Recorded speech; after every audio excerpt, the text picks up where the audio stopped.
may have heard the game booting up as the as the music was closing out there. Might have also heard some Windows sounds in the middle of that earlier, considering things were happening on Windows and whatnot. This is the layout. I think. Oh yeah, do I want to try motion controls at some point? I'm still using like a regular button kind of stuff and whatnot. Anyway, I figured today might be a nice day to hop into like more stuff with shenanigans here. Why is my D-pad not working? It literally needs to be the left stick. I can't use the D-pad. Why? I don't understand. Oh yeah, I could turn off chat for YouTube streams on the layout and whatnot. How are you doing today, Azalru? Gosh darn it, I keep using the right stick to turn the camera. I need to hold L for that and whatnot. So we already switched to like the better wooden shield and whatnot to head over to the Lanayru region. I'm still salty at this game. I always will be and whatnot. In terms of, wait, where is the, did we open up the yellow thing? Yeah, we did. I was about to say, do I need to go put the slate in the thingamabob? Apparently not. Apparently that is all a-okay and covered in, oh, what, the wrong thing. Gosh darn it, it is, butterflies, schmetterlings, freaking, yoink, there we go. There we go. Let's go over this way. We'll face plant on the thing, and then we'll be on our merry way towards the light over there. In terms of like new developments, I get. Is this game too loud? I know I adjusted things for some other game recently. Hold on, I'll adjust it to like there-ish. That's still pretty quiet. I'll just turn it up to. That's the same level I had it as before. Wait, where's the? Wait, what? I thought I was going straight towards the thing. The hail? Ah, over that way. In terms of like some new developments, I actually did wind up getting the freaking Zelda Loftwing amiibo in the mail. So we'll see exactly what this, oh gosh darn it, this quality of life change of locked behind an amiibo paywall, being able to go to the sky from anywhere is all about. But yeah, just got up and love to have extra salt in the morning. Like I am salty about a quality of life change being behind the amiibo, but when it comes to the amiibo figure itself, what do I think about that? Honestly? It's honestly a really nice and high quality figure, quite frankly, if it like focuses in and whatnot. You might not be able to see things clearly with like the lighting and whatnot, since my light is like right there and whatnot, but honestly, it's a really nice figure, quite frankly. Where the heck is the light? I was not paying attention for a little bit. Where the hell am I? Gosh darn it. Oh, I went freaking past it and stuff. Yeah, it's really cute and whatnot. So I am salty about like, you know, there being a quality of life change locked behind an amiibo paywall. But honestly, like in terms of the figure itself, there have been some amiibos released in the past where you look at them and it's just like, oh my goodness, this is such like a mess. Like all the details are all messed up and stuff, and some that come out looking very, very wonky. But this one, honestly, is really good. Our poor Master Harmonia, we have arrived at the Lanayru Mine. So that's at least good. So that's at least nice. So like I probably would have picked up this figure even like without anything with Skyward Sword HD, because you know I love Skyward Sword and this is a really nice figure, quite frankly. The arid region was transformed into a desert over the course of several hundred years. So this one's gonna be looking quite nice on my shelf, I feel like. I definitely feel like. But it is still strange that it's like the only amiibo that has like compatibility with this game as far as I'm aware. My projections show that Zelda must have traveled through this area. Why can't I? There we go, I can advance now.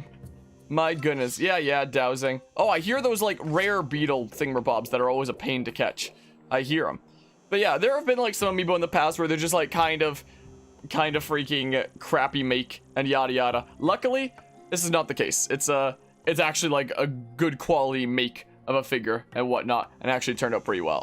You can't quite see it clearly with the lighting and whatnot, since my light behind the camera is right there to help light up my face and whatnot, so you can't quite see it too clearly. But like the details on like, you know, the feathers and stuff like that, it's really good, quite frankly. This is actually a really good figure, so I'm quite glad that I picked that up. But yeah, does it make you want to switch extra paywall stuff? What, for the quality of life change? Should we check it, by the way?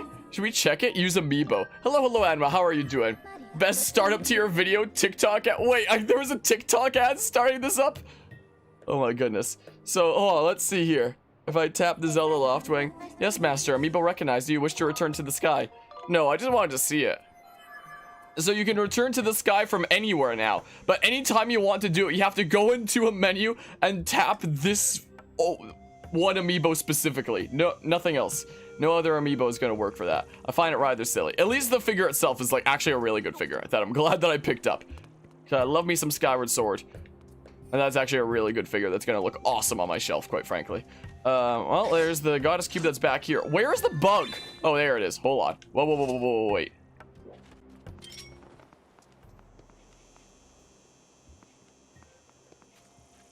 I never know what the exact strat to deal with these dudes is. Quiet down. I get closer. My strat has always been like wait for it to quiet down, then move in. Like a red light, green light kind of thing. I don't know if that's the way that this really is, but...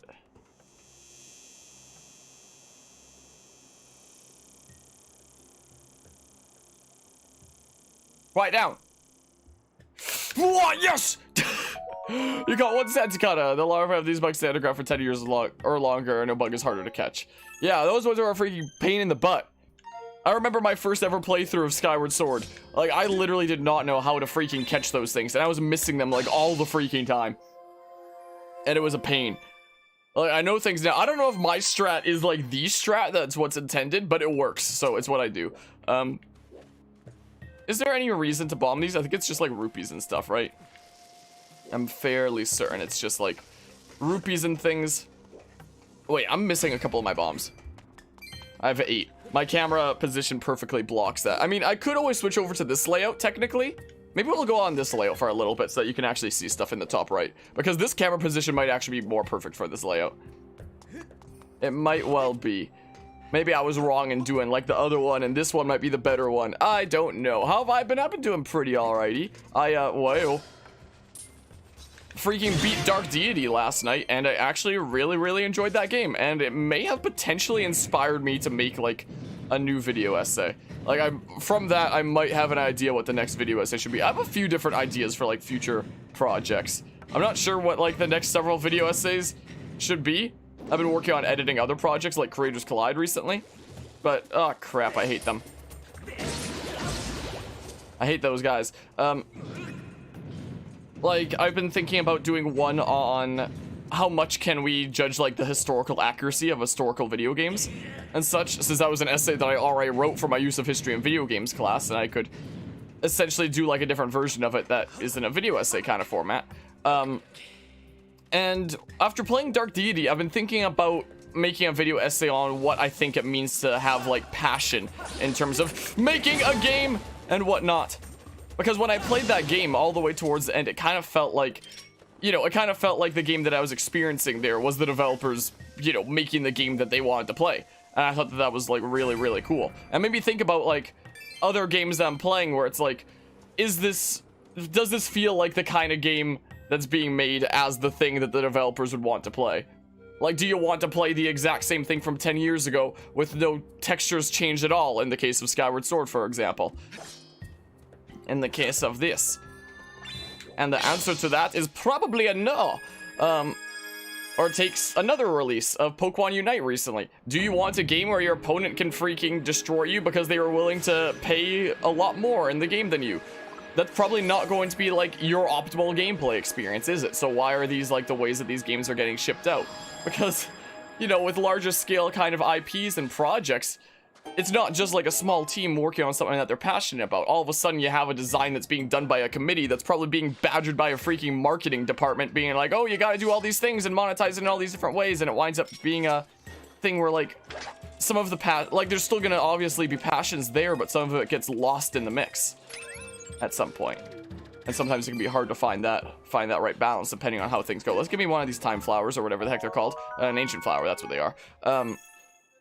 So I might be thinking about analyzing something along those lines when it comes to like the game industry in general for a future video essay. Like, freaking, after beating Dark Deity late at night last night, that's literally what I stayed up at night last night thinking about. Yeah, it becomes essentially like, what are the ways can we monetize this? Like, freaking making a quality of life change be behind an amiibo paywall, which is freaking not the best thing to do. At least the figure itself is really nice. I actually really like the figure. The figure itself is actually really nice. See you later, robots from the past. Oh yeah, you're supposed to talk to these robots to like figure out that when you hit the time shift stone, it makes this area essentially go into the past. So this whole area is basically like, it used to be a mine for like an ancient robot civilization kind of stuff. But then, and it used to be like all lush and green and yada yada as we're seeing here. But then everything kind of fell apart and it became like a desert that's like devoid of life apart from monsters and yada yada, all that kind of stuff. So that's essentially what's going on here. You tap these stones and it goes into the past and whatnot. And these lines signify like, this is the present here, past these lines. I'm gonna push this minecart back into the past so that it, you know, there we go, becomes activated, and then we hop on in. So normally you're supposed to talk to the robots and figure that out, but since I already know, it doesn't really matter to them. Oh, there's a heart there, whatever. Whatever, it's fine. So we go through here. Yada yada. There's gonna be another time shift stone under one of these rocks. I will grab this ancient flower. Only one time shift stone can be active at a time, so I believe that one is back there. I also need to do that. Yep, there's one. I'll go ahead and replenish my thingamabob. So yeah, that might be the topic of the next video essay and stuff. Maybe I might, you know, take a break from being cynical about the game industry and choose to do like that one on history instead. I'll probably do them both at some point anyway. The question is just like, which order do I want to do essentially? So you talk to them and they'll just be like, oh, I haven't seen you around here before. Wary traveler or something. Come on, there we go. And then we go on over here and then we bomb the freaking thingamabobs. That's a 3-pointer. That's probably not a 3-pointer. I don't know, I don't play basketball, so I'll call it a 3-pointer. Even though a 3-pointer would probably be way farther. But I don't know exactly how far. This is a freaking 3-pointer in the Zelda universe, okay? Oh, great, a whole 1 rupee. That leads to a other thing and whatnot. Wait, what's on the other side of this? I actually don't remember. Oh, it's another chest. And some pots and stuff. And there's more of these yellow guys. Hey, I'll take the heart. Thank you. Okay, there we go. But yeah, so I literally was having trouble sleeping last night because whenever I get like inspiration for a new project to like work on it, give to me, dang, I stepped on it. I stepped on the ant. Gosh darn it. Oh, those textures not so good. But yeah, whenever I get inspired for like a future project to work on for the channel, it freaking keeps me up at night. So I actually had trouble sleeping last night because of that. Because beating Dark Deity got me on a freaking... No. Yes! Okay. Beating Dark Deity got me on this, like, crazy thought train, essentially. So, that might well be a, future project here. Maybe. I don't know what order I'm gonna do projects in. I'm also doing, like, a lot of editing on the side for Creators Collide, since that's a new thing, and whatnot. But, we'll see how things play out, I suppose. Hi, I hate you guys. Wanna, like, maybe not? What? It doesn't go that far. What the hell? Freaking rigged. Whoops, what am I doing? Hi. It's pretty easy to dodge, I mean. How about you don't? There we go. So I need to be like really close for the regular goddess sword, kind of. Skyward strikes, it seems like. I don't need those. I mean, there's probably given to me so that you can stun these guys. I don't really need to, though, necessarily. You know? How about you don't? How about you just don't do that? What the hell? This game's rigged. Okay. And we go this way. And we deal with you. I need to get better at drawing the sword without, like, swinging it. Is what I need to do. Gosh darn it. Maybe it's just a timing kind of thing. I love how their eyes are like perfect squares because, again, models of the original game. My goodness. Their eyes are like perfect cubes. So silly. Oh, man. Well, what have we got going on over here? How do I get to that chest again? It's funny, I keep on hitting L because that would be the equivalent of like C on a nunchuck, you know? The kind of top left bumper, closest equivalent. And stuff. Yeah, I know you zippity zap immediately after splitting. I don't want to hit that. I always got like so irked with like the whole getting zippity zapped all the time in the original game. Like on my first playthrough and whatnot. Way before I was a content creator. Hey, I can finishing blow a keys? I didn't even know that was possible. It gave me the prompt. I've never parried a keys before because why would you? You can literally do a finishing blow on a keys. I'm gonna try that next time. Next time I'll try that. My goodness. Yeah, I'm starting to think that this layout might actually be better. Like the camera being here, right side center, as opposed to, right at the top right, you know. Auto bombs roll out. I can't roll it all the way over there, can I? No, I can. And there's gonna be like a time shift stone, I believe. Yeah, there we go. So you do that. You could do it with the beetle for free without using an ammo, but whatever, this is faster. So we do that, this becomes green so you can walk across it. There's gonna be some mean plants that are gonna want to attack me and yada yada. Kind of like that one right there. And so how about you don't actually do that? Oops, that was dumb of me. Yeah, how about you don't? I guess I could have done that from the get-go and then you one-shot it by cutting the vine, but whatever. So I guess this is how you get the... Whoa! Bugs! Bugs! Give to me! Give to Link! Give to Link! Come on, give to Link! Come on! Come on! There we go! You got a Gerudo Dragonfly. Sweet. There we go. At least the icons in here looks nice. And yada yada. Hi. Hi, you want to just like... What? Actually, if you want to attack. Probably the fastest way to kill you anyway. I mean...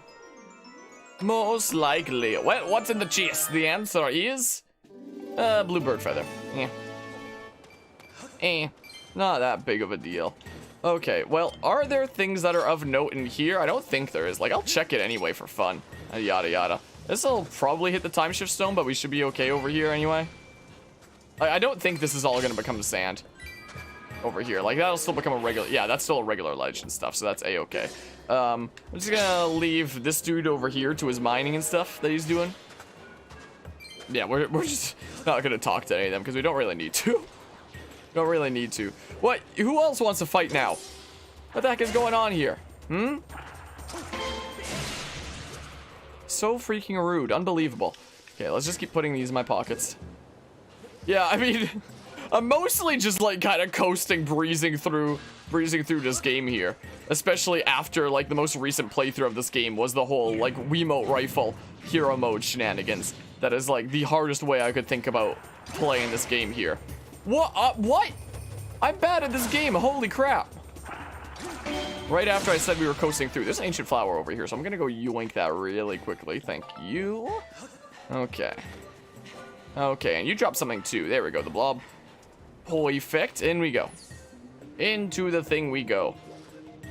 But yeah, compared to, you know, playing it on hero mode with the Wiimote rifle, it's easy peasy. And yada yada. So we can just mostly coast through after that. Alright, we're outside now. I don't think that there's anything behind these rocks. Like, I could check it in a hot second anyway. Did they increase the tumbleweed spawn rate? If they didn't, I'm gonna be extra salty. We have arrived at Linear Desert. The terrain in this area changed dramatically as climate forces rapidly turned it into a desert. Because tumbleweeds, you need a whole bunch of them for upgrades and stuff, and you catch them in the bug net going by. But, like, they just seem like they seldom spawned. Well, not seldom, but, like, not as often as you wish. Confirm numerous areas of sink sand. Should you step in sink sand, you may be swallowed by the desert. Bodily dangers increased by 30%. So, fingers crossed that there's more tumbleweeds. Safety measure, I recommend you check the terrain on your map with minus so that you can see the parts where there's, like, actual ground under the sand or where you just sink. Yada yada. Marines indicate that Zelda has passed through here. As previously stated, this area is highly dangerous. Yep.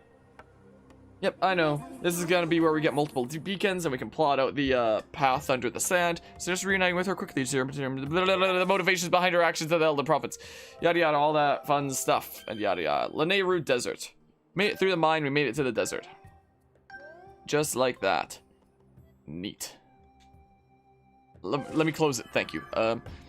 Okay. Again, I don't think that there's anything behind these, but like, I'll check it anyway. It's probably just rupees. So, please tell me there's more tumbleweeds here now. Like, please tell me there's more tumbleweeds. Okay, I had a feeling there was freaking something. This leads up to like a goddess cube or something, right? It leads to something. I'm fairly certain. Or maybe this is a thing that you needed to recover with the, freaking flying robot later down the line. I faintly remember that. This being like a path that leads to something that one freaking annoying robot has to pick up. Yeah, right there. That's how you unlock Fun Fun Island, is what that is. Because that's the fun wheel of Mr. Dude on Fun Fun Island and yada yada, who lost it below the surface. So you gotta go over there and recover that, and then it unlocks Fun Fun Island, which is basically one of the best ways for infinite rupees in this game. Okay. Well, yeah, we don't need to worry about that right now. We can't do anything about it right now. Are there gonna be tumbleweeds around here? I don't see any tumbleweeds. Hi, Mr. Rude Crab Dudes. Money, money, money, money. Well, you gonna drop something? Yeah, blue rupee. Blue rupee there. I guess I'll take the amber relic. Yeah, it doesn't seem like they increase the spawn rate of tumbleweeds from what I can tell. I'm still not seeing any rolling by. Gosh darn it. I hated collecting tumbleweeds in the original. I'm gonna hate it in this. This is just the original anyway. You getting a little bit lost over there or something? Getting a little bit confused, maybe? Alright, let's go check the chest over here. This is what we do. What's behind chest number 1? The answer is, well, a tumbleweed. The one that it gives you for free. Or else you gotta catch in, like, the bug net and yada yada. Tumbleweeds sometimes roll across the sands and yada yada. You can collect them with the bug net. Maybe they'll only spawn now. After getting that little fun fact about tumbleweeds and yada yada. I don't know. Maybe, who knows. Alright, here's the 3-pointer. Here we go. Get ready to throw another one in there. Looks like we timed that pretty well. Alright, here's gonna come all the freaking dudes with their zappy swords. I'll refill on. Whoops, bombs in the meantime. Gosh darn it, I put down the other bomb. Its timer's still... Okay, we're fine. But its timer's still going in the middle of the cutscene. I screwed up a little bit. Hi. Yeah, how about you don't? Slow and steady. Slow and steady with these dudes, I hate. Otherwise, you smackaroo their swords and they're gonna zippity zap you. Help, Zert! I'm able to really show that this area is in a past time state. Oh yeah, because this is the first robot that we spoke to. I was like, what's Vine telling me about? This is a past time state, because I never actually spoke to any of the... I hate these guys. I never actually spoke to any of the robots before. It's kind of funny, isn't it? Well, let's grab that. You drop anything? Okay, well, the cage is open up. Oh, you actually got knocked out of the circle, so you're just like a skeleton now. Hi, upgrade my beetle. Thank you! I want to upgrade my beetle so I can carry things and stuff. If I come along, they would have sucked all the electricity on me. Vermo, look at that. You have a beetle. It looks to be an older model of the name fabrication. Thanks for saving me. I will upgrade that for you. Give it here for a second. Thanks for saving me from the sucking of all the electricity out of me. It's some real kinky shit. Thanks for the hook beetle. You can grab things. Have fun. Okay, well, let's see here. So I guess we'll go and do some stuff now that we have good old hook beetle here. The thing that famously carries people off in Smash. Oh, ZL is looked down. I thought it would be like ZR. Apparently it's ZL. Weird. Weird, but it works, I suppose. Like, I guess I'm just used to whatever the equivalent buttons on, the original would be. It must be something around there. It must have been like B or something. I don't know. I don't know what it could have been. I don't remember anymore. Like, I'll take the blue rupees, I guess. I suppose, and whatnot. But yeah, so, there's that. Let's go! I'm a little bit tired now. I'm a little bit tired. Launch that beetle. Go! They got places to be. Bombs away. This is how wars were won.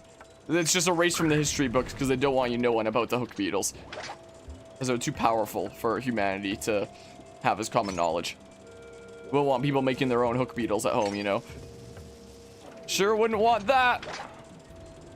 Alright, well, this is going to be a little bit semi-tedious. We don't have the beetle speed boost yet. We'll get that later. At some point down the line. Okay. Okay. Yeah. Now we can go across. I guess we'll go ahead and knock that down as well. May as well see if there's anything back there. But yeah, I remember playing this game many times back in the day. Like, I played it a couple times at home. And then when I was in junior high school, my grandparents' place was like right next to my junior high school. So every day after junior high, I used to walk to my grandparents' place and wait to be picked up from there. And there was also a Wii over there, so I could easily bring over like Wii games that I really enjoyed. So I remember like bit by bit during like the time that I was spending over there, I would be playing Skyward Sword after school for, like, several days when I was in junior high. Like, I had a whole nother playthrough that I was doing just specifically during junior high for that, and I'm having flashbacks to that right now because I commonly remember Linearu for whatever reason. But yeah, I remember doing a playthrough there. What the tumbleweed? Oh, tumbleweed. Give, thank you. Tumbleweed has no shadow. Yeah, I'm gonna be collecting tumbleweeds whenever I can. Yeah, how about you don't? What's the best way that I can get up to there? Yesterday I went over to my grandparents' place there. I've spent a lot of time there in the past, as I was mentioning, like every day after school in junior high, for example. So it's basically like a second home to me, like a second set of parents to me. So I still try to like check in at least like once a week, make sure things are a-okay with them over there. And I went over there the other day, help out with things like mowing the lawn and all that kind of stuff. I wound up having dinner over there and yada yada. You take a lot of hits here, don't you? My goodness gracious. What the hell? Rigged. And like my family was out of town this past weekend, so I was the only one that was here. And holy crap, you take a lot of hits. I should just be using a bomb, shouldn't I? But I'm committed to this now. There we go. Jeez. Jeez, man. Okay, let me on this. Can I make it all the way across to there? I should be able to, right? Yes, there we go. Perfect. Because that was quite nice having dinner over there. It's mostly just leftover kind of stuff, but it's way better than anything I could have thrown together here. So yesterday was a nice, pleasant day. And whatnot, spending time over there and playing Skyward Sword honestly kind of reminds me of my days like after school and junior high school, with spending time over there and yada yada. So there's that. Okay, you can catch us live. I appreciate the $20 super chat there, Pinoadal, if I'm saying that correctly. Pinoadal, I don't know, freaking correct me about things because I'm gonna butcher everything otherwise. I'm just now remembering that this is what I'm supposed to do. I appreciate the $20 super chat there. That's super kind of you. How are you doing today? Oh, and now it's appearing in my alert box. It wasn't before. Freaking drop the thing! Gosh darn it! My goodness. Can I make it over there? Pinoadal. Okay, gotcha. Pinoadal. I appreciate that. How's it going today? Welcome to... Oh, come on. Ah! Oh, that was scary. You are all right, brother, man. Good to hear. Do you have any particular opinion on Skyward Sword HG? And stuff with this game happening here? Are there gonna be rupees in the thingamabob if I dig here? Diggy hole. Whoa, let's maybe not aim it towards the sand and whatnot. There is going to be plenty of rupees and whatnot. Once we do get access to Fun Island way later in the game, we'll never have to really worry about rupees ever again. Unless they change how Fun Island works, but I doubt it. Okay, so Beetle, go! Go! Yes! Nod like crazy! You can do it! Okay, so... bombs away! And then... we use you as a platform to get over there, I suppose. But yeah, bought it, still it's in a plastic wrap, but you'll get to it at some point. Gotcha. Do you ever play the original Skyward Sword? Or will this be the first? First time playing it. Running. I should just be able to run right across here. May as well save at the save point over here. Actually, maybe I should have saved after I unlocked like the fast travel bit back up. Is what I maybe should have done. Because if I go up the ledge to the right here, I can essentially unlock the way past here without having to go through like all the sand again. Essentially, so I should have done that before saving, but what you gonna do? It's a-okay. It is a-o-fine. Oh, let's not crush them this time. God. Yoink! There we go. One Linearu ant. Yada. Neat. First time, never got into an enemy. Maybe you're full of regrets for not doing it sooner. Ah, well. It doesn't seem too different from the Wii version, which I'm kind of salty about, like none of the textures being changed. Or yada. Like, my goodness, they could have freaking remade this game instead of just porting it over with, like, no effort. But at the end of the day, Skyward Sword is still one of, if not my favorite Zelda game. So, like, I'll still enjoy this for being Skyward Sword. I personally feel like this game is a real treat and whatnot. But it won't stop me from being salty that this game didn't get more care put onto the Switch. It is still worth it for being Skyward Sword, but, like, my goodness. No, I'd freaking saved before. I don't need to save again. My goodness. This game will always have a special place in my heart. Go, Beetle, go! Freaking yoink that thing and then bombs away this dude over here. What you gonna do, Mr. Crab? Are you feeling it now, Mr. Krabs? That's what I thought. You are really feeling it now. But now this sand is gonna be schmovin'. Go up there. Get my stamina back. We'll go over here. We're gonna have this Mr. Crab over here be really feeling it. And yada yada. He'll be really feeling it.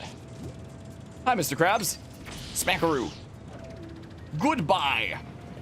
Okay. But yeah, I definitely quite enjoy Skyward Sword at the end of the day. I know that it's not for everyone. Like, a lot of people seem to, like, really hate Skyward Sword and say that's, like, one of, if not the worst Zelda game. And I don't get it. I don't understand it. Like, even one of my close streamer friends was freaky streaming this game with a stream title of, like, oh, hey, it's the worst Zelda game. And I was like, my heart. I love Skyward Sword, though. How could you? But yeah, great ports. You are okay with Mario 3D All-Stars, despite the fact that emulators are a thing, except about the Game & Watch thing in November, like the Zelda Game & Watch? Or whatnot? Well, I just wish that Nintendo would give their classic games like a virtual console kind of library of stuff that I was kind of mentioning in my freaking Nintendo's classic game conundrum video essay is basically my whole stance there. This unlocks another fast way back, I believe. Yeah, I can push that over there to avoid this way in the future. But yeah, or an extra salt, but do you want some wine with that order? What with Skyward Sword here? It's like, I love and hate this version of the game. I love it because it's Skyward Sword. But I hate it that it's a full price port at the same time, you know? But Skyward Sword is a great game. I will stand by that for sure. Smackaroo, get down there. So now we don't have to worry about doing that whole sand bit again in the future. Won't have to worry about that. I'm not going to worry about you. We won't be able to go up there until we get the claw shots later down the line. But the boss fights are the worst part, but that's all here. So I love the boss fights in this game. Most of them. Some of them are dumb. I think you saw from a Screw Attack video ages ago. I really, really like the freaking boss fights in this game. Except for freaking, that one in, like, the sand ship thingamabob. Because we technically beat this game earlier this year, the original, with a challenge run that I was doing on and off for about 2 years for, like, charity events and milestones. I beat this game on hero mode while using a Cabela's Wiimote rifle as my main controller. And, in the original, the Wii remote was your sword and the nunchuck was your shield. And if you put them into a Wiimote rifle, like a Cabela's Wiimote rifle thingamabob, then they're both in the same apparatus, meaning you can only swing them both together. And in the original, when you swung both together, you would do a spin attack like that, which uses a bunch of stamina, and you can only do that. You wouldn't be able to attack diagonally at all, because I could only spin both together was the thing. So I could basically only do spin attacks and forward stabs that I found out after a few sessions how to do it with that controller. And my goodness, it made some bosses near impossible in that kind of challenge run there. But let me tell you, I don't know if it was because of the controller or because it was just much harder than I remembered. But this one freaking Kraken freaking pirate ship boss fight from the original with that controller just felt like the most near impossible thing to me for whatever reason. Like, that thing gives me nightmares to this freaking day. Can I find it here for my playthrough there? Because to get the Hylian shield way later in the game, you need to essentially do like a boss rush of bosses that you fought previously in the game. And you have to do like a lot of them in a row. It's like 12 or 13 or something dumb like that. You need to do a whole lot of them. And that's the one that I started doing first because it was the one that was giving me the most trouble. Like, okay, get it out of the way. Get it out of the way and whatnot. Search up Skyward Sword. No, not this playlist of this game. Okay, this one here. Where was it? Hold on. Freaking display capture 2. So, like, there are some bosses that I kind of hated. Here's the playthrough of the original game, yada yada. Where's the Hylian shield?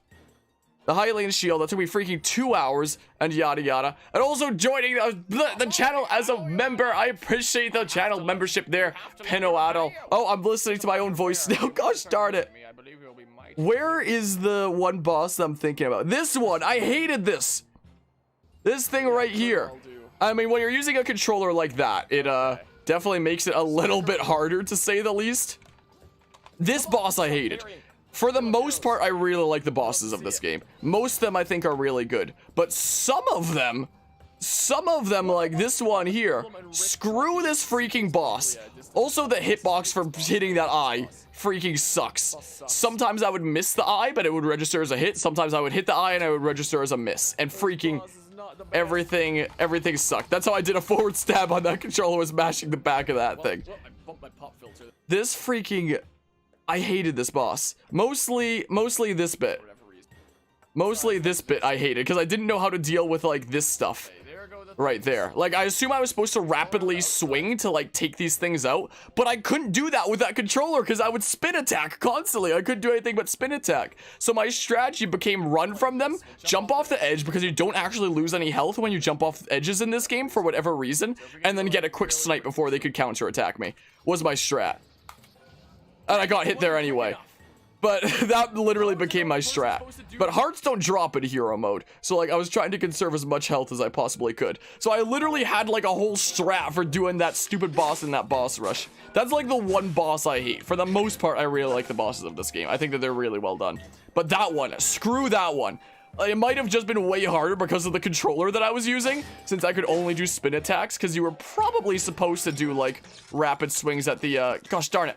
You're probably supposed to do rapid swings at the, at those smaller tentacles coming at you, which I couldn't do because I'd run out of stamina if I did, thanks to my stupid controller. Also, screw these guys.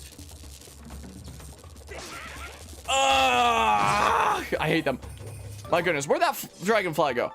Where'd they go? But yeah, that's right, dude. Do not know why unsubble. I appreciate that. What over there? Gosh darn it. Well, I appreciate it all the same and whatnot. How the hell? Wait, what the hell? Is this time shift stone up here, Smackarood? Yeah, it is Smackarood. So I need to, Smackaroo that one over there to get across and whatnot.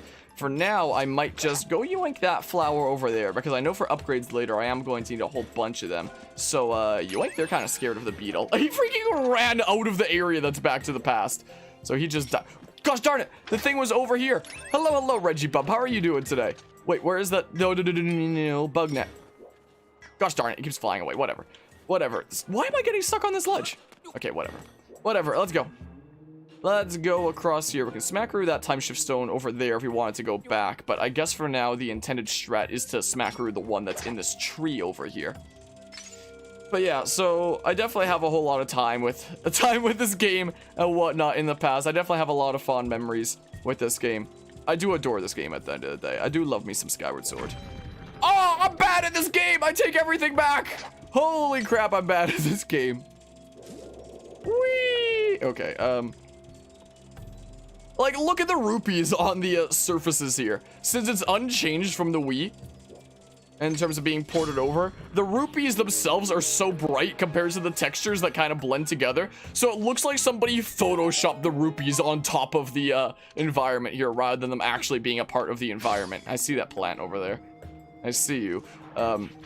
So it's mucho unfortunito. Hi. Oh, gosh darn it. It goes back until I smack this. I forgot about that. So it's not like I know the game like the back of my head. It's not like I have everything memorized, but, you know, I am very familiar with a lot of things. Gosh darn, I gotta get back into this again, don't I? Gotta climb back in again.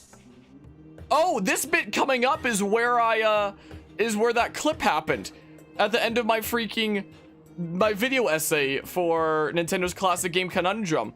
I almost always end my video essays with a clip of something really funny happening. And the end of that video essay was me getting out of this cart being like, hey, a flower. I like flowers, and I pick up the flower. And then I run over here, and I'm like, oh, I think I need bombs. Wait, I actually don't need bombs. And then one of these dudes shoots me and blows up the bombs, and I die. Do I need bombs? This time I actually need bombs, unlike my playthrough of the original.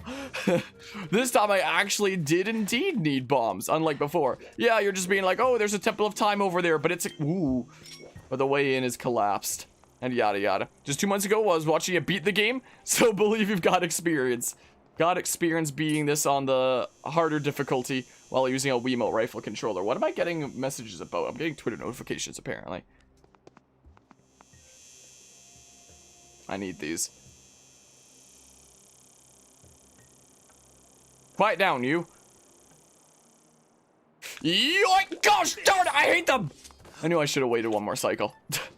I knew I should have waited one more cycle after all. Darn it, darn it, darn it. Well, isn't there a time shift stone behind one of these? I know that there's like the one over here. Is this just the one that I need to smackaroo maybe? Maybe? I guess maybe it is. Guess maybe so. Because yeah, I need to get that one goddess cube, thank you kindly. Gosh darn it, you're in the way. There is another time shift stone over here. to wake you up and get you out of the way of my cart. Is the thing. You want to, like, maybe not? Wow, those move slow, don't they? Okay, let's try that again. How about? But yeah, found anything new in this game yet? I got the amiibo to get the freaking paywall quality of life change, which I am still salty that a quality of life change is locked behind an amiibo paywall, but the amiibo itself is honestly really good. Like, it's honestly a really good, like, fine made figure and whatnot. Like, look at the detail on, like, the feathers and stuff. Like, the figure itself is actually a really, really good figure, quite frankly.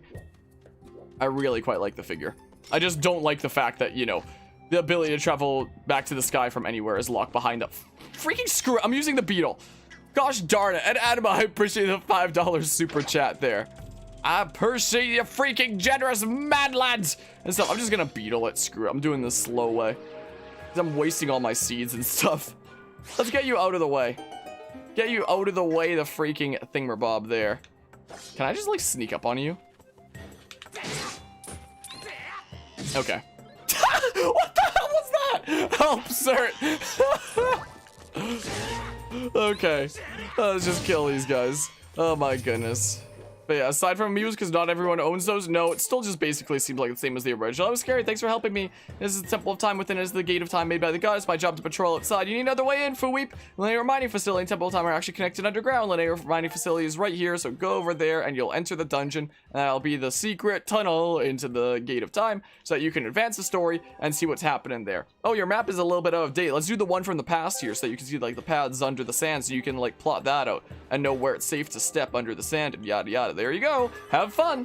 A report master harmony. The map you possess corresponds to the actual terrain of this area with only 35% accuracy. The robot you met earlier has modified your map to show past terrain that is now submerged below the sink sand, which will basically show us, like, the paths underneath the sand that we are safe to walk on, essentially. Gosh darn it.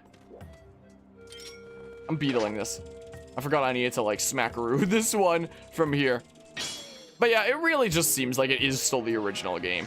And the original game is a good game, but, like, my goodness, the textures do not hold up on the freaking Switch, you know? There we go. Let's smack that goddess cube so we have another thing up in the sky and whatnot. There we go. And this will be the path back. We never even talked to our Goron friend over there that I forget the name of because we really don't need to. So we'll go this way, and then that's the path back if we want to take it. You want to, like, not? You want to maybe not do things? You are so rude. I'll be on my merry way. Thank you very much. Now we go back here into the main kind of area. And we gotta do the freaking 3-point turn to unlock the dungeon. To unlock the dungeon for this area. I guess I'll take that amber relic. So yeah, essentially this is, whoops, going to be showing the paths underneath the sand that we can take. So, like, there's bits that are safe to walk on, instead of just, like, sinking and yada yada yada yada. You won't sink into the sand if you walk along these paths. So here's some more beacons so that you can, like, plot it out and yada yada. But it's mostly just straight lines anyway, so you don't really need the beacons all that much. But yeah, on the plus side, this game doesn't have an end date, unlike the others. What, you mean like a day where they stop selling it? It's a time-limited thing to celebrate Zelda's whatever the heck.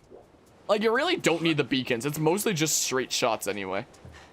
That's pretty much what it is. So this is the entrance to the dungeon over here, but we won't actually be able to enter it until we, freaking unlock, like, 3 key kind of spots and yada yada. Until we unlock 3 key spots, that unlocks the way. There's a time shift stone, which we don't actually really need right now. I guess, wait, if we do this, I believe it'll show us the spots that we need to go to on the map. Actually, no, it won't. It doesn't show us the spots on the map. I might have them memorized anyway. What? Wait, I'm down here now. Gosh darn it. Hey, look, a flower. But yeah, there's still copies in circulation with cases like 3D All-Stars, but there's no more in production. Is the thing. I can make this, right? Oh no. Oh no. Like, 3D All-Stars stopped being in production. If there's still, like, some in circulation, oh, I'm back up here. And that's just what happens with stock and yada yada. But they're not being produced anymore. Okay, I'll just do that. I'm not pursuing this time. No way, Jose. So, there's 3 spots around the map that have these 3 thingamabobs. Water, fire, and electricity is what it is. And do I remember where they are? They're, like, in a weird way. If I look around, I'm sure I'll remember. We won't be able to get that chest until we get the claw shots later. There's one over here, I'm fairly certain. I'm fairly certain there's one over here. I don't remember how long this took me on, like, my first playthrough over here. Oh, there was a tumbleweed that I missed. Gosh darn it. And yeah, with Fire Emblem, it was just digitally and yada yada. I mean, there might still be some of the, like, physical kind of collector's edition things in circulation. I actually picked that up. Freaking, I did it. I have it on my shelf back there. I have that, like, crystal NES cartridge from that thing that's, like, weird. It's kind of cool, but also kind of weird. I do own the thing. You can't get up here, nerd. Nerd. There isn't like a dedicated bomb spot, is there, for like the beetle or anything like that. So you do your big spins again. There you go. There you go.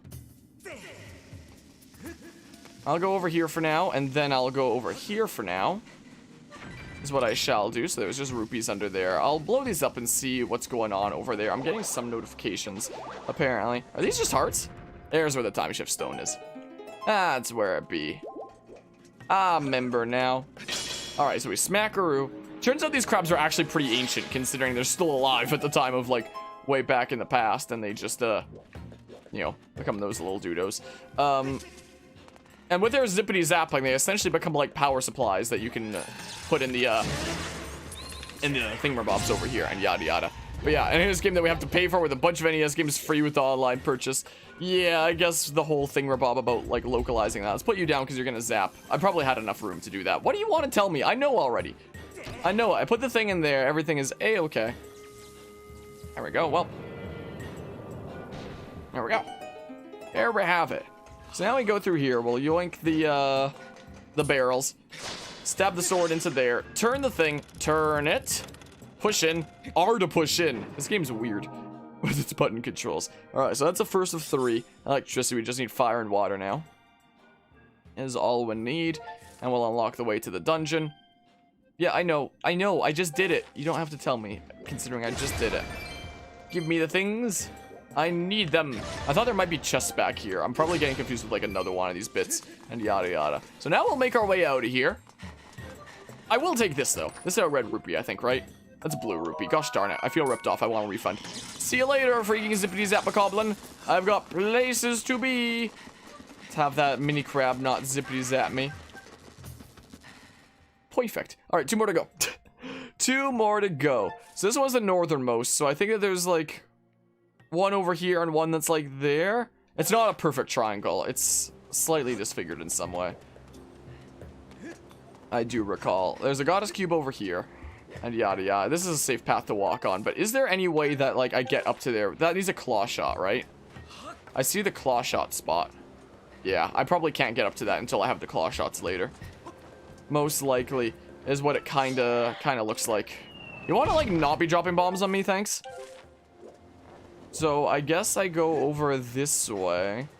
And then again, you're supposed to put down beacons so you know what path is safe, but it's mostly straight lines anyway, so it's really not that big a deal. I see a dragonfly over there, so I'll go ahead and yoink it with my net. Dragonfly, come hither! Come to Link! There we go. There we go. Go around collecting bugs and whatnot. I'm allergic to collecting bugs. It's a bit unfortunate playing a game like this. That it's something I'm allergic to, but what you gonna do about it? Okay, so one is in there, I recall. Another one of them is in there. Hi. You wanna not be really feeling it, Mr. Krabs? Thanks. Bless you, I appreciate it, Anima. Gosh dang it. I wanted to look around because that bush just reminded me there that I should be on the lookout for tumbleweeds. That it seems like the spawn rate has not increased since the original, unfortunately. Is at least the impression that I'm getting here. Oh, let's open up this so that we have the way back for later down the line. And whatnot. This literally looks like it's been like a smackarooed onto this surface without actually being a part of the wall at all. It looks like it was photoshopped on. Oh man, why'd they have to do my favorite Zelda game like this? My goodness. All right, this is the second one. As long as we explore around the outsides, we'll stumble upon the third one eventually anyway. Is what we will do. I do like the saving symbol. Oh, there's something that's different from the original. The saving symbol at the bottom right that shows like the different flames, which I think is really cool. I like that, at least. Do that, and then use zippity zap. Gosh darn you. Okay, so now we be in our merry way. I believe the time shift stone is over here, I think. I'm fairly certain, at least. May as well take up some rupees while we're waiting. I'm high. Looks like if you move it to the left, you'll see a full circle. What, to the, wait, to what now? I'm forgetting the context already. Might have to remind me because I'm dumb. This is like the fast travel way back once you knock that block down. I remember, like, as a kiddo, literally spending, like, 3,000 years here trying to figure out what the heck it was I was supposed to do. Gosh darn it. Come on. I'm trying to command input freaking, spin attack, like that. There we go. Hello, Guzma. How are you doing today? How's your convention over the weekend been going? How's that been going? Red rupee? Blue rupee? Maybe? Blue rupee. I literally spent like 3,000 years here on my first ever playthrough of this game trying to figure out like what the heck it was I was supposed to do here. What? Can I not finish you off? Oh, whatever. There we go. Are you still not There, third tries the charm. This guy's clipping through the wall. What is going on? Is he immortal? Okay, he's not immortal. Like I was saying, it took me 3,000 years to figure out what the solution here was on my first playthrough. Turns out it's this. Beetle's immune to the zippity zaps. But yeah. Let's just see here. Yeah, the lever does indeed look a bit photoshopped and whatnot. Convention ended for the weekend not too long ago. I finally got home from it all. Nice. Did you have fun? So you do that, but then like, how do you get over? I think that you send it back to the past, right?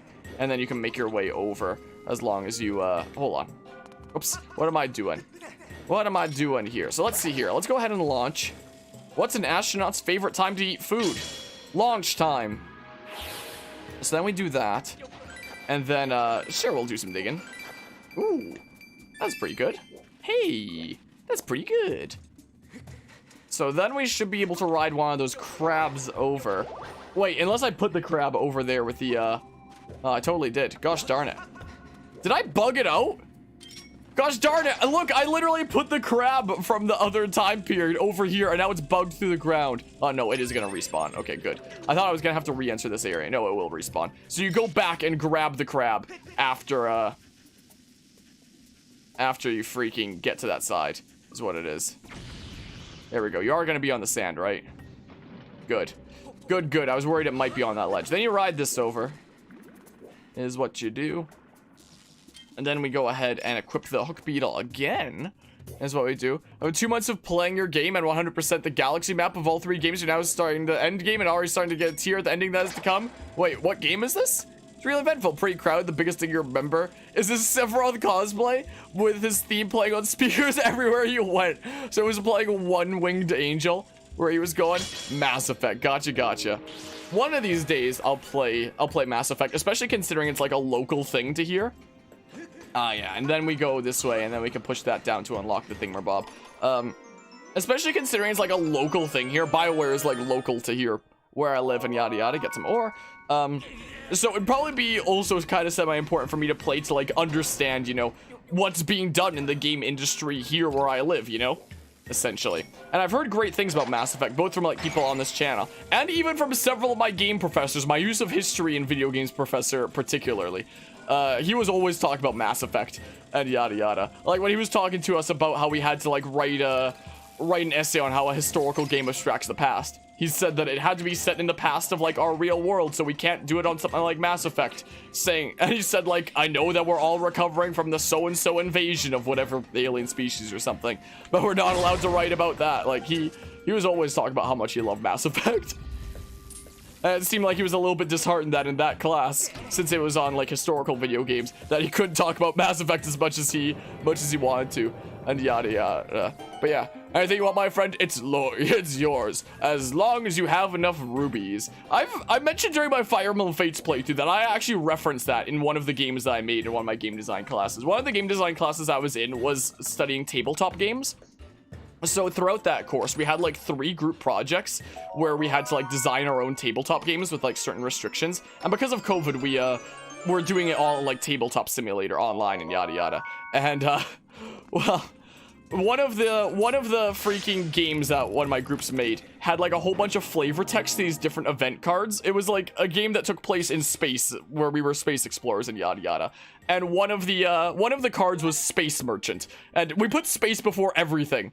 Like we had events like Space Whale, Space Gas Station, Space Merchant, and for Space Merchant, I put the flavor text together, and it was like lamp oil, bombs, rope, whatever the order it is. You want it? It's yours, my friend, as long as you have enough rubies, and yada yada. So there was that. Nothing else for me to collect here. We'll go get the last point and yada yada. So there was that. So literally in a tabletop game that I've helped make, I literally referenced that freaking thingamabob, and our playtesters that saw that flavor text and got it were just like, oh no, why is that there? And then the last one is like here, I think that's where the last one is, and yada yada. But yeah, let's see here. That's freaking amazing. Oh, tumbleweed! Give. Yes, okay, I'm gonna be going crazy about tumbleweeds. You gotta collect a lot of tumbleweeds if you want a lot of upgrades in this game. I forgot how hard these guys were to dodge if you didn't make them ram their face into a wall. My goodness gracious. Give me the blue rupee that you drop and yada yada. But yeah, and love Dragon Age when it comes to BioWare. I've never played Dragon Age before, but during one of my game design classes, here for like local kind of stuff, we have BioWare and Improbable as our big major game studios here. Nobody knows about Improbable yet because they're only working on their first like big game right now. So nobody knows about Improbable yet, but after that game gets released, like maybe people will start knowing about Improbable here in addition to BioWare. But because those are like big local game studios here and we're studying game design at university, these companies figure like, hey, a lot of people in these game design programs might potentially be working for us eventually anyway. So, oh no, that's the way that leads to the other thingamabob. So they actually have like a lot of guest lecturers come in to give us lectures about different things. And one of the couple week kind of units that we had was on trailers and trailer design. And when it came to Dragon Age, we actually had the lead trailer designer on Dragon Age Inquisition come in and freaking, oh, a tumbleweed is more important than the cicada. Oh, I still didn't scare it off anyway. Somehow. Yeah, it looks like it's photoshopped onto there. Oh no. We still didn't. Come on, yes, another tumbleweed. The freaking Skyward Sword gods have blessed me on this day. But we had the lead trailer designer for Dragon Age Inquisition come in and freaking tell us everything wrong about our trailers, essentially. And he was telling us, like, I know I'm being harsh with your guys' trailers, but, you know, that's why I was brought in to, like, be harsh on your trailers. And it was honestly really cool. And we had a little bit of time at the end of, like, that day that he came in and yada yada. So with the spare time that we had, we just asked him, like, hey, you want to give us your thought process on, like, the E3 trailer for Dragon Age Inquisition? It was like, oh sure, I could do that, and that's what he did. So he spent like the rest of the lecture that day talking about the E3 trailer for Dragon Age Inquisition. Where the heck is this last thing anyway? Like there's that one there, and then there's one like here, or is it here? No, it's got to be somewhere around here, but it can't be like around here because I remember it being like an irregular kind of triangular shape of some sort. Huh. But yeah, it was cool indeedly do. But yeah, let's just see here. When it comes to other chat, I know that that's being talked to Guzmo there, but reading it anyway. So it's fun. Wife and I go to 1 October Smub, but lots of fun and not much into anime stuff. I've gone to Comic-Con things a couple of times myself when it comes to like the only big kind of conventions that I've gone to before. Yeah, I can only claw shot up there and yada yada. And they've always been fun. I do like cosplaying as Enharmonia from Pokemon Black and White. Those are always fun conventions and yada yada. I've had people ask to take pictures with me a couple times when I was in my cosplay. Oh, I could jump down there for a dragonfly, but I don't care that much. But yeah, let's see here. Did YouTube glitch on you? It says to you, you said, wait, why is this place not glitched? That's the real question here. That is the real question, is when has YouTube not bugged the hell out? I remember this triangle being like a semi-irregular shape. So it wasn't like a perfect triangle. It wasn't like here. I swear it was like here. Wasn't it?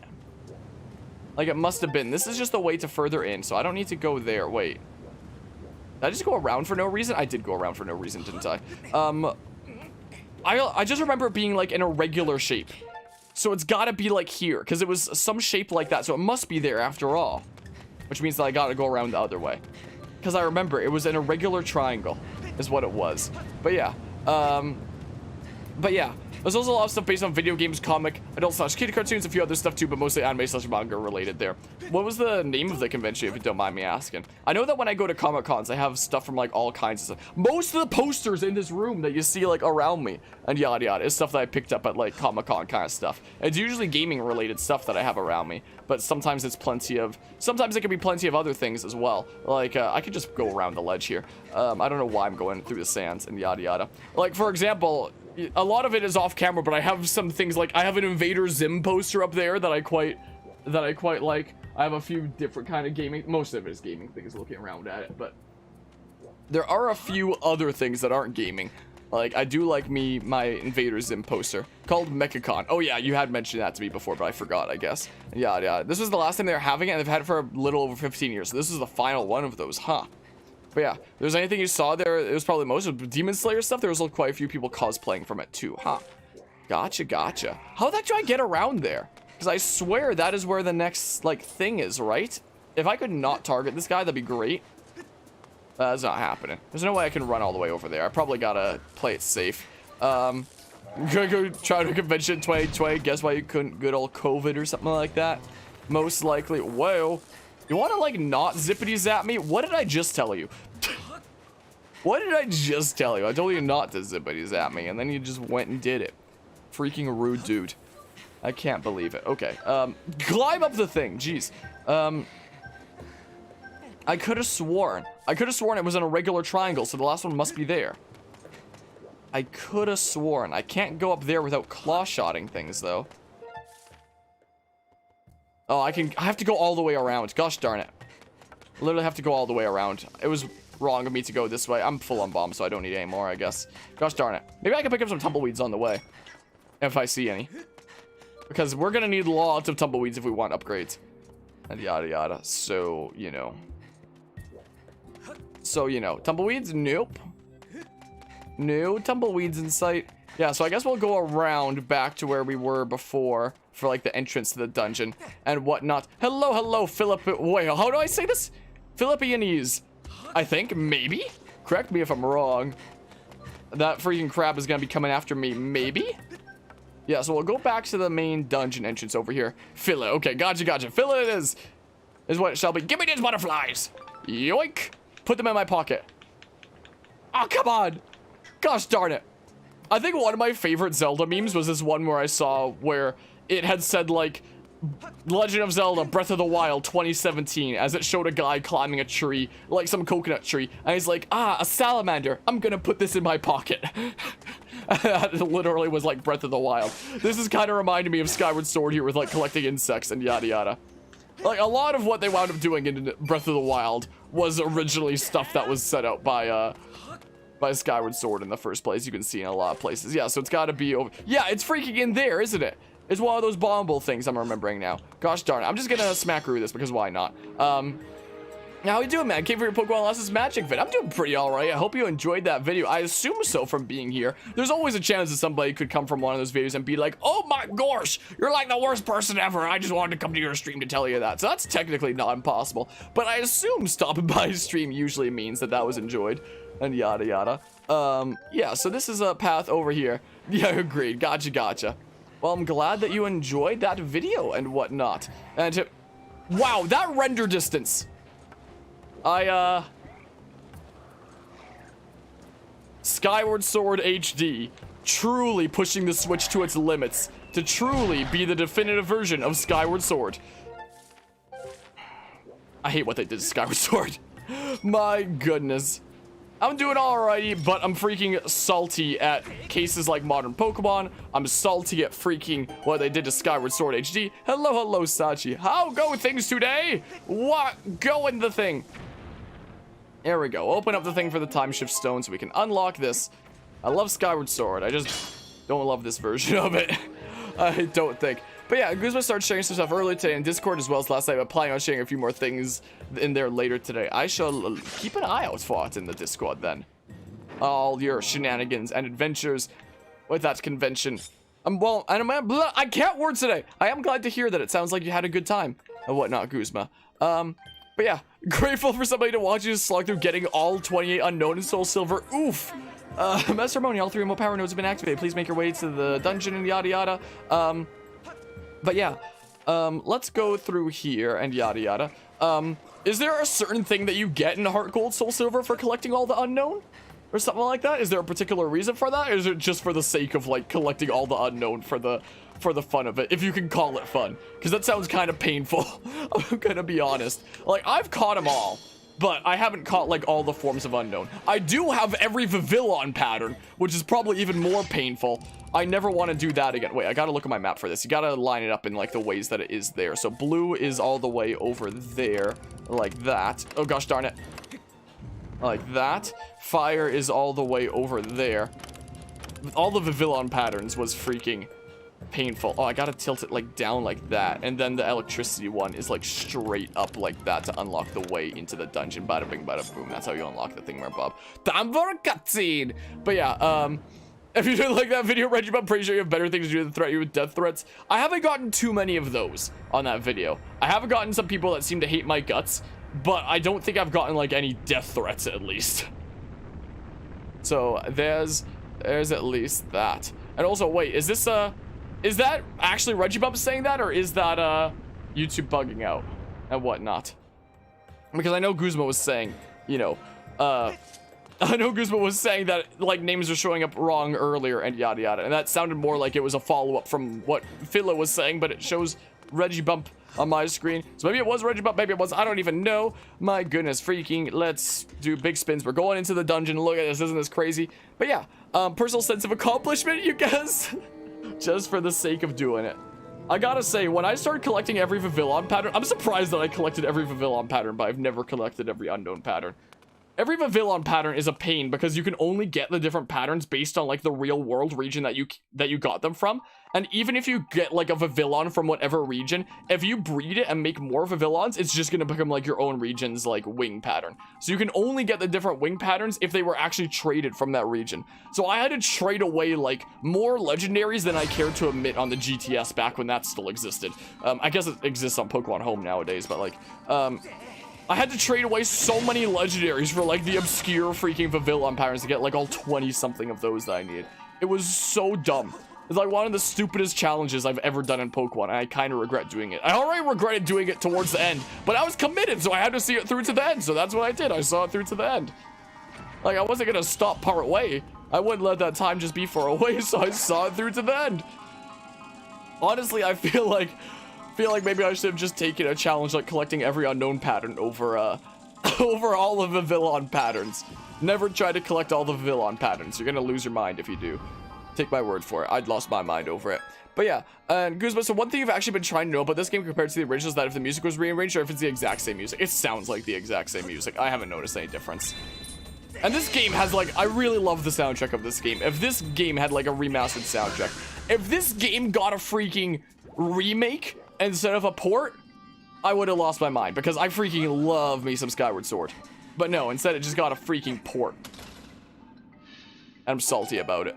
But yeah, imagine shiny hunting the unknown, all 28 of them. Yeah, I'm a pass on that. Imagine shiny hunting all the freaking Vivillon patterns. Imagine that. But yeah, then again, last time you checked out, Kira with nothing better. Yeah, that was you say that. Okay, gotcha. Have them all already, but your OCD but wants all of them in modest nature too. Can't you, if you transfer them to modern games, if you're willing to pay the freaking Pokemon Home cost, which is kind of gross.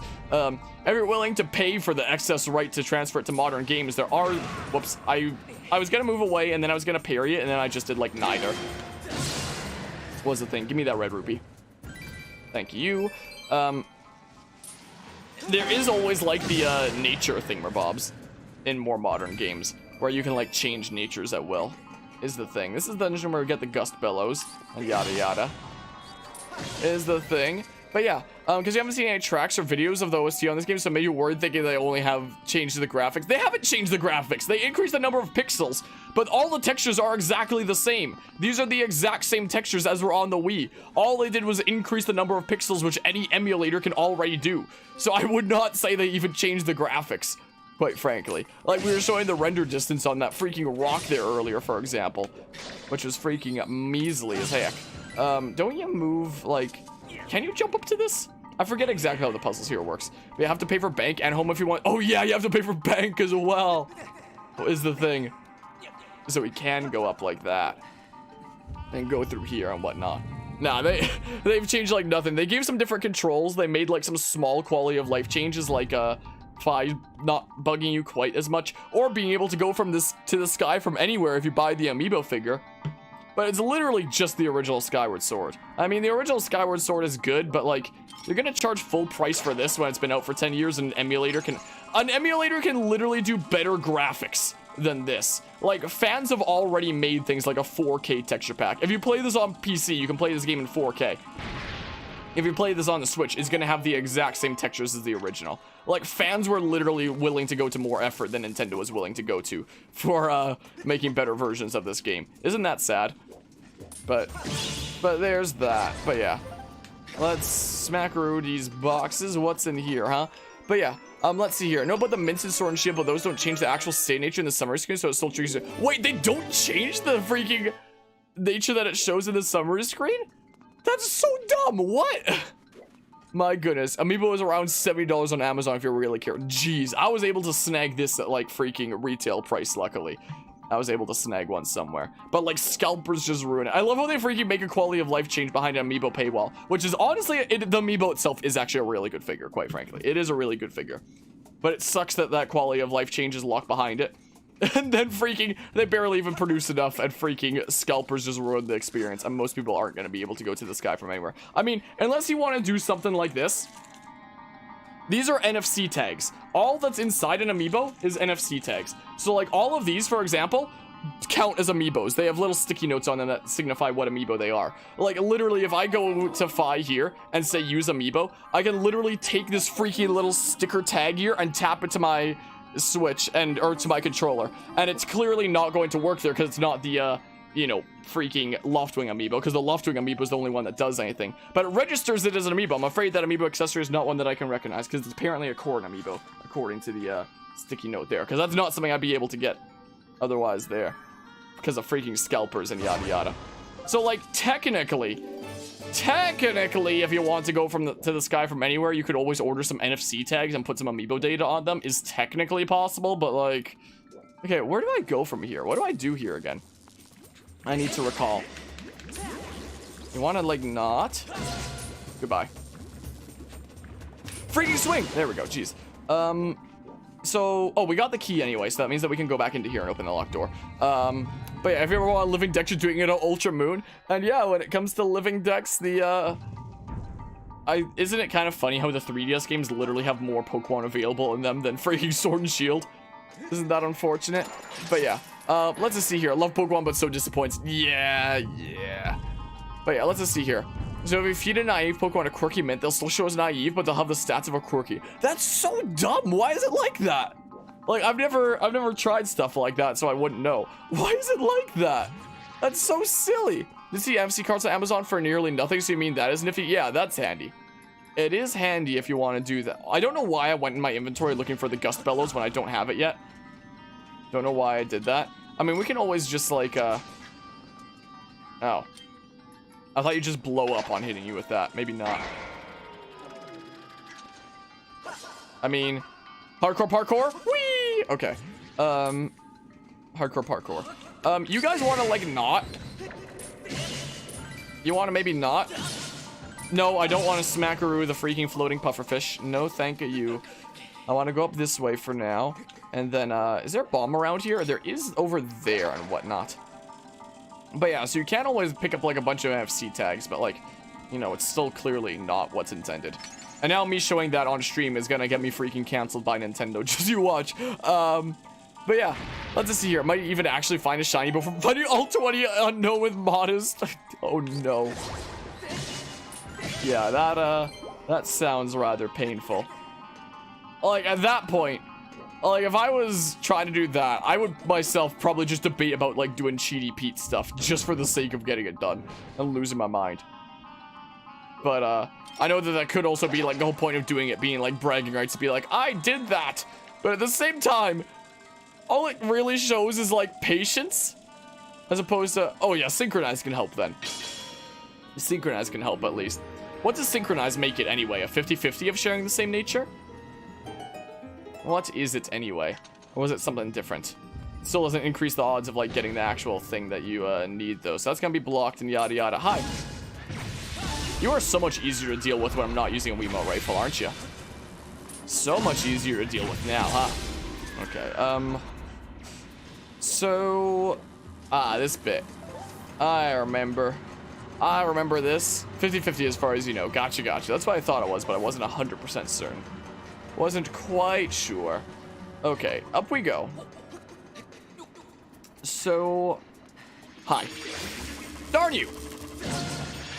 Darn you, Robot.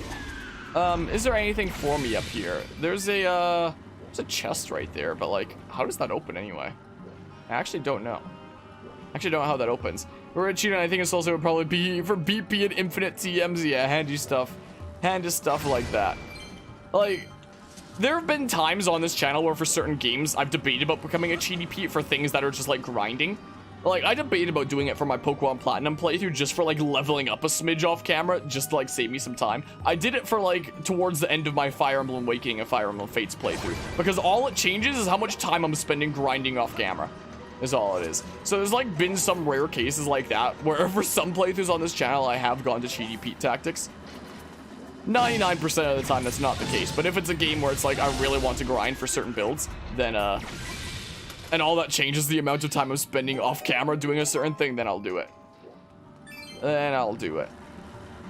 But yeah, so that opens the way over here. So we'll head through here now and yada yada.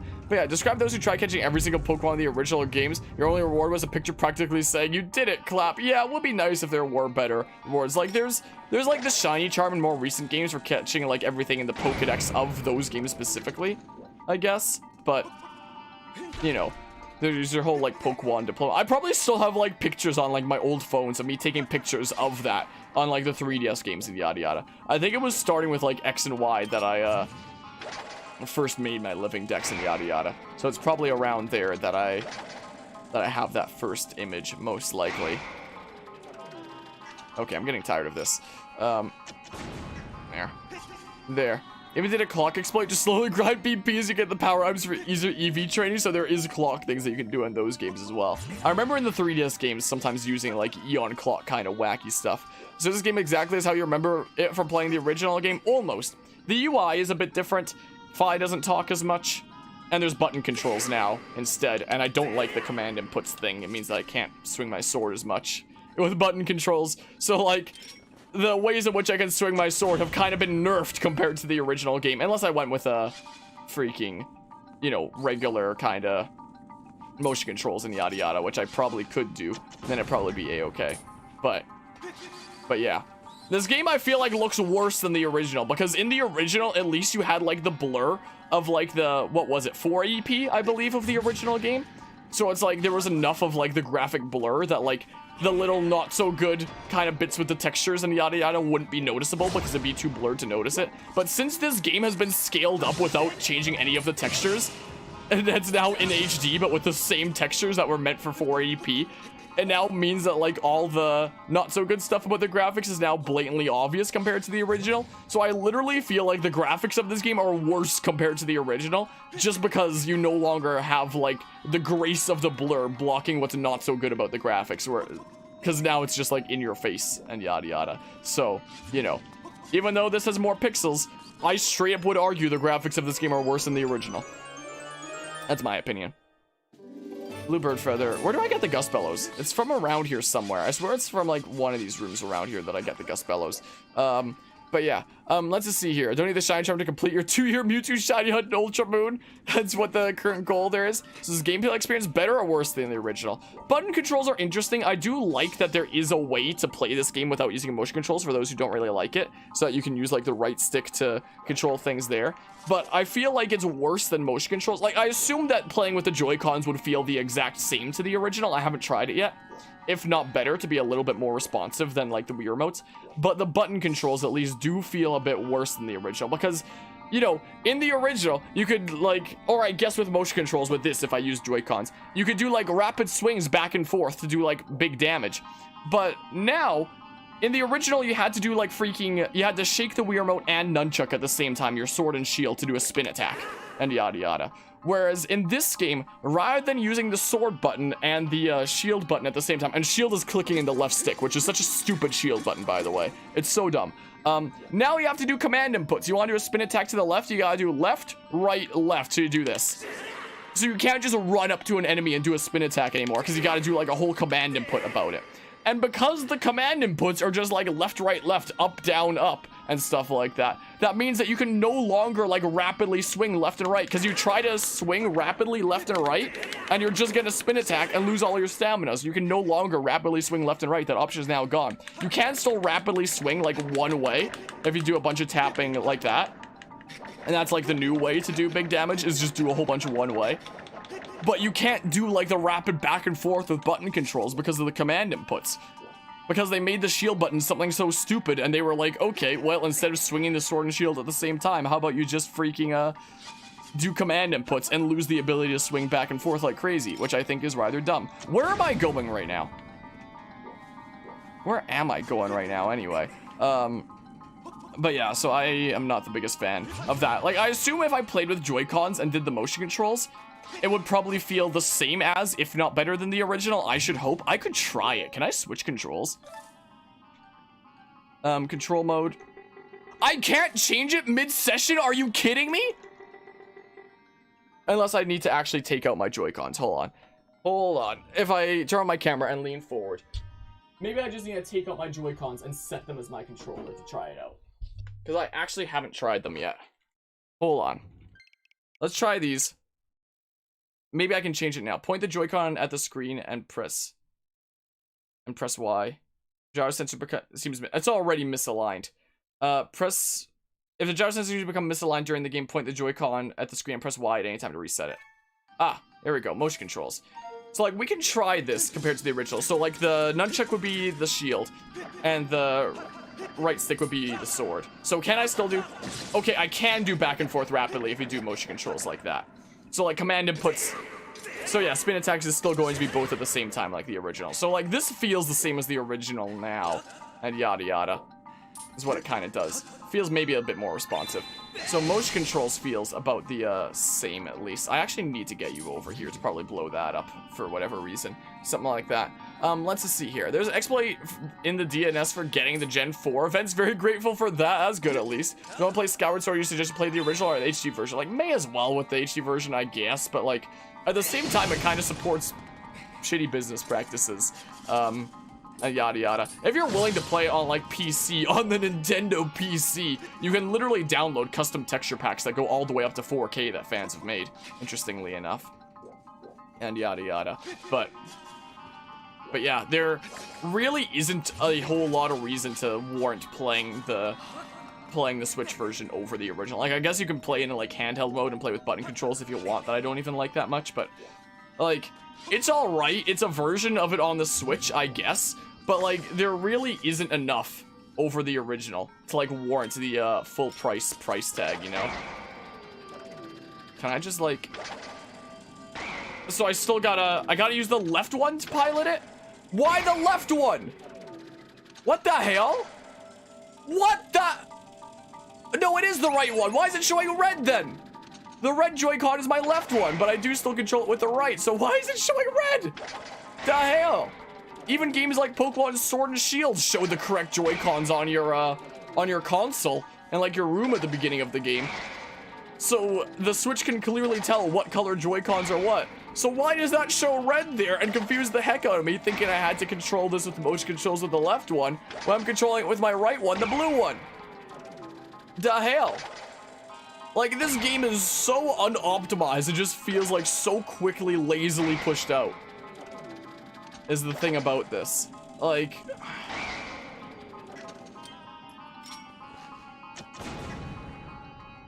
My goodness, I didn't even blow up that block. Looks like I might not need to anyway, though. Oh, I can just go up that ladder. I thought somebody would be blocking my way. I don't know why I thought that. But yeah, let's just see here. But yeah, to anyone who hasn't played either, like, if you have a Switch, I do still feel like Skyward Sword is worthwhile, like, playing. I do love Skyward Sword at the end of the day, and it is a game, like, worth playing. I feel like I do love me some Skyward Sword, but like, I don't know. This whole version of it is just like such a disappointment in so many ways. It just feels like, you know, like to somebody who's played the original, like I feel like to anybody that hasn't played the original looking at this, it'd be like, okay, this is new and fun, experiencing something new. But to anybody that has played the original like me, it's just like, okay, I'm literally just playing the exact same thing as before, except like even more of a confusing mess. Thanks for the Gust Bellows, that's where it is. So, you know, I'm not the biggest fan of that and yada yada. My goodness. I have actually been debating about, you know, ending this playthrough on the Switch and switching over to the fan-made Dolphin Emulator 4K texture pack is what I've thought about doing, and just seeing what it's like for comparison's sake. I might still try it out at some point just to compare things and see what it's like, you know. But yeah, one day you shall have a green Mewtwo in your Master Ball and take down the Rainbow Rockets. Sounds like a plan. At least that in Pearl, there's also a big chance of corrupting your game. Wait, what? And Reggie Bump, you're heading out. I hope you have a good rest of the day and whatnot. I might sneeze. Nope, it went away. For whatever reason, my sneeze went away. But yeah, so it is basically the controls. Gosh darn it, I remember when it comes to the motion controls, it seems like. It feels a little bit stranger with the Joy-Cons and the Wii Remote and Nunchuck, just because the Joy-Cons are smaller, I guess. So they don't, like, fit into your hand quite as well as, like, Wii Remote and Nunchuck, I guess. But, you know, it works, it seems like. It works well enough, I suppose. But, you know, so far, I'm thinking that I might have preferred, like, the motion controls with the Wii version more. Just because, like, the way the Wii Remote and Nunchuck fit into your hand was a lot nicer, you know. Whereas these don't, like, fit into your hand quite as well. They're much smaller and a little bit wonky and whatnot. Like, the Wii Remote and Nunchuck was a lot more clear-cut, even if they were, like, very strange controllers. For, like, most games, they worked for Skyward Sword, you know? So yeah, we can unlock the way back here, and now that we have the Gust Bellows, we should have, like, more things open. I'll try with motion controls for a little bit. I suppose, can I make that jump? Imagine. Imagine. If they gave this game a remake instead of a remaster, and the freaking sailcloth worked like the glider in Breath of the Wild, I could have made that jump. That would have been super sick. Okay, so now with the Gust Bellows in hand, can't do anything about that right now, but I should be able to go through a path here, I believe. But yeah, like, Skyward Sword is a great game, in my opinion, at the end of the day, but, like, this version of it is, for anyone that's played the original, it is a disappointment. As somebody that's played the original here, I cannot help but feel disappointed by this, you know. Quite frankly, smackaroo. Because, like, I've already played this exact same thing. Except, you know, there was the blur of the 480p graphics that made things blur together and not as blatantly obvious that the textures aren't the best. Like, it worked for 480p. But now in HD, this game is freaking hella ugly at times. Quite frankly.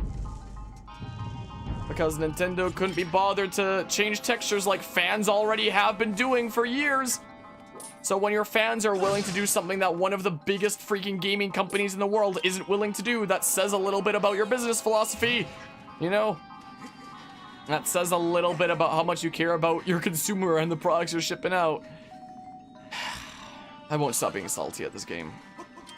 I'm still having fun and yada yada. I mentioned it before, I'll mention it again. I love Skyward Sword.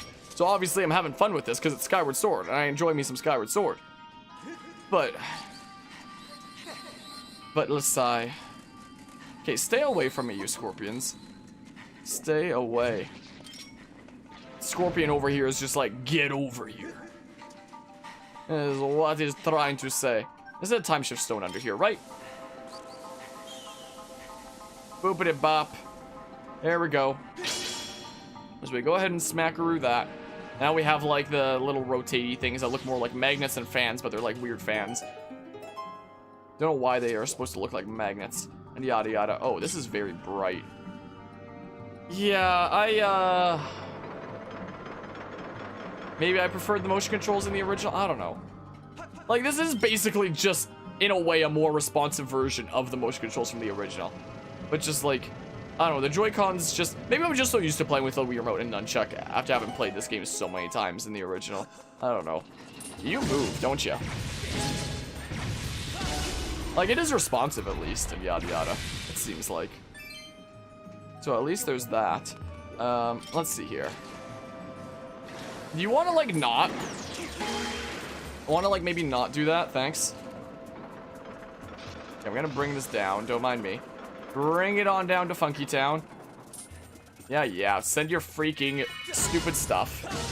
Now do your thing again. Do your missile. Now you're going to explode with rupees and they're all going to go into the abyss. Goodbye, rupees. There they go. You're not going to be able to collect any of those. Those dudes drop so many rupees, but they're so commonly hanging over the abyss that it doesn't really matter. Oh, I guess I can get the chest that I kind of forgot about. Like, may as well. May as well get... What the heck? I might switch back over to button controls. Yes, this is the angle that is up and to the right. This is literally almost straight left, and this is the angle that is up and to the right. Y is recenter, right? So, yeah, that's recenter. So maybe just recentering it will fix things. I don't know. Maybe. Thank goodness recenter is an option. Just a monster horn. That's lame. So will it be okay now? Okay, yeah, that's about the right angle now, I suppose. After recentering. But yeah, till today, I never would have guessed that the words of alpha are named after the word alphabet. I'm freaking... This entire time! I never put 2 and 2 together for that. Okay, well... How did it uncenter? This is straightforward. How did it uncenter already? I barely did anything. What the... I barely did anything and it got off center. All I'm doing... I'm not doing anything crazy under the camera here. I'm just laying my hands down on my lap. That's all I'm doing. My goodness. Well, there's a dudo over here. There's a couple dudos over here. It's gonna lock me in. At least they drop red rupees when I take them out. Hi. Hi. How about you? Give me them red rupees. Give to me the things. Thank you. Oh, I recenter it like every time. And every time I come back to it, I need to recenter it again. What is going on here? Like, actually, what is happening? Like, I promise I'm not making stuff up just to, you know, crap on this game more. This is just straight what's happening. I'm just leaving this straight on my lap like that when I'm playing like this. Like, I'm not doing anything crazy, I promise you. Bulbapedia is the one that taught you that, ironically enough. I can learn a lot of stuff off of Bulbapedia. Can definitely do so. Alright, well, we move this on over. Head on over this way. Okay, so up we go. So this has just been straight, like, on my lap the entire time. So if I pull up the Gust Bells again, it's relatively forward this time. Relatively. How about now? Now it's freaking staying relatively forward. Is it maybe only after I use the sword? Yeah, now it's staying pretty much forward. I mean, I don't get it. I don't understand. I'll never understand. And then what here? Oh, now it's going a little bit crazy. Just an amber relic. So what am I missing here, huh? What am I missing here anyway? Oh, goes a little bit crazy. Why is it giving me seeds? I mean, I'll take them, but like... Is there some... Why is it jumping all over the place a little bit? I don't understand. There's something in this room I'm missing. Something I'm missing here. But what is it? I don't remember. I do not remember. Ow, that didn't actually damage me? Question marks? Hold on. Hold on. What am I missing in this room? What am I missing here, huh? Why does it get like this? I'm holding this straight forward. Recenter. I just leave it flat on my lap, and for whatever reason, that makes it go crazy. Well, there's no crystal to smackaroo up above or anything like that. There's a time shift stone back there, isn't there? Yep. I'm remembering now. Now I'm remembering. Okay. Okay. I might have to go back to button controls again. Like, I was pretty okay with the motion controls in the original. But The Joy-Cons are a lot smaller, don't fit into my hand quite the same way. It'd probably fit a lot better if I put like the actual dedicated thing on. Like the wrist strap thing rubs and make them a little bit wider as well. What the hell? Freaking Gust Bellows, please. And their alignment just gets weird. It seems like. For whatever reason, the alignment is a little bit screwed up. For whatever reason. At least swinging the sword typically works the way that I want it to. But like the general aiming kind of alignment stuff is a bit strange. I want to like not. I hoped I could one cycle you, but alas, I could not. Alas, I could not. So let's go over here. I'll do this dungeon with motion controls, I guess. Just see what it's like and whatnot. I'm not the biggest fan so far, and I was somebody that liked the motion controls in the original game. But yeah, let me see if the 26 is FL Ebed R. My oh my. We got the dungeon map. Nice. There we go. So getting there bit by bit on that crazy quest. There's a chest near the beginning there that I missed, apparently. It seems like I'll yoink a heart, I guess. I'm not used to enemies dropping hearts after that hero mode playthrough. Also, another thing, it's so dumb that I couldn't play hero mode from the get-go. This game's been out for 10 years, but Nintendo wasn't like, oh, maybe someone's played the original and wants to try hero mode this time. No. They even did that with Wind Waker. They let you play in Wind Waker HD hero mode from the get-go. But no, not for this game. Screw that. I literally just keep it flat on my lap and it gets out of line. You know, I'm debating about going back to button controls, but like, you know, we're showcasing motion controls and being salty at it for this dungeon. All right, well, here's the path underneath the thing. Right here. It seems like. There's a secret tunnel over here. Excuse me, Mr. Scorpio. I've got places to be, thank you kindly. Yeah, so then like straight forward and to the left, and we go get a chest over there. I recall. Yeah, like looking at some of the textures, you can tell that it's just like unchanged from the Wii. Like, it's quite jarring sometimes, seeing like the lines right across where the textures don't match up like at all. Look at those lines where it just doesn't match up whatsoever. That you're not gonna notice on like 480p when it's blurred together and yada yada. But when it's HD and right in your face, it's like, okay, that's no. Yeah, then the scorpions fall, but we can get out of there. Who cares? Who cares about the scorpions? I sure don't. Hi. Yeah, you can't crawl in here even though you look like you're the perfect size for it. Yeah, how about you don't? And then this was this way. Excuse coming through. Coming on through here. I'm late for a very important date. Out of the way! I just said I'm late for... Why do you put it away? I just said I'm very late for a very important date. Excuse me. What am I doing here? I'm going into that room there. It seems like. So around we go. Bring it around town. Bring it around town. Then you do this, and this, and this, and this, and this, and this. Okay, well. Gosh darn it, wait. No, I was going the right way. I just needed to not go to that way. Yeah, there we go. There we go. I thought I had it mostly memorized after looking at the map there. Not quite. Oh, this freaking room. I remember this. I remember this. Time to clean up. Time to clean up. Yeah, it's a little bit jarring when things haven't been changed since the original game. My goodness. Well, I'll still have fun because it's Skyward Sword, but like... Well, clear out all the sand. Be gone, sand. Omega. Count all the grains of sand in this desert. Get out of here. Be gone. All these Scorpios want my ass. Excuse.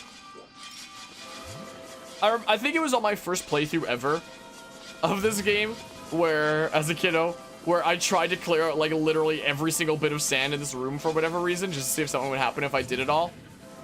Spoiler alert, nothing happened. I'm fairly certain that's a thing that I did.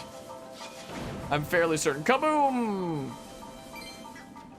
Alright, I should just be able to sneak through here. Isn't there like a chest over here or something though? Wait. Yeah, there is. There is. So, I technically don't even need to clear out all the sand to, get to. I wonder if I could, like, damage boost through it. I'm familiar with, like, Breath of the Wild glitches. Not so much for, Skyward Sword. So I'm not gonna really know a trick to, get myself over there. Without having to worry too much about the spikes, unfortunately. But we've made our way through anyway. Made our way through here regardless. There we go. What's in the chest? Red rupee. Well, I will need plenty of rupees throughout this adventure. Once we get Fun Island, then we'll get all the rupees we could possibly want. These spikes are very loud, aren't they? Wait. Dang, I need to hit a switch to open the door. Don't I? That door is just closed there. So where's the... Oh, it's just freaking right here. Easy peasy. Cool. Cool. Alright, let's go this way. Up we go. What's in the box? Hearts. Those never spawn in hero mode. That feel when you were Captain Little Y 3 times in a row.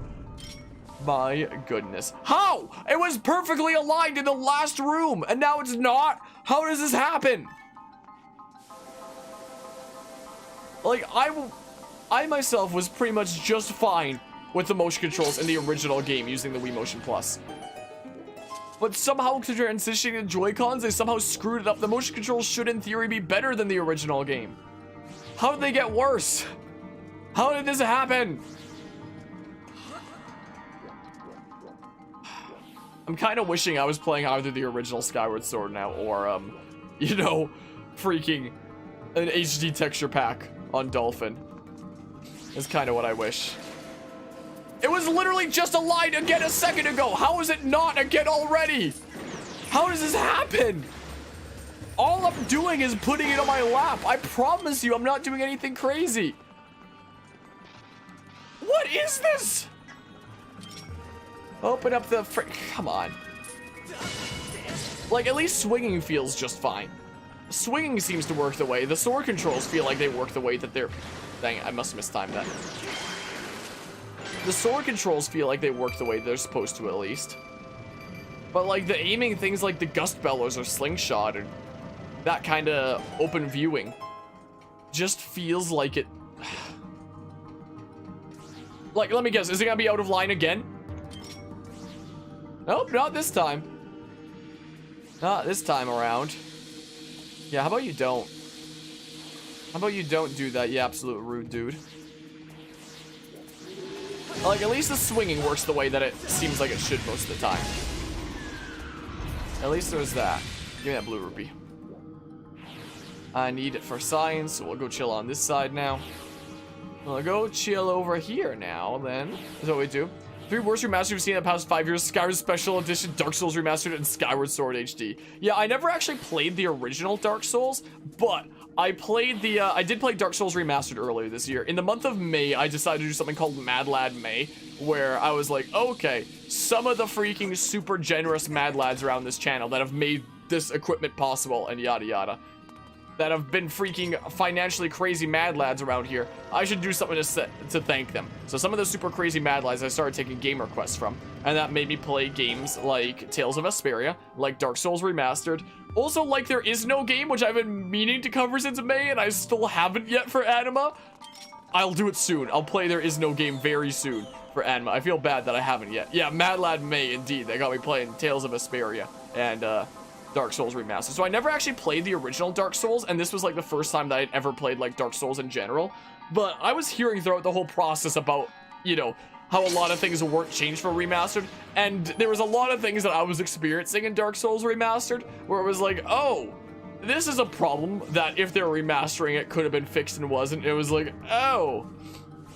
So, yeah, even though I hadn't played the original Dark Souls, it kind of became blatantly obvious to me with Dark Souls Remastered that it was like, oh, there really isn't a whole lot, like, going on here in terms of, like, what could have been fixed and wasn't. Like, I was experiencing several problems in Dark Souls Remastered, and people were telling me, yep, that's the way it was in the original, they didn't change it for Remastered, and I was like, oh! Oh, okay then. So, yeah, I don't have the original to compare it to, but, like, you know, Also, this didn't get out of line this time, at least. This time it didn't get out of line. At least, and yada yada. We're gonna Outer Worlds as long as you don't mind swearing. Slightly sensitive subject matter? What, for like something that's similar to Dark Souls or something like that? Or yada yada? Or is that a completely different game? Because I typically still don't take game requests, and for that it was literally just people for on Twitch. The kind of one of the wait, what the hell? Where do I go for do I just like send this back now and to go back through that door? I assume so. On freaking Twitch, I was taking game requests from people who had given 10,000 bits or more, which is the equivalent of over 100 US, which is absolutely crazy to me that anybody would be that freaking crazy, but there were 6 people that were, was the thing. So I was like, oh my goodness, there's enough people that were that crazy, I should do something to thank them. So I started playing freaking Dark Souls Remastered for Mortis, started playing Tales of Vesperia for Guzma. I will be playing freaking There Is No Game soon for Anima.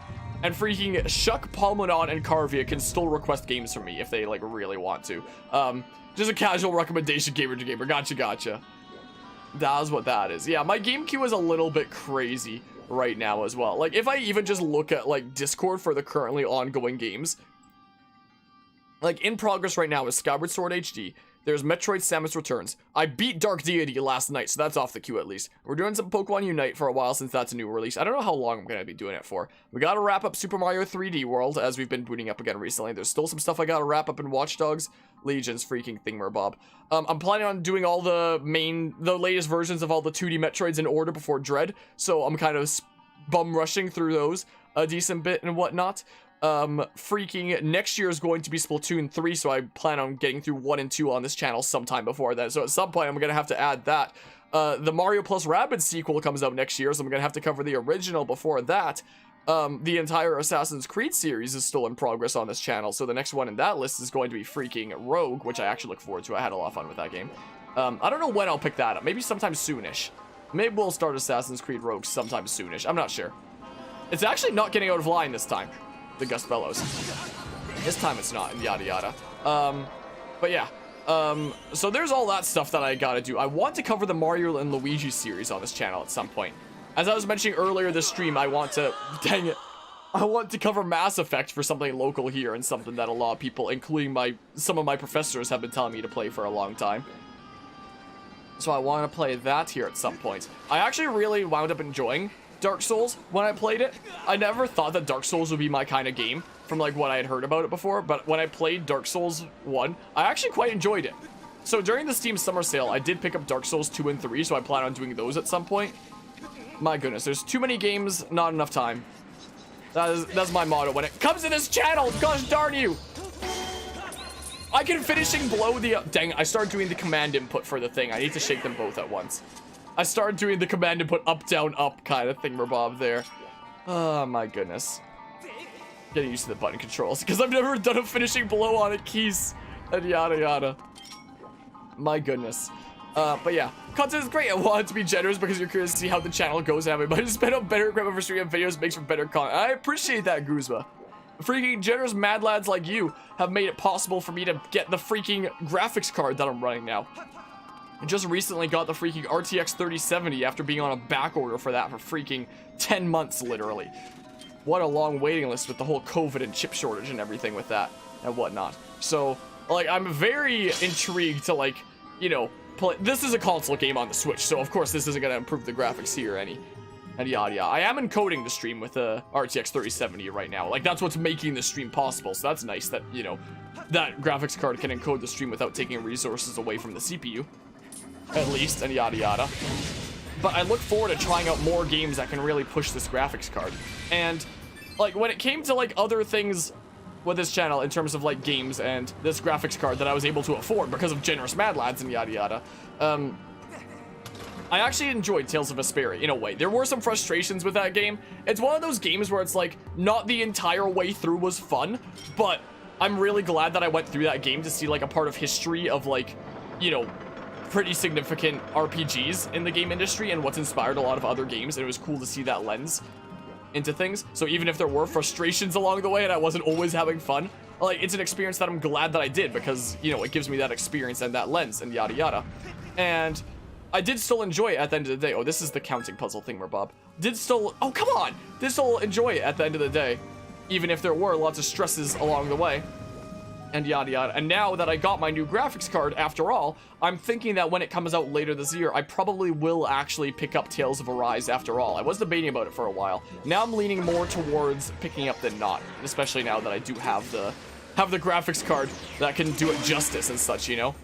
But yeah, let's just see here. If you like Mass Effect, there's a good chance you'll enjoy Outer Worlds. Well, if I do get to Mass Effect at some point, then maybe I'll consider that after the fact. Darn you! Darn you! Wrong thing! There we go. Alright, now shoot me with another thingamabob. Switch to Gus Bellows in the meantime. Dang it! I thought I could be time efficient by switching during that. Okay, let's get the platform all the way back over again. Did that red rupee actually land over here, or did it fall into the abyss? It fell into the abyss, of course it did. My goodness. But yeah, work is just casual. Don't worry for me. Gotcha. Sometimes I get people that are coming in and recommending things to me and being like, hey, here's this game I want you to play. Why can you do that? I'm just like, about that. Things are looking a little bit sketchy. There's a lot of stuff in that game, that other games took inspiration from it. Yeah. So, I mean, there were definitely lots of stresses that I had with Tales of Vesperia at times that I was getting frustrated with it and yada yada. There's a lot that could have been improved about that game. Oh yeah, when it comes to other, like, definitive versions of games that were not so good. Tales of Vesperia.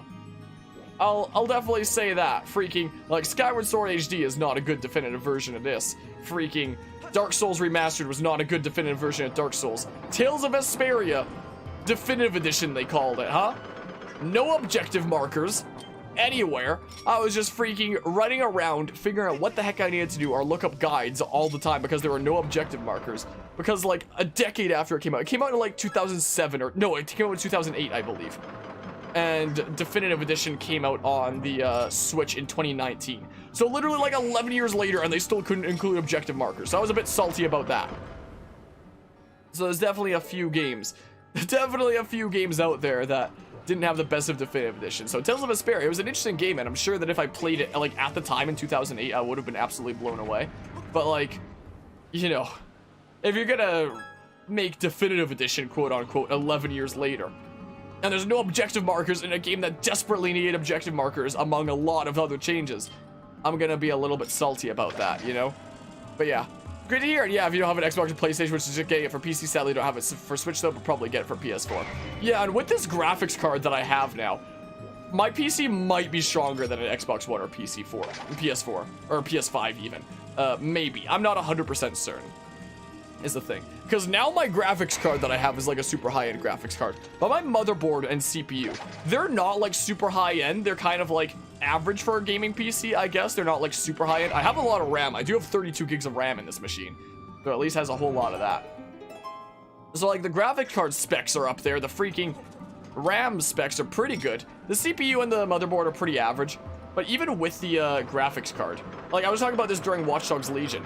Like, in terms of Canadian dollar, I spent $850 on this graphics card. So, once again, thanks to the generous Mad Lads that made this possible. Technically $900 if you want to count the new power supply I had to pick up as well. That was strong enough to power this thing since my old power supply wasn't good enough. Come on, open up. Open up, you. Come on. So, you know, the graphics card that I bought for my PC here was literally more expensive than I would have paid for a new console anyway. It's kind of the thing, funnily enough. Come on, one cycle. Come on. There you go. The one cycle window is a little bit tricky to get, but you can get it if you're fast enough. I was able to get it that time. So yeah, I don't know exactly what the specs on, you know, those consoles are. I should look it up at some point. Oh, come on, I missed the one cycle. Crap. But yeah, it is possible that my PC might be able to run it better than one of those consoles could anyway. Maybe. I need to double check the specs. The graphic card in this machine had better darn be better than those consoles, but the other hardware maybe not as much. I don't know. But yeah. Yeah, that's still one of your biggest gripes about it, but overall I still really enjoy it. Honestly, glad to hear you enjoyed it overall too. Yeah, I definitely enjoyed it overall, and I'm very glad that I played it because I got to see like how much it inspired like different games out there and how much of an influence it was. It was like I got a peek of history into like the whole RPG genre. So it was absolutely a worthwhile thing for me to do. I feel like. That makes me curious about what Tales of Arise is going to be like later this year and whatnot. So then we go over here. Also, now that we have the boss key, I am curious if like the motion controls are going to be similar to the motion controls for like putting in the key, because the button controls for putting in the keys in this, the button controls freaking are garbage putting in the keys.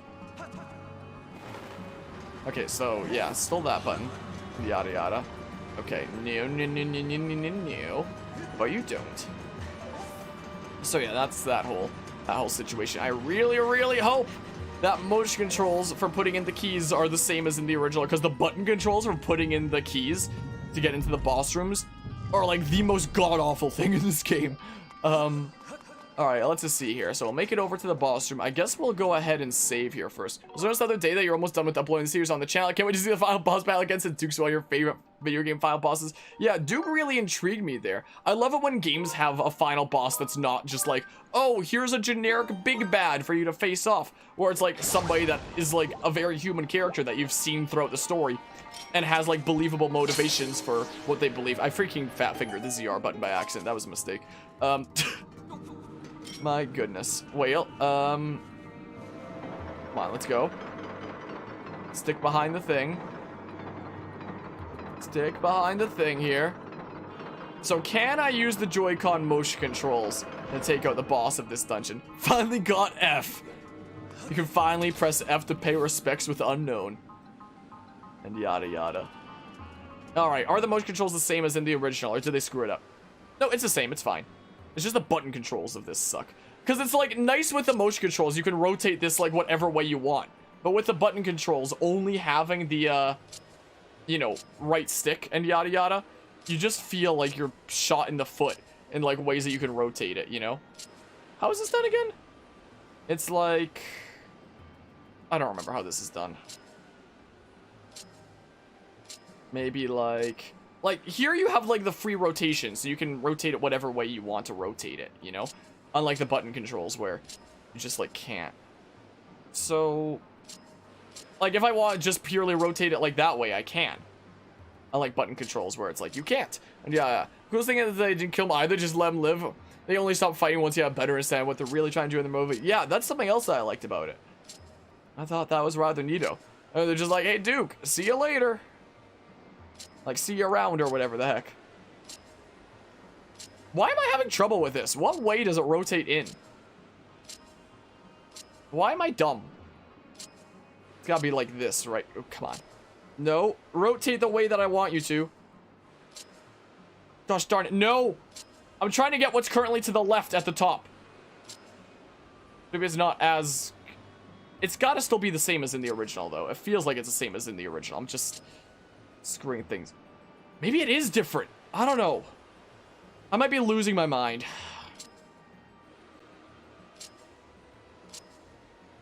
Ah. This is hurting my wrist a little bit. Yeah, it definitely was a nice touch. I don't even remember what way I was trying to rotate it originally anymore. It's like reversed. Like if I press A here and I rotate this to the left, it goes to the right. It spins to the... Why is it reversed? I'm just now realizing. I don't know. Maybe reversed makes sense? Oh. Like... Oh.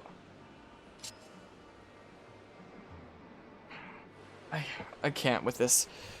I never had this much trouble putting in a key, even in the original. Am I actually just that bad? Because this has got to be... That's the way to rotate it. If I could just get it in there. Now just turn over. Why does it turn over that way? Turn over the other way. It's reversed and it's screwing with me. Ah! Like, in theory, it's got to just be the same, right? I'm just got to be bad. Like, if I'm saying that that's bad, that's just got to be the way that it was in the original, right? And I'm just making these mistakes to them bad? Or was it actually screwed up? Like, I assume that I'm just being bad? Super excited for Tales of Rise. Super curious to see how high quality these graphics will look when I end up streaming it. Yeah, we shall see. We shall see. I spent basically like $1,000 to put this stupid graphics card in my machine. So if games don't start looking good, I'm gonna be pissed as hell. My goodness. Alright, time for Scorpio to say get over here. I remember doing this one with the Wiimote rifle. Doing this with the Wiimote rifle gave me a bit of trouble. Alright, here's our first boss that we're doing with motion controls in Skyward Sword HD. Let's see how it goes. I might switch back to button controls afterwards. So I might do. Moldarak. Okay. I should be able to do it way faster than with the Wiimote rifle. May as well charge this up on times that we're not attacking. Just for some extra damage. Like, may as well. There's no reason not to. Like, I'll just attack the moment they open up anyway. Oh, come on! I'm bad at this game, holy crap. My goodness gracious. Well, the Skyward Sword, charging up a Skyward Strike at least seems more responsive than the original game. In the original game, sometimes I would hold this up, like the Wiimote up, and it just wouldn't charge up, it wouldn't register, Link is holding it all the way up, and it was the most annoying thing. That feels a bit more responsive in this game, at least. Imagine having, like, a freaking port 10 years later that's better in some ways and worse in other ways. That's kind of how I felt about Mario and Luigi Bowser's Inside Story on the 3DS. It was like a full-on remake in that case rather than a port. But, like, in some ways, the original was better. In some ways, the remake was better. It was a strange situation with Bowser's Inside Story. Freaking get out of there! Who said that you could go chill under the sand there? Who said you could do it? How are you not revealed yet? I revealed so much of you! Is it bugged? Is this something different about the in the original, he would be revealed by now. Okay, that took way longer than I recall it ever taking, but okay. No, this isn't the first boss fight, Guzma. Just the first boss fight that I'm doing with motion controls. Is all it is. But yeah, hello, GlitchxCity. Are you one of the 3 other people who bought the Bowser's Inside Story remake? Maybe. I was actually gonna go over on my shelf and grab it, but I have a whole bunch of, like, stuff on my shelf. You can see that I put, like, a lot of knickknacks in front of my games on the shelf. So I was actually going to go and grab it and show it. But then I realized how my knickknacks are in the front. And I changed my mind. I changed my mind about that. But yes, I do indeed own Bowser's Inside Story on the 3DS. And when I was mentioning earlier that I want to cover the Mario and Luigi series on this channel at some point, it's strange because we've already covered Bowser's Inside Story. And it's the 3rd game out of 5. And typically I do things on this channel in order. But I just hopped right into Bowser's Inside Story for that one. So if I ever freaking do a series on every Mario and Luigi game, we're going to be doing like 1 and then 2. And then 3 is going to be a blast of the past with however many years ago it will have been at the time. It's already been 2 years ago. So by the time we do the Mario and Luigi series, it might be closer to 3 or 4 years ago. And then back to the present for like 4 and 5. So, if ever I do have, like, a complete series and playlist on, like, freaking the whole Mario and Luigi series, there's gonna be, like, a random blast to the past in the middle of the series, and it's gonna be hilarious. Anyway, how are you doing today, Gangster Samurai? Yeah, music in Bowser's Inside Story remake is incredible. Oh, yeah, the freaking music. So dang good. I really enjoyed that and whatnot. But the final boss theme just sounded a bit underwhelming to you. Yeah, I feel like the final boss theme for the remake there could have been done even better. And they freaking changed the title theme. The title theme of the original game was like so relaxing. The do do do do do do do do do do do do. Dang, I pressed the button early. And they changed it to a completely different title theme that isn't even all that good. Like, because of the whole plus Bowser Jr.'s Journey thing that they incorporated into it, and they made like a new title theme for that I didn't even like all that much. Like, the original title theme was so relaxing, and they just threw it in the trash. It sucked. I did really enjoy Bowser Jr.'s Journey, though. Like, it got repetitive at times, but, like, I actually kind of enjoyed the plot of that, and it was so freaking funny. Like, I was actually laughing my head off. It had been a long time since I laughed that much at a game. So, like, at the end of the day, I did enjoy Bowser's Inside Story plus Bowser Jr.'s Journey. But if we ever do have the complete Mario and Luigi series, there's gonna be the random blast in the past literally right in the middle of the series and whatnot. But yeah, Awakening is the 13th game, so the straightening with the 3rd isn't that bad. Wait, what? Hawa? What? Fire Emblem? When did we get to Fire Emblem? Hawa? No, in the remake, though, they made a new track or 2 for one of the fights near the end of the game that caught you off guard. That was super cool to see. I might need to recall exactly what one that is and whatnot. I enjoyed the freaking Bowser Jr.'s Journey new OST as well. It was real good. And I kind of wish the music got remastered for this game, because Skyward Sword OST is pretty darn good. Like, I really love Ballad of the Gods. Why do they have no shadows? Oh, man. My, oh, my. Oh, sorry. To clarify, Gangster Samurai, you see, I normally start with the first game. I start with the first game in things that, like, the story relies on that. Essentially is what I mean. Where I guess it doesn't as much in Mario and Luigi Bowser's Inside Story, but they're, like, closer together, not as many of them. Kind of thing. Most Fire Emblem games kind of exist on their own with the plot. Like, I'd probably be doing things in order for cases of Fire Emblem games that are connected, like Fire Emblem 6 and 7. But it makes me wonder if I do 6 first or 7 first, because 7's the prequel to 6, and Or in the case of, Your Grace, quickly, to the gate. I'm just talking about Fire Emblem in the meantime. Or like for Ike's games, I do Path of Radiance and then Radiant Dawn. I think that's the order. It might be the other way around. But the GameCube one and then the, it'll need this where you're going. Where we're going, we don't need roads. Like, for example, with ones with connected stories when it comes to Fire Emblem. Once I do eventually cover Ike's stuff, I'll obviously play the GameCube game before the Wii one. Because that's the order of the story. Alright, there goes Girahim's barrier. There goes Impa's barrier. Ah! My pancreas! Harmonia. Am I late? Bitch. No, you're right on time. Sorry. Link says that. Harmonia, look at this cool ass drop of water I got. You must go now. Return to the old woman at the Seal of Grounds. Tell her what happened here. She will know where you must go. And know that we will... I'll see you again. This isn't goodbye, Harmonia. I promise. Flashbang out! Wasn't that flashbang crazy? Now you've done it, Harmonia.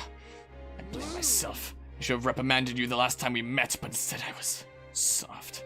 I take the pleasure in punishing you, but I have no time for recreation. But next time I'll do more than just beat you senseless. I'll make the affair so excruciating you'll deafen yourself with the shrill sound of your own screams.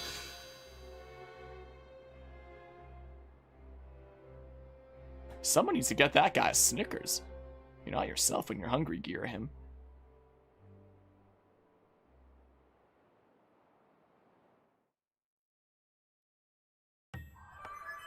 Well, a report master, I can no longer detect Zelda's aura. Yeah, she freaking went to the past. She time traveled.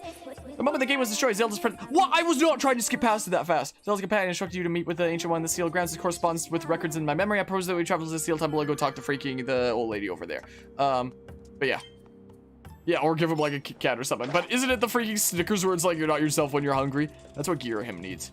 You know? But yeah, I actually just finished Path of Radiance yourself. Did you enjoy it? I played like the first few hours of Path of Radiance like a good while back. But never really got past there. But yeah, so like I'll play things in order when it kind of has to do with the story. Or they're just like more close to one another. Like something from like Game Boy Advance to 3DS, for example, in the case of Mario and Luigi, is like, okay, here you can see like how things change over time. And there is a little bit of a story kind of continuing, I guess, with stuff with Fawful, I suppose, up until the third game. And yada yada. And then like the fifth one is, you know, the crossover with Paper Mario, so I'd want to do the Paper Mario series before that point. Or the case where it's just like one game per console. Like I plan on doing Paper Mario at some point, so I do like Paper Mario on the Nintendo 64 first, and then I do the GameCube one, Thousand Year Door, which I absolutely adore. And so on and so forth, all the way up until like the crossover, to do things in order leading up to the crossover, yada yada, stuff like that. But a game like as vast as Fire Emblem and yada yada, where all the games kind of usually exist on their own, it's like, okay, the order there isn't gonna matter too much. Like I'll do them in order for like kind of generations of stuff. Like on the 3DS, for example, I'm doing Awakening, then Fates, then Echoes, for example. And maybe before I do Echoes, I might do the original Gaiden. Maybe. I'll think about it. I might do a little bit of the original Gaiden. I don't know about a full playthrough, but I'll consider it at least. Or cases like Fire Emblem 6 and 7, I'd probably do in a pair. And then shortly after that, I do Fire Emblem 8. So it's like, okay, now like the Game Boy Advance ones are covered. These have no shadows, these pillars, for whatever reason. Or like freaking Radiant Dawn and Path of Radiance, yada yada. I do those as like a pair, considering they're Ike's games and yada yada. So cases like that where they have like connections on like a console, or I hear you. Where they have connections on a console. I think it's on the other side where it spawns, right? Where they have connections on a console or like story connections. Or there's just not as many games, you know? I'll do more things with. Yeah, that's its spawn place. So doing things in order is a little bit up to that kind of interpretation. Like if I wanted to do like all the main Zelda games one day, for example, what order would I do them in? Story order for like Skyward Sword first, and like the freaking, I wouldn't do the things with like the crazy timeline there, like the I feel like it wouldn't matter too much for something like Zelda that's as vast, where it's like, you know, there is the whole timeline and story and yada yada, but it's not gonna matter too much in the grand scheme of things because they all kind of exist on their own, you know. So something like Zelda, it's not gonna matter too much. I might switch back to button controls and whatnot. But yeah, say Path of Rain is your third favorite Fire Emblem game right now. Nice. Know that name just said 5, but you thought it said FBI for a split second? FBI, open up, Link. So is it gonna be like Wiimote things where it's like you, yeah, it is. And then press A to dash? Nope. Press B to dash? That's slow down. X to dash. So yeah, it's still this for flapping and doing stuff here. Yeah, I might do the rest of the playthrough in button controls. Maybe I'll do, like, motion controls for, like, certain bosses and stuff, but, like, you know. What? Anyway, we have, like, all our main areas mapped out now and yada yada. I'm going to switch controllers here, is what I'm going to do. Will that controller connect? There we go. Yeah, I'm going back to this. This is what I'm feeling more comfortable with now. And again, I was somebody that did actually kind of enjoy the motion controls of Skyward Sword. I don't have as many rupees now as I normally would. 390. We might be able to get the Goddess Shield and whatnot. Let's see here. Mario and Luigi also have some returning characters who kind of show up in Dream Team. Oh yeah, there is stuff like that, so I would want to do stuff like that in order. I feel like Bowser Inside Story remake should have been on Switch rather than 3DS, but that's just you. Yeah, I can agree with that, especially considering it came out like 2 years after the Switch had been out.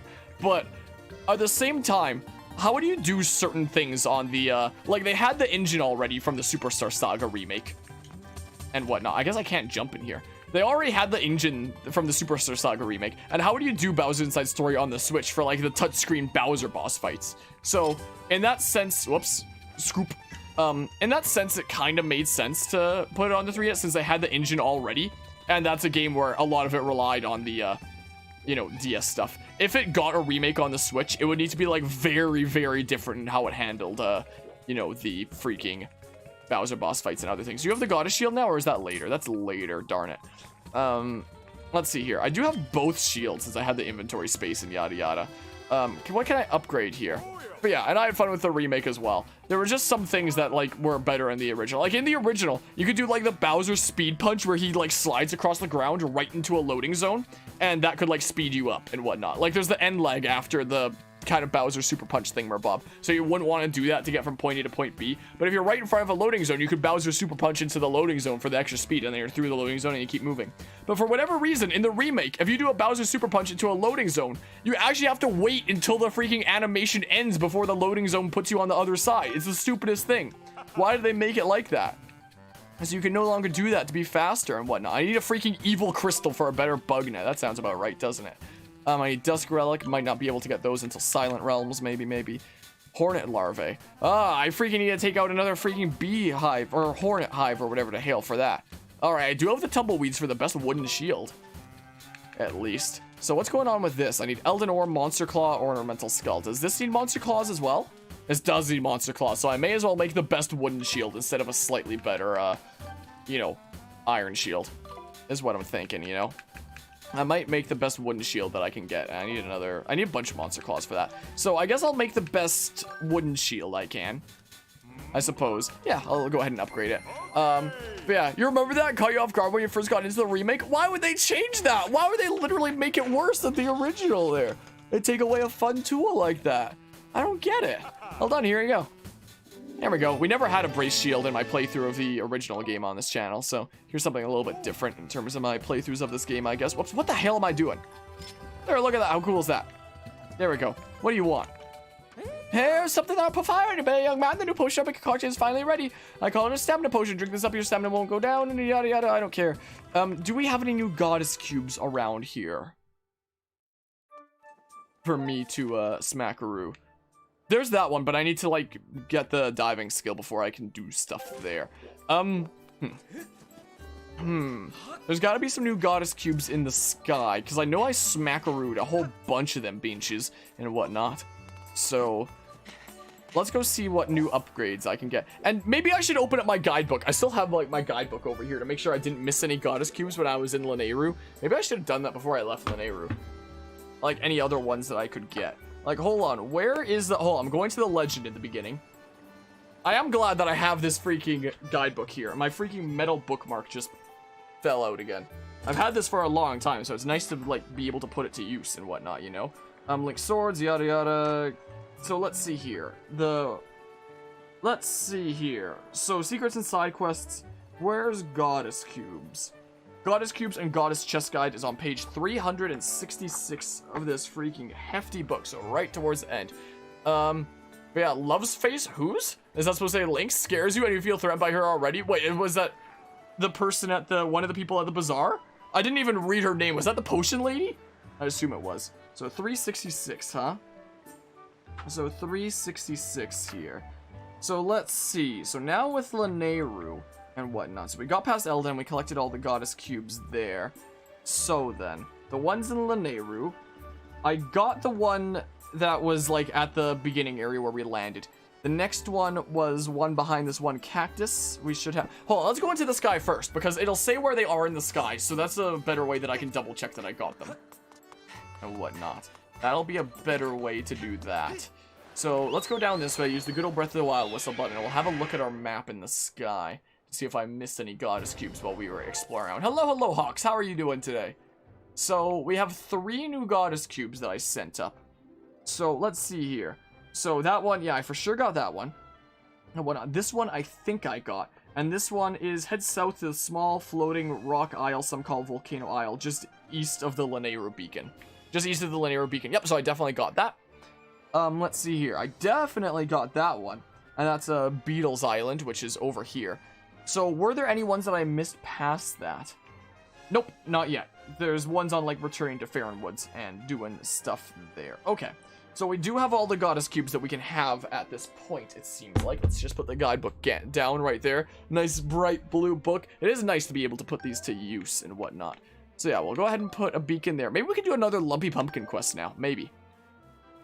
Maybe, since we did a whole another area and whatnot. So let's see what's in these goddess cubes. Is what we shall do. Yeah, A is flap here. Now I've also gotten kind of used to the button controls, even though I kind of hate the command inputs. And the fact that I can't, like, do rapid back and forth swinging. At this point, I'm kind of used to it. And I don't know. The Joy-Cons just don't fit into my hand as well as, like, a Wiimote nunchuck. So, maybe button controls are going to be the way that I go for most of the rest of this playthrough. Unless I decide to do, like, a boss or two with, Oh? That's not the chest, though. That's not the chest. I can't zoom in anymore. I do like the exploring around the islands music when you've landed and whatnot. So, yeah, it's on the outside there rather than the inside. Is all that is. Okay. So what have we here? What have we here? The answer is... something good? You got a heart medal. Hearts will appear more often as long as you're carrying this. That freaking doesn't really matter all that much. But in hero mode, when I got my first heart medal, that was the thing that made it possible for me to get hearts at all in hero mode. So towards the end of the playthrough there, I started carrying around a heart medal with me. You don't have a red rupee. Usually you have a red rupee, unless it's gonna spawn in. You have a blue rupee? I didn't even know you could carry blue rupees. I thought it was always red rupees. Weird. Weird. How about you don't do that thing that you're planning on doing? This way we go. Yeah, I'm gonna go by the Lumpy Pumpkin and see if there's, like, things that we can do there. I probably should have done, like, more side quest kind of stuff during my challenge run hero mode Wiimote rifle playthrough, considering that would have really helped me, the rewards from that, in the super challenge run. Especially considering by the end of the game, I was literally doing the final boss on hero mode with a Wiimote rifle, while also wearing oven mitts, so I couldn't even feel the buttons on the freaking shoddy Wiimote rifle controller I was using. And the final boss of this game usually isn't that hard. But, like, that made it feel insanely hard. I don't think you have anything new for me, because you don't have a speech bubble above you, right? Haven't figured out your next job yet. Are you just buying some pumpkin soup and helping out our profits a bit? Just 10 rupees? Sure, fill her up. About time, take this! Hot pumpkin soup, but after 5 minutes, it'll be not so good. We still have one more. We have a water bottle there. I'm just gonna dump this on your counter. Clean up. Anyway, I freaking dumped that because I'm probably not going to need the water anyway, I don't think. And if I see a fairy, I'm going to have the fairy wind up healing me by the time I'm dumping the water to make space for the fairy. And then I'm going to lose the fairy and it's going to be like, ah, you know. Wait, oven mitts? Oh my god, yeah! If you ever freaking look up, if you ever freaking go to the playlist of my original Skyward Sword playthrough, which will be in the description of this video, and go check out the final part, literally Wiimote rifle controller, so the freaking Wiimote and nunchuck are in the same apparatus, which already made it hard enough as is. Hero mode, so double damage, and like, nope, heart drops, and hearts aren't gonna drop during the final boss anyway. And oven mitts. I did that for charity, and so it was for a good cause for that event and yada yada. And it was like the most excruciating thing. It took me like over an hour to beat the final boss. And it sucks because I came so close on like the second attempt. And then I only got it after like an hour. Why do you have like only 1 rupee now? Well, smackaroo. It was painful. During that exact same event, I beat the final boss of Dark Souls with oven mitts as well. It was painful. And I don't know what was harder, the final boss of Dark Souls with oven mitts or the final boss of Skyward Sword on hero mode with a Wiimote rifle with oven mitts. I'm honestly not sure which one. They were both pretty stupidly hard. But those are the kinds of crazy things I do during charity events on this channel. But yeah, you got a silver rupee, it's 100 rupees, yay. And yada yada. We could always go collect some more gratitude crystals, thinking about like rupees and my storage there and yada yada. You know, is what we could do. I'm slowly but surely getting used to the Loftwing like non-inverted controls. I still wish that it was switchable, but you know. These freaking random knights just come out of nowhere and ram their face into the rock. Oh my goodness, no. Darn you, game. Darn it. Come on.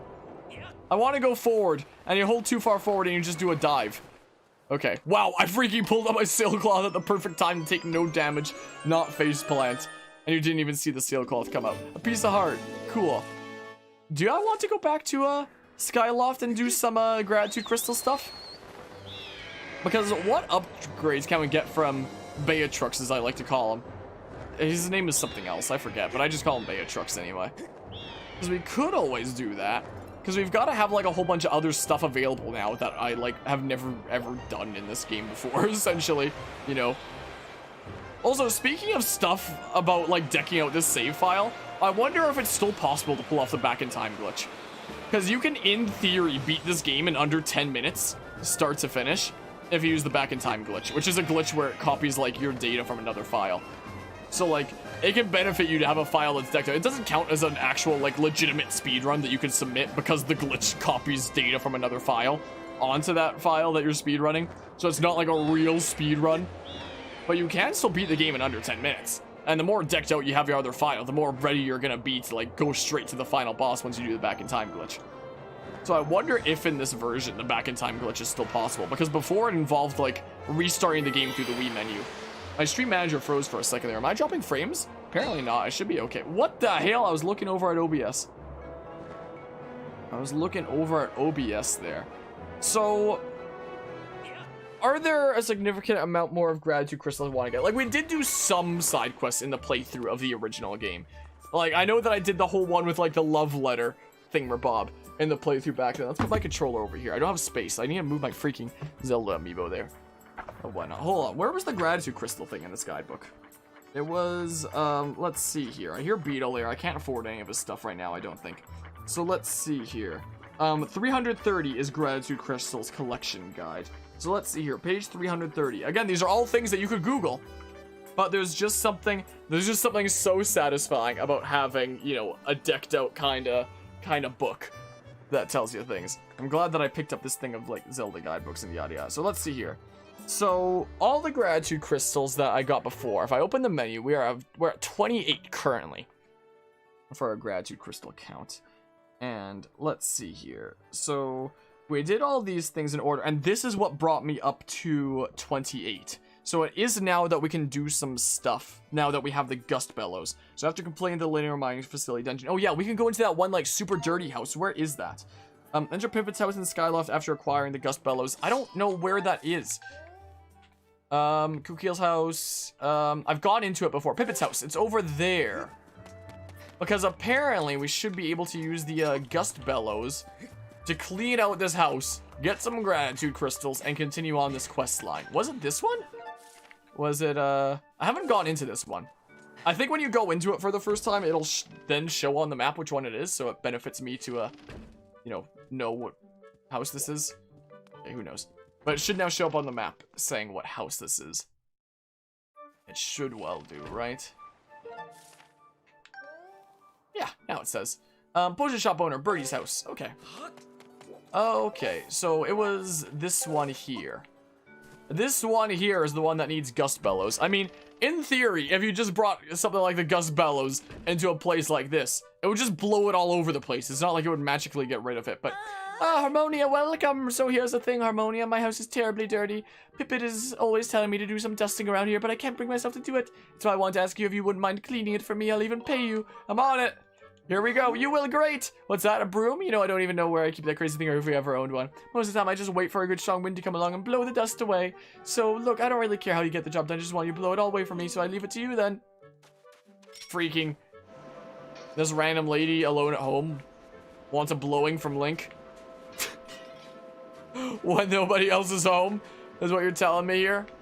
It doesn't even blow around like the sand. It's just like a weird texture that fades out. Is what it is. Welp. Cleaning up. Yep, this is how blowing stuff around works. It wouldn't just spray it all over the place. Why would you think that? It'll all just magically vanish. Yep. Sounds about right to me. How good do I need to clean this for, this whole thing, Bob? Oh my good gracious, she really does want it from Link, huh? Why? Why are you like this game? We're just breaking everything as well along the way. Just breaking all the things. My goodness gracious. Welp. Oh, Link, if only a big strong man came to blow all this dust away. Oh my. Okay, welp, so how good does this need to be? There we go. Oh my, there's no more dust in my home. Thank you, Harmonia. Brighten my day. Come over here and let me pay you. Thank you so much, Harmonia. My home is sparkling clean again. It feels so much better when the place is under a plague of dust. Yeah, they do need a vacuum cleaner. Wait, what about the payment? Aren't I supposed to be like the only one that sees these gratitude crystals? Or like really knows much about them? Or was that actually like her payment? Is she aware of these as well? Okay, there's the BAM 20 rupees. Okay, there is payment. I'm about to say, did this game just like break the lower thing? I don't even know if I'm the only one that can see gratitude crystals, but like nobody else ever freaking acknowledges them. Only get angry at me for letting another man come into my house and blow me. Hold on. So let's see here. So we now should have 33 gratitude crystals, the guidebook is saying. At this point, I should apparently have 33. I do have 33. Good. So if I flip the page here, what else can I do? Items needed, empty bottle. I do have an empty bottle. So let's see here. I need to complete the linear mining facility dungeon. Yep, I did that. So, oh, I remember this one. I think I did this one, not in my playthrough of this game over the past couple of years of the original with the Wiimote rifle. But I remember doing this quest, like, during a casual playthrough in the past and whatnot. So, there's Pippet over here, I think. No, Fledge. Freaking, I was getting mixed up with that last building there. There's Fledge over here who's going to be in front of the Knights Academy. And he wants to be strong. And what's the way that you get strong? Freaking, yeah, wait. Hold on. Whoa, wait. I haven't seen any sign of Kukila. Are you really looking for her? What, she's safe? That's a huge relief. I'm so glad you tracked down and you do it. Maybe I need to get that text first. So maybe if I reload the area, maybe now he'll be in front of the thing with the quest. Maybe. How do you get strong? You cheat. We get him a stamina potion is what goes on here. This is why we need an empty bottle. So is he gonna have a quest now? No? The hell? Hey, Harmonia, Kukil's mother must be... What the hell? After completing the linear mining facility, I need an empty bottle. Location start, Skyward Knight Academy. Maybe that doesn't actually reload things here. Maybe if I reset the day. If I go make it night and then I make it day again. Maybe that'll reset this quest? Maybe? I'm not sure. So hold on, let's go down and reset the cycle. That's what we'll do. Yeah, it's so exhausting taking a casual jog, isn't it? It is so exhausting. Do I still store my blue rupee in here? Sure do! It's not too important, but whatever. Hold on. We might just be able to sleep until morning and have it fix it. I'm just gonna sleep until night and then morning, just in case. Like, I'm not 100% certain how it works. So just to be safe, I'll do night and then morning. And that should hopefully, like, reset things. Otherwise, I'm gonna, like, save and quit the game and then open it again. And that should reset things and make this quest available. We got some more gratitude crystals. And whatnot. So we can keep getting these Batrix. That's what his name was. It was like Batrix, and I keep calling him Beatrix. Or whatever the heck. That's what I like to call him. Up we go. Up we go. We need to drug Fledge, essentially, is what we gotta do. Link is out of shape if this is what's exhausting him. It's kind of like me after COVID times. Like, I used to be in, like, pretty good shape when I was freaking doing regular Taekwondo stuff 3 times a week. And training for 3rd degree black belt freaking testing that I hope to, gosh darn it, get back into training for in the near future again. But after the past couple of years of COVID, and me being, like, injured for, like, half a year before that, I'm very out of shape now. Like, I'm not at all in my prime. There, I saved. I'm freaking closing this and opening it again. That's what I'm doing. That's what things are, that's how things are going here. My goodness. And then maybe Fledge is gonna be like, hey, make me strong. And then we give him, like, a potion to make him strong. And yada yada. Maybe. Yada yada. I'll attach the wrist strap if I'm doing motion controls. All that fun stuff. Skyward Sword HD, Nintendo. Yada yada. It is nice how they at least added, like, autosave. No, I don't want to start a new game. This stupid freaking... The way the cursor works. I don't like it. Alright, yeah. Hop into the thing. You have a thing for me, Fledge? What the hell? Google's mother must have been thrilled. I'm glad you found her. Do I reset the area by going down to, like, the surface or something? But yeah, like, he's more out of shape than I am. That's saying something. My, oh my. Yeah, he can't run for very long. Do I reset the area if I go to the surface? He's, like, not telling me anything. Talk to Fledge near the Night Academy of the Plaza, and he'll tell you that he's been training all night. After beating the Linear Mining Facility dungeon. I've done that. I have indeed done that. But maybe I just needed that dialogue first of, like, Kukiel is safe. And now I gotta maybe reload the area? Because it says I should be able to do this quest right now, unless they changed it for this version, which seems very unlikely. They've changed very little for this version. We're going back to Linear and then just going right back up again. We can actually try out this amiibo, I guess. I want to go there, I guess. Yeah, let's descend into this area. This is what we'll do. Let's see this freaking quality of life change that's locked behind a $40 Canadian paywall for me. Oops, wait, actually, let's get this bug first. I hear it. You get about this close. Oh, come on, man. Okay, well, let's see here. Use amiibo. So then I take my freaking Zelda Loftwing amiibo here. Gosh darn it, no. Use amiibo. Tap an amiibo accessory. Bam, the one recognized amiibo. Yes, amiibo recognized you. Wish to return to the sky. Yep. So it doesn't even do the beam, it just does that. Does like the Silent Realm kind of animation. Oh, and then you're just up here. So they literally locked that behind an amiibo that's like $40 Canadian at retail price, but with scalpers you can expect to be paying anywhere from like 70 to 100 bucks with the way scalpers be if you don't get it at retail price like I was able to snag it at. That's the Nintendo value right there, let me tell you. Alright, there be some great Nintendo value. Alright, we dive over here. Is Fledge gonna have a thing? What the hell? Oh, hey, Harmony, Kuka's mother must be great. I'm sure glad you found her. What the hell? What is with this? And that's like the last quest that I can do for gratitude crystals right now, apparently. This is a part 1 kind of thing. And there's other parts and stuff. What the hell? It says that I should be able to do this, but Fledge, I'm sure you'll find Zelda too. What the hell? My guidebook is saying I should be able to do Fledge's request. Should I Google this? Hold on. Hold on. Like, maybe it's not after that? After completing Linear Mining Facility dungeon. I've done that! Let's see here. Skyward Sword Fledge quest. Sure. Let's see here. Fledge's workout. Game rant. How to complete Fledge's thingamabob. Yada yada. Let's see here. It's possible to begin the side quest immediately after completing the Linear Mining Facility. Players won't actually be able to complete it until much later in the game. So, it might not matter that much anyway that I can't do it right now. So I can't even get that many more gratitude crystals right now. I could also go see freaking Trix Beatrix. I'll do it later, I guess, is what I'll do. So the next freaking quest that we'd have here is after returning to the sealed grounds, which we're gonna do here like very soon anyway. I'll put my book back over here. Okay, well, we won't bother for now then. I mean, I believe that we should be able to get like our next upgrade now because it was at 30 gratitude crystals, I think, and we have 33 now. So we should be able to. I hate how that's around the corner and you gotta do a loopy-looping pull and your shoes are looking cool. I really can't make it to this stamina fruit with that stamina fruit. Alright, let's just run along the line here where the textures don't match up. My favorite parts. My favorite parts of the game world. And whatnot. Gotta have it for now since it's your brother's birthday. Oh, well, happy birthday to him. Gotta bring him some stuff got for him at the convention. Take care, Harmonia, and chat. Y'all have a good one. Will do. Appreciate you stopping by, Guzma. Hope you have fun celebrating that B-Day with your bro and whatnot. I'm just gonna, like, sleep in one of these random houses.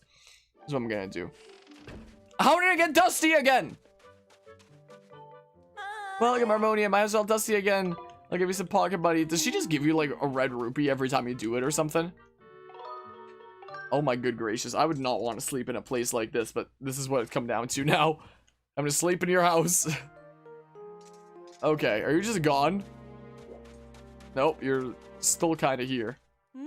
Leaving already, Harmonia? No, if you see Pippin out on patrol, make sure you wave and say hello. Okay, well, she just doesn't mind that I just slept there and whatnot. So what would we get, like another wallet upgrade or something over here? What exactly would it be? Excuse me, Mr. Monster Blob Dude. But yeah, she just spams the place with dust herself on purpose because she's desperate for a blow-in from Link. So it's just like, oh no, it's gotten dusty again. I guess you have to blow the place again, Link. I'm actually gonna get demonetized one of these days, just you wait. From the things I say. Oh, you've gathered quite a lot of gratitude crystals, haven't you? How magnificent. Please take this as a token of this demon's deepest appreciation. Sweet, you got a big wallet. You can now carry up to 1,000 rupees in the massive wallet. Sweet! You have made such magnificent progress gathering gratitude crystals. Please just continue helping me a bit longer. She is thirsty, isn't she? Oh, we got our first, like, bigger thing? Okay. What have we here? No, I beg you, stop! That chest is not to be opened under any circumstance. There's something unspeakable inside. I want to open it. I said no! That chest contains the infamous evil of the dreaded cursed metal. If you carry that metal with you, you'll find more rupees than ever before. You'll even have better chances of discovering treasure. Oh, don't make me say it. It sounds handy. Now that you mention it, that does sound pretty enticing, but it gets worse. Far, far worse. Any person who holds that metal will find himself unable to open his pouch. No matter how badly you want to use your potions or shield, they will be denied to you. Can you imagine a more gruesome fate? Please push any thought of this chest out of your mind forever. You must never think of it again. My pouch is full right now anyway, so it's literally just gonna get sent to storage. It's literally just gonna be in storage where I can, you know, pull it out if I ever want to use it. Now the curse metal, with this, rupees and treasure will appear more often, but it also carries a curse that prevents your pouch from opening. Eek. Your pouch is full, so the item was sent to the item check. There we go. Nice. Oh dear, now you've done it. You opened it, didn't you? Human desire is an insatiable, fearsome thing, even to a demon. But then again, I suppose it's also what makes your kind so intriguing. If your pouch won't open, fear not. That will only happen while you're carrying that metal. If you leave it at item check, you'll be able to open your pouch once again. So yeah, you can absolutely work around it. I can freaking use my pouch here just fine, the way as is. So like, cool. Well, now we have access to cursed metal if we want it. But yeah, we're on to that and whatnot. The freaking whack jokes. Okay, well, I think that I've done basically what I can in Skyloft for now, so I may as well, you know, head back down to the Seal Grounds and deal with that one bench who's gonna be there. You know, there's that blob. Let's sleep somewhere that isn't the dusty house this time. Let's go over here. Did I still leave those beams over there? Wait, I did open those chests, right? I think I just forgot to take away the beacons. I'm fairly certain. Hey, look, a much less dusty place. Hey, it's you! My friendo. Hey, up to some late night mischief, eh? Better watch yourself or a Remla will take a bite out of your backside. Most of us to go after dark without a really good reason, you know? Really good reason. I'm just gonna, like, sleep on your bed here. But yeah, I actually plan on finishing this game. I don't know. I'm like kind of semi-decking out this save file along the way with like upgrades and stuff like that, and like collecting gratitude crystals and things. So like I might. It's just no guarantee because again, I've already covered, you know, the original game on this channel. So like there's already a full playthrough of Skyward Sword on this channel either way. So I technically don't have to finish it and whatnot. I wanted to do at least the beginning parts of this to like, you know, showcase what Skyward Sword HD is like and whatnot. And we do have a rough idea of that at this point. And, you know, the playthrough of the original game went on and off for like 2 years, something like that. So like the beginning episodes of Skyward Sword on this channel, honestly, were kind of cringy. Not gonna lie. So, you know, if I could replace them with a more updated thing here anyway, I figured, hey, great. Because I know that, like, I started the playthrough of the original during a charity event, and one of the, like, the donation incentives was, like, I'll freaking do some playing and singing on the freaking piano and guitar and whatnot. So I'm pretty sure, like, the second episode of my original Skyward Sword playthrough is literally me not playing the game at all. It's literally just me, like, playing and singing on a guitar and keyboard. So maybe a little bit cringy. Groose! The Groose is loose. Ammonia, help! Ever chat with Joy-Cons? Yes, earlier this stream, in fact. We did the entire, like, almost the entire third section there with Joy-Cons. Like, as of, like, the midpoint of the dungeon. Okay, so maybe not the entire third section. Most of the third dungeon. And whatnot. Think I might have broke something. Harmonia, seriously. Didn't want anyone ever teach you how to land without crash. Whoa! Birds! Tiny birds! What are they? And what is that thing?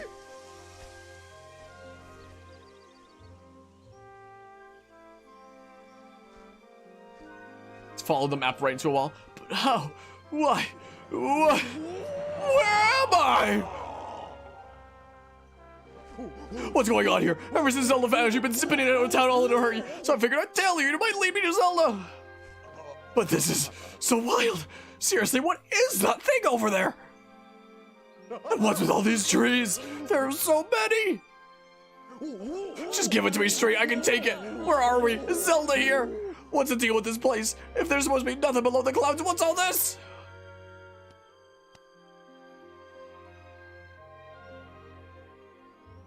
Well, you see, there was once an ugly barnacle who was so ugly that...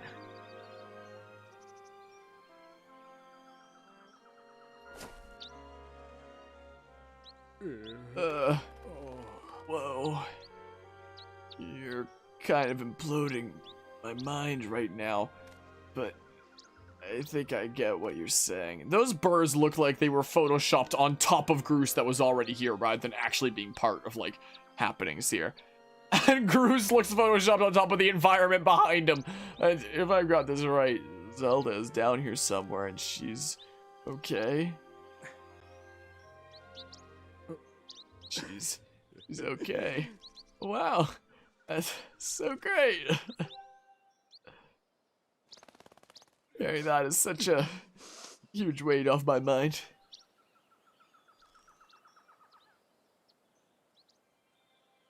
You know, Harmonia, it's sort of alright down here. This place needs a name. Yeah, name fitting for this rugged, adventurous wilderness. From now on, we'll call it Grooseland.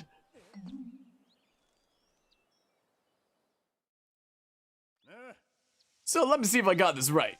The old lady living in the temple down the road from here knows where Zelda is. I see.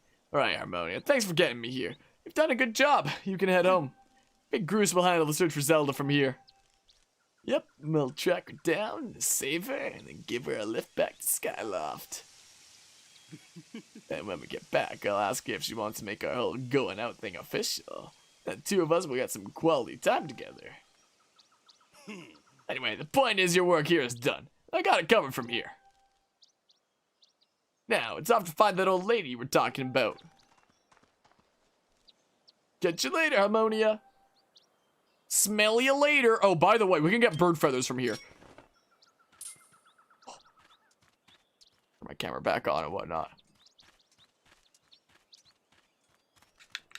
Yoink! Bird feather! And whatnot. But yeah, let's just see here. Does it play better with the Pro Controller or worse? It's just different. I wouldn't say it's like better or worse. There are some things that are better. Like with motion controls, you can do like left and right super fast. Whereas with this, it's freaking command inputs for spin attacks. Like on motion controls, you can at least spin attack whenever you want on the spot by shaking like both things at the same time. Here you have to do like command inputs like left, right, right, and yada yada. Which means that you can't just immediately do spin attacks, and I kind of don't like how shield is mapped to click in the left stick. I think that's pretty dumb. But, like, at least the right stick works the way that you want it to. And, you know, if you're doing, like, aiming with this, the gyro aiming is good. Like, the gyro aiming with this kind of thing is pretty good and whatnot. You can use the right stick just fine. That kind of aiming on the Joy-Cons kept on getting out of line for whatever reason. I kept having to like recenter it like constantly every time I put my Joy-Cons on my lap, and I don't know why. So like, you know, the regular combat for motion controls is probably better for like motion controls and whatnot, like in terms of like ease of use and yada yada.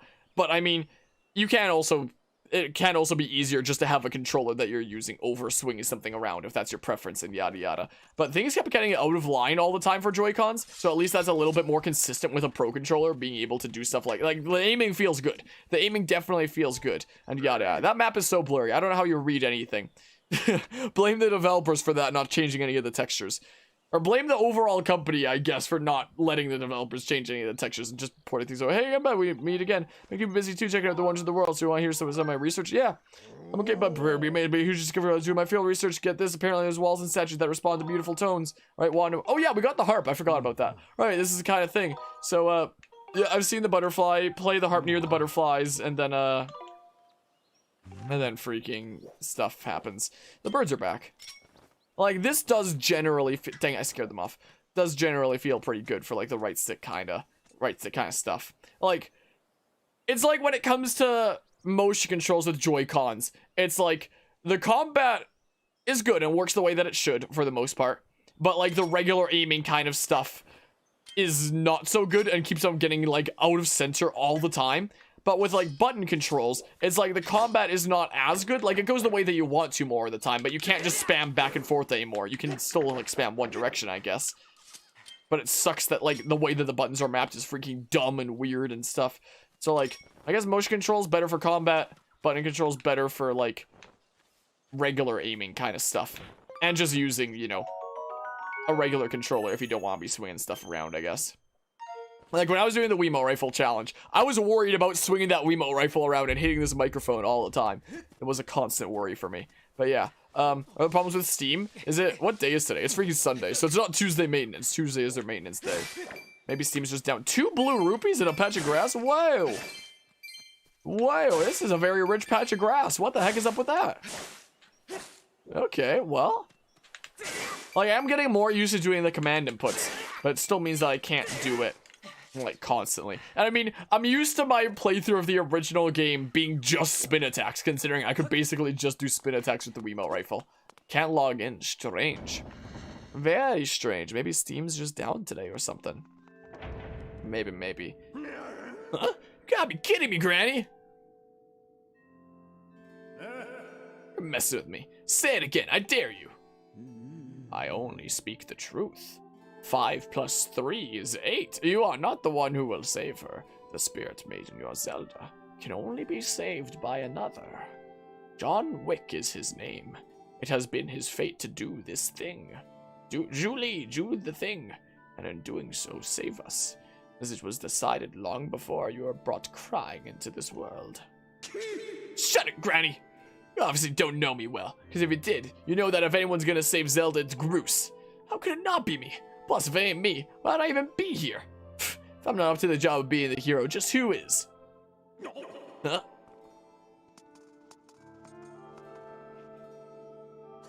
Oh, now I get you. Ammonia. Granny here has been trying to tell me you're gonna be the big hero who rescues Zelda. What a joke. Look, all I've heard so far is a bunch of babbling about destiny. And that's a load of garbage. I know you, and you're no hero, shrimp. Way, Luigi! Greetings, Harmonia. Were you able to catch up with Zelda? I see. So the Guardian was there as well, was she? The one you saw by Zelda's side is known as Impa. She is a being sent forth by the goddess to aid Zelda in her quest. The two have traveled somewhere in order to accomplish the great task Destiny have set before them of shutting down the Fortnite servers. However, now that Impa has destroyed the gate that they used, there is only one way left to find them. You must make use of the harp given to you by Zelda. Oh, how is this going to work with the button controls? Like, it's just right and left on the right stick? We'll see. Tell me, Harmonia, have you attempted to play the harp that you received? My sense is that you have not yet familiarized yourself with it. Very well. I shall teach you how to play it. Listen well and do as I say. And I might ask you some very strange things, but just trust me into it. Press X to ready your harp. X is the button to take out the harp? One of the main 4 face buttons? It couldn't be something on, like, the D-pad? Are you kidding me? Yes, let's have one of the super important face buttons at the front of the... Okay, yeah, in synchronized there. Let's have one of the super important face buttons be the harp button. Not like the D-pad. Not some button on the D-pad. Which is like the more niche kind of things. Good, you learn fast. Now for your next lesson.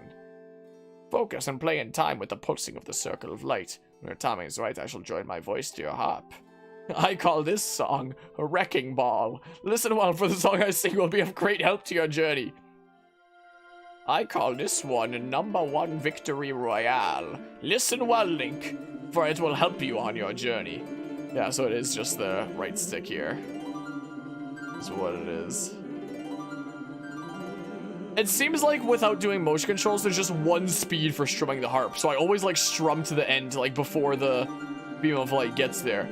Unlike motion controls where you can have like a rhythm where you get to the end as you do that. The music of this game is so dang good. Imagine if it got remastered instead of lazily ported over.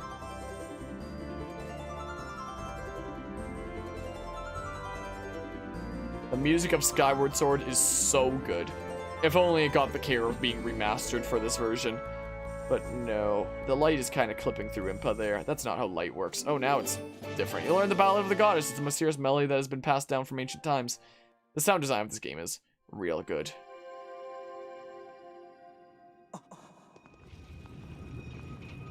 Look, Link.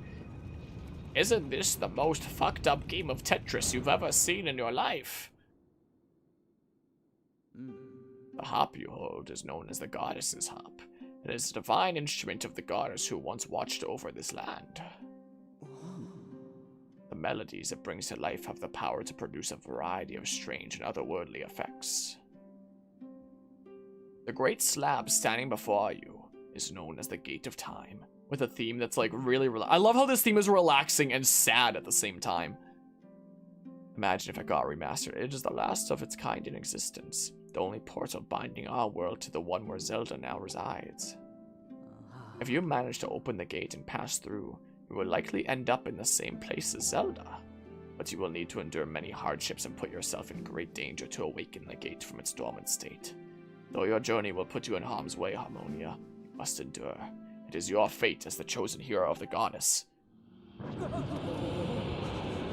That asshole again! Is shaking. I fear the seal has been broken. I owe that asshole $20 and he won't leave me alone. I expected that it would react to your summoning the gate, but I never imagined the seal would break so quickly. Harmonia, there will be time to explain later. Right now, you must hurry to the bottom of the pit outside. Tell me, do you have $20 on you? Asking for a friend. Okay, let's get down there, I guess, and whatnot. Let's make our way down, is what we'd do. To the bottom of the pit we go. Bruce is going to be out here. Okay, it's a cutscene, so I guess I'll have camera off. Whoa, what's with all the shaking? The whole ground is heaving. I was supposed to be solid down there. That is the phenomenon we call somebody using a public bathroom at Taco Bell. Go quickly, Harmonia. Check on the ceiling spike at the center of the pit.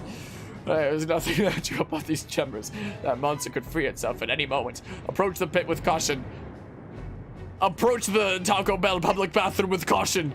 It's shaking like crazy. You might not want to go in there, but you're the only one who can. Okay, well. Alright, here we go. I kind of love and hate how in Skyward Sword the imprisoned is like so imposing and scary, but also so derpy at the same time. You know? Sup, assholes, it's me again! You thought you'd never see me again on this channel after you beat me during the original Skyward Sword, but I'm back again, assholes! The imprisoned! Let me just go forward with my little stubby legs. Like, he's so menacing and creepy looking, but at the same time, he's so derpy. I knew it. The seal has given way. I'll explain it later, but now is the time for action. Let's keep that beast from escaping that pit. It must not reach the temple. Well, time for, the whole bunch of spam it in the single direction. Yeah, there's that. Yeah, he is kind of derpy, isn't he? It's rather odd. Yeah, do your thing. Can I parry that, I wonder? I'm not gonna try. Smack, come on, smackaroo it a whole bunch. Yeah, freaking Imprison 1 is easy peasy. Imprison 2 and Imprison 3 are the ones that sketch me out. Actually, Imprison 3 is pretty easy as well. I think Imprison 2 is the hardest one. Most likely. Because Imprison 3 is just like a whole bunch of scripted events after scripted events. So, Imprison 2 is probably the hardest version of this boss. Most likely. But yeah, it seems the Imprison never really does anything with that terrifying mount. Yeah, this is true. That is true. Hello, Politico Stefan. If I'm saying that correctly. Hope you're doing well today. Now he's gonna be a freaking sneaky sneak up a little bit farther, trying to get up to the temple. And yada yada. Here he comes with his sneaky snake kind of ways. How far is he going? He's going to right there, okay. Well, now he's gonna send out his shockwaves. No, you stabbed the freaking stone into my forehead. You're so mean. I'm pissed now. I got so pissed that I grew my toes back. Recently finished the weekend. Most of your game overs came from the Imprison 2. Yeah, I think that, yeah, the Imprison 2 is probably the hardest version of this boss. Because at least with 3, it's just a whole bunch of scripted events that you can just like deal with and whatnot, you know? Like, initially, Imprison 3 might be difficult for taking out the toes initially, but then like the second and third hits are just like scripted events, if I recall. So it's not too bad. Well, smackaroo. Hopefully I can sneak past you. I know in the original, sometimes you can't sneak past this ledge. And they haven't changed that. Great. Don't push me off. Okay, good. We might have been able to go around the other way, but sometimes you can't even. All right, do that, and he's gonna sneaky snake up one more time. The golden number in Zelda games is always 3. Oh, I'm so pissed I'm gonna slither to the top. If he just slithered all the way to the top like that, there's nothing we can be able to do. So I don't know why he doesn't do that. Good old video game logic so that you can have a chance, I guess. Wha-bam! Oh my goodness, you're sneaky snaking a little bit farther than I expected you to. Are you done sneaky snaking? Okay, you're done sneaky snaking. A little bit farther than I expected. My goodness, maybe he sneaky snakes farther on the second time. I'm so pissed to look at my toes! Okay, well, my stamina's back from that scene now anyway. Okay, that shockwave doesn't go that. Did they nerf it? I sort of recall that shockwave going farther. That barely goes anywhere. Did they nerf the Imprison for this release? That, okay, maybe it goes a little bit farther after the fact? Maybe? Or did the Imprison, okay, now it's going farther. Like, it starts out close and then it goes farther. Weird. Huh. Hi, silly doggy, have you come to see me? Hi. Hey, silly doggy that you can't see on the camera right now. How are you doing? Okay, I should be able to sneak around this way. Should be able... Yeah, this time I have enough ledge space. This time I definitely do. Well, stab a stab a stab. There we go. Goodbye, imprisoned. Goodbye. Ah, how dare you! I'll be back for my $20 later! Mark my words, I won't forget it. Anybody got a Snickers? I'm not myself when I'm hungry.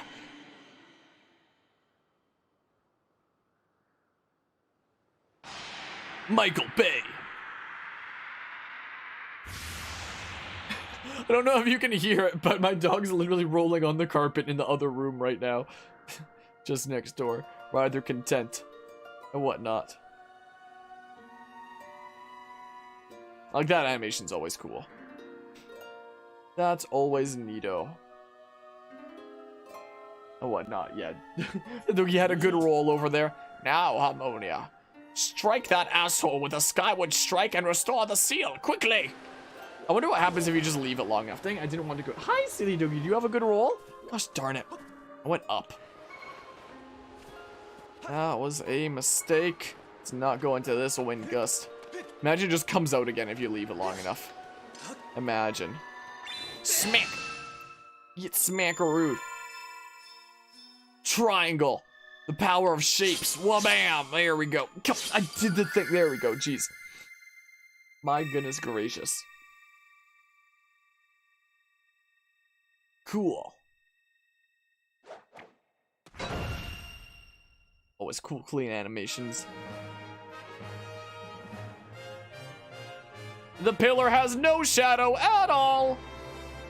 10 out of 10, Nintendo. Definitive version of this game, huh?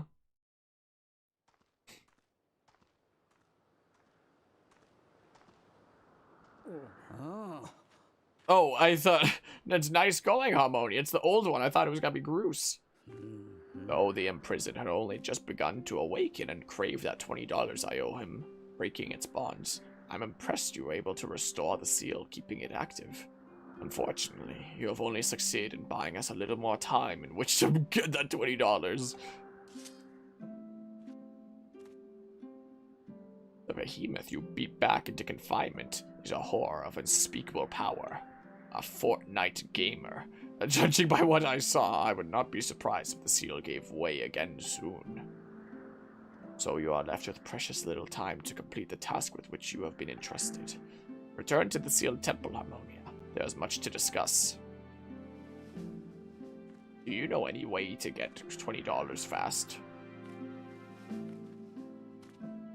I spent my last one on not so good derms.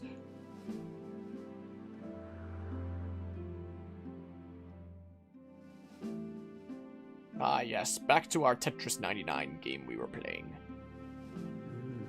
As you can see, the gate is nothing more than a slab of cold stone for now. It is sleeping. Rousing it from its slumber would require great power. Yes, I believe a shot of holy light from your Skyward strike might just do it. Ah, sorry to disappoint you, boy. But for now, your sword lacks the power necessary to awaken the gate. First, you and your sword must grow together. Faron Woods, Elden Volcano, and the Nehru Desert. These are 3 places that I've never been to before, but would like to one day. Can you take me? The sacred flame is hidden somewhere in each of these lands. Seek them out and purify your sword in their heat. Only after your blade has been tempered by these 3 fires will it be fully imbued with the great power for which you search. Clues to finding the sacred flames have been woven into the lyrics of a song precious to your people, the Ballad of the Goddess. These clues are your best hope of finding your way to the flames. Return to Skyloft. Somewhere on your island is one whose knowledge of this old song will point you in the right direction.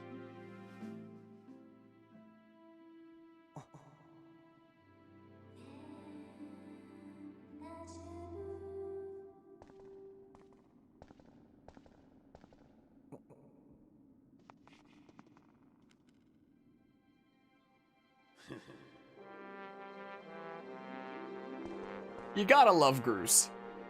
I hate even saying this, but guess you got it all figured out, Granny. Me? Well, there's nothing I can do to help Zelda. I'm useless. Ah, you sell yourself short, my friend. You'll see in time that you have your own role to play in all this.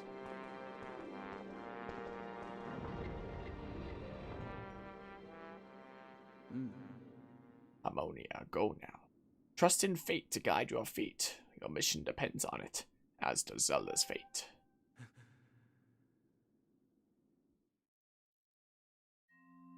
Alright. Wait, what do you want?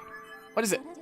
The Ballad of the Goddess, based on my projections, thus is likely the song Zelda sang on the day of the wing ceremony. I calculate an 85% probability that someone associated with the Academy will be able to provide additional information about this song. Yep, we'll go up there and talk. Maybe we can do that first part of the, one quest thing where Bob...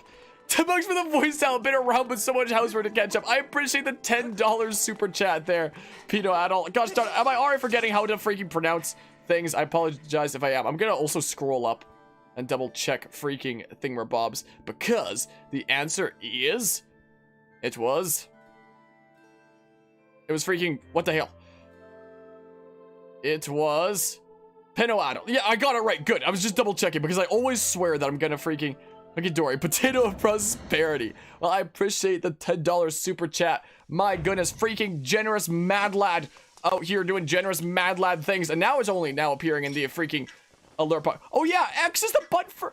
Look, nothing's mapped to left on the D-pad in the bottom left. But it's like...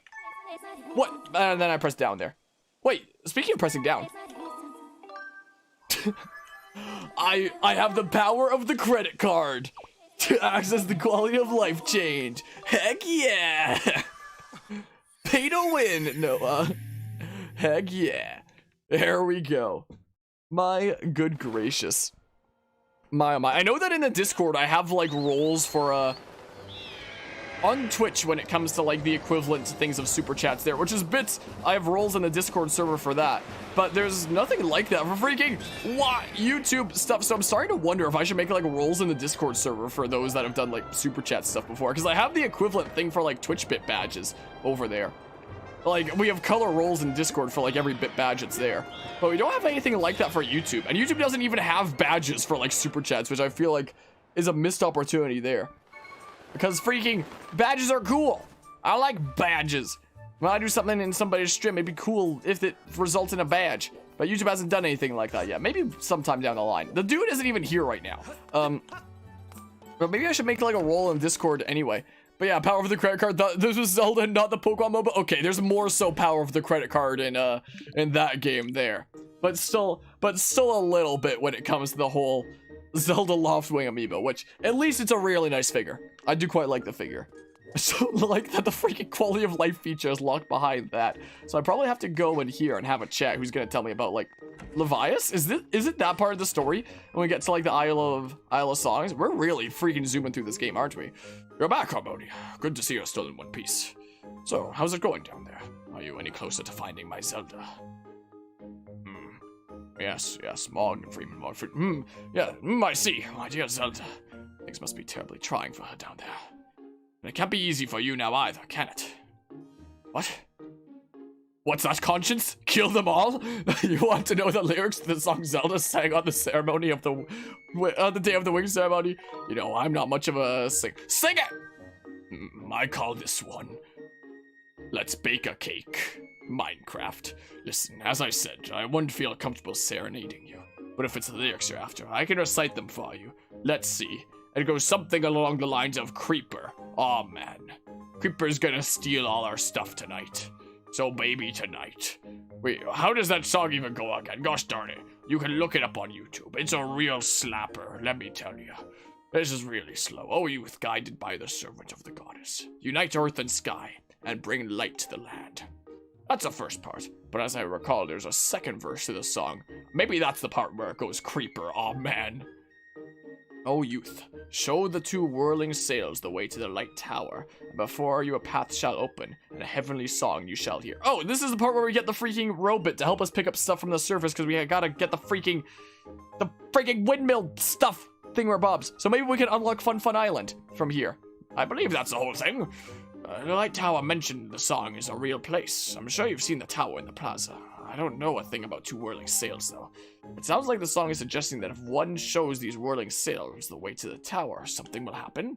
But how do you go about doing that, and what does it mean? Two whirling sails. I know what to do. I know it. I kind of forgot for a second, but now I remember. But yeah, let's see. If we had something in the US that was worth tracking down for you, to accept Canadian IMPs? Wait, what? The hell? I'm not quite 100% certain I understand. I don't even know what an IMP is, I'm sorry to say.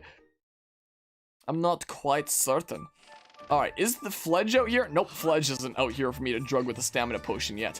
So we go to this freaking thingamabob over here now that we have the Gust Bellows. And are you gonna have the Goddess Shield right now? I'll double check. I don't know what point in the store you get the Goddess Shield. Right now you actually get the Goddess Shield. Hello.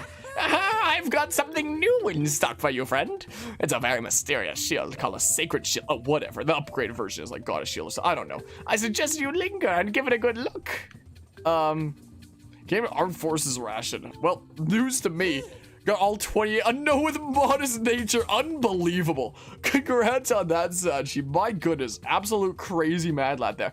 Aha, that's a Sacred Shield. As you might surmise from its name, it can handle all variety of attacks. Fire, not a sweat. Electricity, no painful zaps. Plus, it will automatically repair itself when it sustains damage. It's a little fragile, but that shouldn't be a problem for one as talented and agile as yourself. At a cost of 500 rupees, it's an investment, but an excellent one. Can't buy it? Yep, that's our new main shield. It pains me to tell you, friend, but it appears your pouch is full. I suggest you stow some of your belongings at the item check. Yeah, okay. I guess that doesn't get automatically sent to the item check, unfortunately. So I upgraded this freaking wooden shield for nothing, but whatever. But yeah, my goodness. Remember there's inflation in the USA? Yeah, there's a whole bunch of freaking... The companies are wacky. But yeah, let's just see here. Move to storage. So yeah, we have the Curse Medal and the Heart Medal and stuff. We can always move one of them in there if we want to. So yeah, there's like our regular wooden shield. Here's our regular iron shield and whatnot. No, I don't actually want the Cursed Medal in here. I don't think. Maybe another time. I can always put the Heart Medal in. It's not like I have anything else in that space. Like the Treasure Medal is always nice. Sure, I have the space, so like may as well. We have the technology. We do have the technology. All right, let's just see here. Hey. Yeah, I know. So this will be like our new main shield until we get the Highland shield, which should be way easier than in my playthrough that I did earlier this year with the Wiimote rifle and whatnot on hero mode. That was darn near impossible to get the Highland shield. It took me like 2 hours to get that thing. It was a massive pain. I've taken the liberty of placing your purchases in your pouch. Press R to open it, then equip what you need. Why am I pressing these other buttons? There we go. Look at that. Look at that. Perfect. But yeah. It's like followed by with the rashes and Ballad caps. Oh, what? Hey, welcome to the scrap shop. I can use the stuff you find to upgrade your gear and make it even stronger. I probably need like Dusk Relic stuff for this, don't I? Bird feather and a Dusk Relic. I don't have no bird feathers. I thought I've been catching birds with my bug net. Have I missed all of them so far? Yeah, I need the evil crystal for that. And yada yada. I need another hornet larvae for that. Is the thing. I didn't change my mind. I was freaking browsing thing. Oh, there's this quest now that I saw in my, I saw it in my guidebook there. I'm opening up my guidebook again to find out what's going on here. Time to consult the Sacred Tome. Page 330, I think things were at, right? Yes, I memorized it perfectly. All right, let's see here. So if we go ahead a whole bunch of pages. So let's see here. Colin's request deliver a letter. After completing, return to sealed grounds. So apparently, I do things here. Is this the love letter one? Hi there. Been hearing a weird rumor. Apparently, after nightfall, people have been hearing a woman sobbing in the dormitory. Oh, this can lead up to that letter. I tell you, it gives even a big guy like me that creeps. So yeah, there's that. So yeah, we go see the let's go do this whole quest line. This is a quest line that has like a choice. You can choose to have it go one way or another. And I think the last time when we covered the main game, we gave the letter to the hand in the washroom. So maybe we'll do the other one this time. So that we have like one of each. I think it was that way. I'm fairly certain that's the way that we did it. I'm like 90% sure. I could be wrong. But essentially, freaking Colin's gonna give you a love letter. This dude here, as we advance this quest. And you can choose to give it to who he actually wants it to go to, or you can give it to the freaking hand in the toilet that wants paper. Essentially. I'm pretty sure I gave it to the hand in the toilet before in my playthrough of the original. So maybe this time we'll give it to the one that he actually wants me to give it to.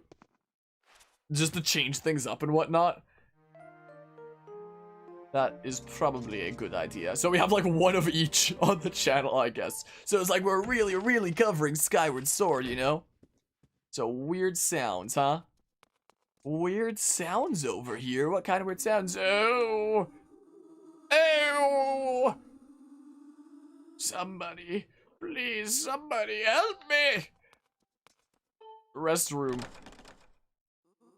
Oh, paper. Please, somebody bring me paper. Bring me some paper. Any kind of paper at all. No.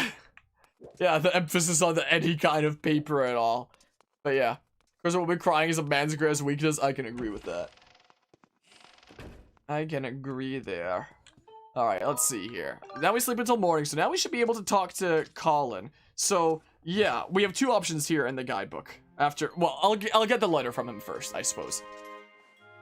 It's gotta be another kind of key quest item thing here. Is what it'll be. So let's get this from him first.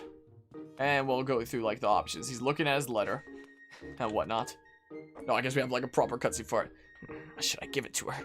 Should I not give it to her? Harmonia, it's you. Don't sneak up on me like that. I have a serious dilemma on my mind right now, and you're distracting me. Can I help? Huh? Really?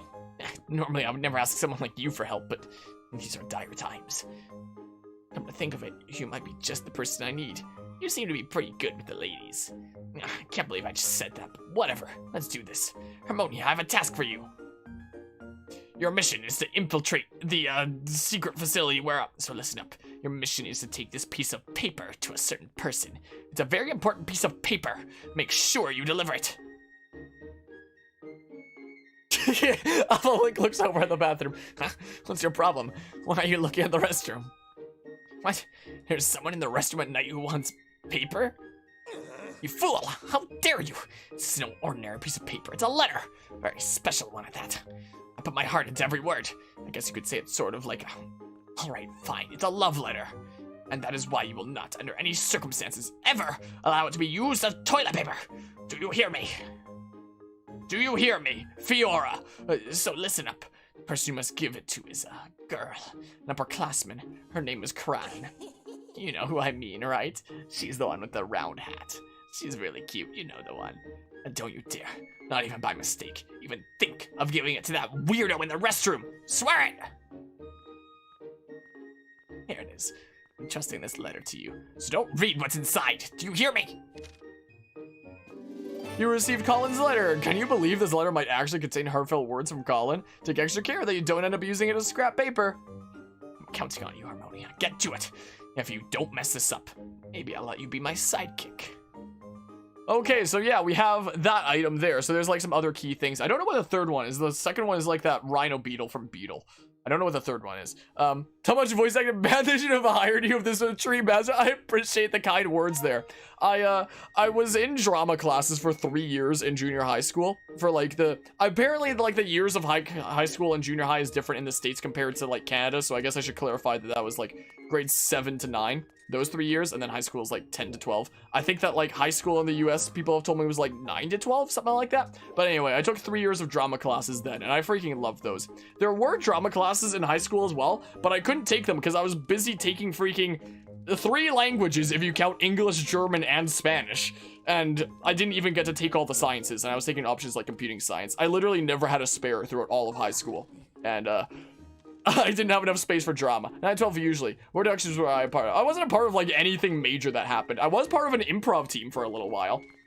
I went to some competitions in my city for like improv teams for like different schools. Who are you? These past few days, I swear I hear a voice every time I walk past the restroom at night. Who are the ones in there? I just wish they'd pipe down. What? You're telling me to pipe down? I don't need a pipe down. You need a pipe down. I can't hear you. But yeah, you should be a voice actor. I've thought about it before. I've looked into stuff like that before, but like, I literally don't know where I'd get started with that kind of thing. I would honestly love to do like voice acting on the side. I think it'd be hella fun. I already have enough fun like reading out like lines in games that don't have voice acting. I already have a lot of fun with that. So I wish it's something I could get involved with, but like, I don't know where I'd get started with that kind of thing. I don't know where to, whoa, I did like a weird sidewalk for a second. So anyway, so now that we have the letter, we have 2 options here. Option A, ignore Colin and give the paper letter to Fianny. Nothing happens at first except you ruin Colin's life, but visit Colin's room at night and you find Fianny's spectral hand caressing him in his sleep. You receive 5 gratitude crystals from this lovesick ghost. So if you give it to the ghost in the washroom, she kind of loves his words and whatnot and kind of, you know, starts loving Colin and whatnot. Option B, Colin can't win, or ignore Fianni and give the letter to Karan in the academy classroom. Colin is grateful, but after you speak to Karan, you find out she loves Pippet. So yeah, this is the option that we didn't do last time before. Can you save scum? Do both. Well, we did the one where we, like, I can show the other one anyway if I do save out here. Like, this is the easier way, I think. But I think the giving it to the hand in the washroom was what I did in the playthrough of the original game that we were doing, like, on and off for a couple of years and whatnot. But yeah, try to find a YouTube group that does redubs or something. I've heard about some things like that. Like, one of the mods of this channel, one of the kind of super secret mods of this channel, I guess, that does some lurking here and there and isn't quite as social, has told me before that she's become a part of some kind of groups online that do, like, kind of for fun, like, dubs over of various different things, and has met, like, some cool people through that. And it sounds like something intriguing that, like, honestly, I'm almost kind of tempted to look into, almost. You know, but you get 5 gratitude crystals no matter which thingamabob you do. Like, I can show both, I guess. With a good old save stuff. Show what happens when you give the paper to both freaking thingamabobs. But yeah, the easier one is just to give the paper to the hand in the washroom. Is the thing. Because that just ends the quest. I think you have to do, like, some more stuff if you do the other option and whatnot. Paper. You brought me some paper. I'll open the door. Please, come in. Please, come on in. The water's fine. Welp. Guess we have a cutscene here. Nintendo, explain yourself. Hi there. Yeah, it's not a trap. Oh, paper. I need a tailor.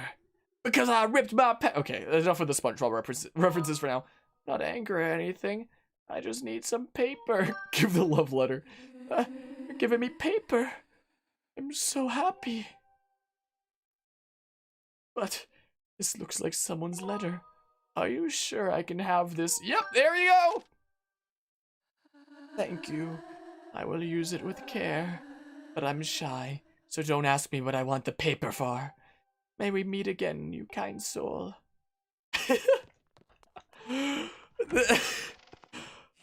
Games are weird sometimes, aren't they? Games do be weird sometimes. Ever played Wind Waker or Twilight Princess? Did this also have Toilet Hands McGilligan? I don't think so, but there was one in Majora's Mask at least. I don't know if there was one in Ocarina of Time. I know that it's been in like a few different Zelda games. I don't know about Twilight Princess or Wind Waker. There's for sure one in Majora's Mask. I don't remember exactly everything, but... Okay, let's go through the thing. Wait, so they are? I guess maybe I just never went and, like, encountered them in those games? Oh my good gracious. So, hey, Harmonia, do you hand over that letter like I asked? Huh? Are you out of your mind? Seriously, you gave it to that creep in the restroom? Really? Gave it to that restroom weirdo? Didn't I specifically tell you not to give it to the weirdo in the restroom? Seriously, I said it like 5 times. I know I did. You fool. How could you? Anyone who blocks the path of true love deserves to be kicked by a bird. I hate you, Harmonia.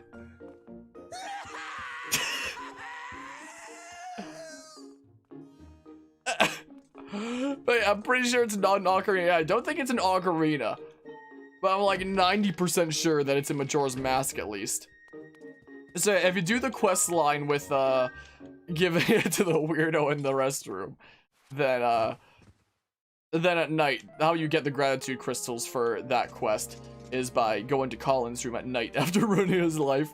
And let's see here. So which one is Colin's room? I actually don't remember. It was Groose, Colin, and Stritch. Okay, let's see here. Oh, there's Stritch. Wait, isn't he? Oh, he's in Groose's room is what he is. I remember now. He freaking spends his nights in Groose's room. Is what he does. And then freaking Stritch just tells you that you can sell bugs to him for like money and stuff. He freaking sleeps in Groose's room. Is what happens. And this is what happens. Ah, you're the one from the other day. It's good to see you again. Actually, thanks to you, I met my true love. Yes, him. It all started with that letter that you gave me. Those beautiful words of affection caused me to fall hopelessly in love. Ah, my heart is bursting with thoughts of him. I feel so excited, so cheerful, so full of life. And that's how you get gratitude crystals. We got 5 gratitude crystals. Helping people feels good. Yep, it sure does. Ah, my love, I will always be by your side. So that's what happens if you do that way. Let's do the other option and whatnot. Yeah, even though I haven't played, also read of it being Majora. Let me charge you 3 S5. Totally not reply for nostalgia. Nope, just research. Yeah, I know that I've only played Majora's Mask like once briefly. I played it on the 3DS. I never played the original. I have very little experience with Majora's Mask because I literally only played it for 1 weekend and I put it down. And I literally 100%ed it in that weekend. So I have 100%ed Majora's Mask HD way before I was a content creator. But, you know, I literally only played it one weekend. Yeah, absolutely save Scummin is what we'll do, to do like both here. So option B, ignore Fianni and give the letter to Kane in the academy classroom. So she's in the... Wait, there's a classroom around here? This is a cafeteria. Academy classroom? Oh, for this over here. Okay. I was like, wait, there's a classroom. There is. I'm just not paying enough attention to things and whatnot. So creepy, but well-deserved. What, you think Colin deserved it? Oh, Pippet, how can I get you to notice me? Pippet senpai. Okay, I'm gonna put my bookmark in the book and like not have it on my lap. I don't want too many oils like from my hands like ruining the pages and stuff. It's a nice book. How can I get you to notice me, Pippet senpai? No, Harmonia. What's the matter? What's the matter? Are you the Aegis? Aren't you? Okay, that's an obscure Xenoblade 2 reference. Do you need something? I wonder if you heard what I was just talking about. Give the letter. So you can literally see her talk about Pippet there and choose not to give her the letter from there. Huh? A letter from me? Could it be from Pippet? Here you go. Oh, thank you. I'll just take that. I wonder who it's from. We just got a letter. I wonder who it's from. Whoa, that's some really terrible handwriting. That's not how you read a letter. It's closed, you fool. Anyway, never mind that. Let's see what it says. Greetings. My love for you is wider than the horizon and deeper than the clouds. I would very much like it if you would go out with me. Your brave knight, Colin. That's the words that enchanted the hand toilet. The toilet hand, sorry. The hand toilet. Wow, this Colin guy. Isn't he one of Groos's funkies? And this is a love letter from that Colin kid, right? Oh boy. So yeah, I have to say, he really put his heart into it and everything. I don't know, maybe I should consider going out with Colin. As if!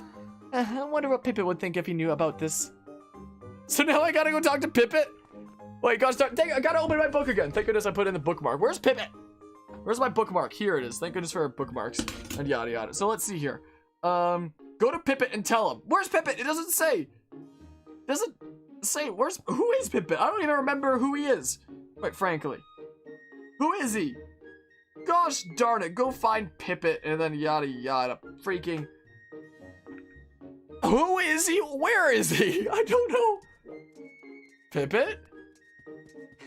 Who are you again? Maybe if I just run around, I'll run into him. Maybe he's just the dude that's upstairs here. Is it you? Oh, it's you. You have a speech. Okay, not that big a deal then. Alright, what's up, Harmonia? Huh? Kron got a love letter? I see. It's interesting. Wow. Yeah, seems like just on the 2nd floor, luckily. What do you think she intends to do? Beats me. So you don't know. Well, that's going to bother me until I find out. Oh, I mean, it's not like there's anything going on between me and Karan, you know? We're just friends. So it's not my business who she goes out with. I mean, I don't have much to say about it. But you know, I do have a duty to make sure that everyone is living up to the high ideals of our night school, right? I mean, ideal love is unfettered and passionate. Anything less than that can't really be called love at all, you know what I mean? So I should just step in and make sure that she's found a true love that aspires to the highest ideals of our fine educational institution, right? And what about me? I have the right to experience an unfettered and passionate love too, don't I? You understand, don't you, Harmonia? I'm not wrong about this, am I? You like her. What?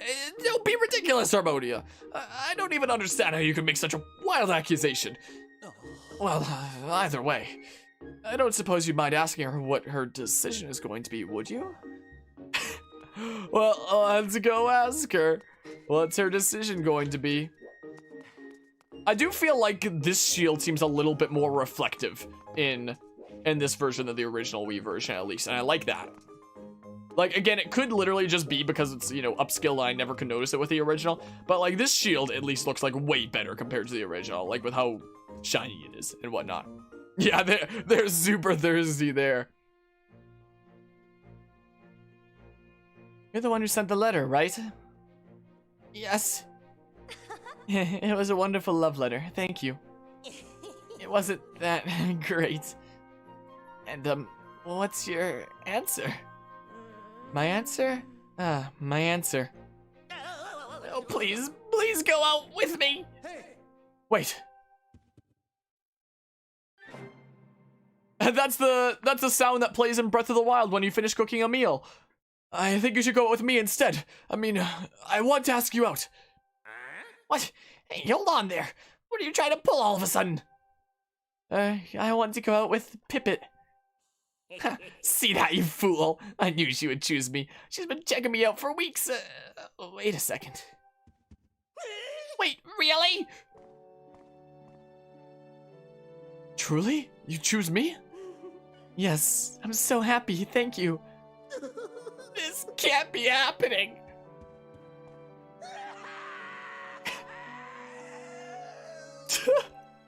Well, it's literally a lose-lose situation for Colin this quest. Harmonia. When you told me about the letter, it was at that moment that I finally realized. I realized that I love her. I thought to myself, I can't let anyone else take her from me. If you hadn't told me, I might never have even noticed my own feelings for her. I'm so grateful. I don't know how I can ever thank you. So yeah, it's literally a lose-lose for Colin, this side quest. Got 5 gratitude crystals. These crystals are feelings of gratitude in crystallized form. Must have taken a lot of gratitude to produce this bunch of 5 crystals. Helping people feels good. Yep, helping people sure does feel good. Oh man, hey Harmonia, thanks to you, I found a wonderful girlfriend. Thank you so much. My goodness. Thanks Harmonia, because of you I have an amazing new boyfriend. But I feel kind of bad about Colin, you know? So yeah, Colin's just kind of ruined and stuff. So, you know, he's just gonna be chilling on, like, Groos's bed now, I guess. It's over. It's all over. What do you want, Harmonia? Have you come to laugh at me in my miserable state? Just leave me alone. So I don't know if we can do things with, like, the washroom hand if we do do that freaking line there. I mean, we can always just, like, get this dialogue that shows that we can sell bugs for money. Is that what we can do since we didn't do that before? So we can do, like, until night really quickly. So if we get, like, excess bugs, we can always sell them for rupees if we really want to. What were we doing again? Oh yeah, we can go do, like, the things with the windmills. Yada yada. Oh, it's you, Harmonia. You want with me? Oh, what am I doing? Bugs. I'm looking at bugs. Oh my goodness, it's not changed at all since the original. It looks so poor quality. I can't words. Bugs are amazing. Even more amazing than Groose in a lot of ways. Oh, wait. I'm not saying Groose isn't as amazing as a bug. Look, I just really like bugs. I actually have a bit of a problem, but I want to collect all kinds of bugs. Sometimes I even dream about having, like, an entire island full of bugs. How about this? Harmonia, here's the plan.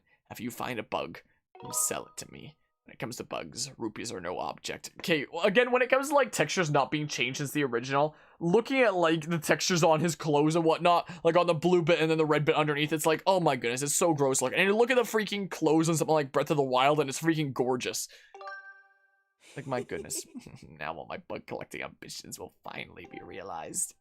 So if you ever want to sell any bugs, just bring them to me. I usually hang out here at night. I won't just buy any bug, though. What I buy on any given day just depends on the mood I'm in. It's a very strange kink I have. But don't kink shame me, Link. Oh, one other thing. This might bug you a little bit, but I only want to do these deals at night. I have a reputation to protect, you know. I don't want people knowing about this kink of mine. Got it, Harmonia? I don't mean to be a pest, but I'm counting on you. I just can't stop thinking about bugs. So let's get to it. Want to sell me something?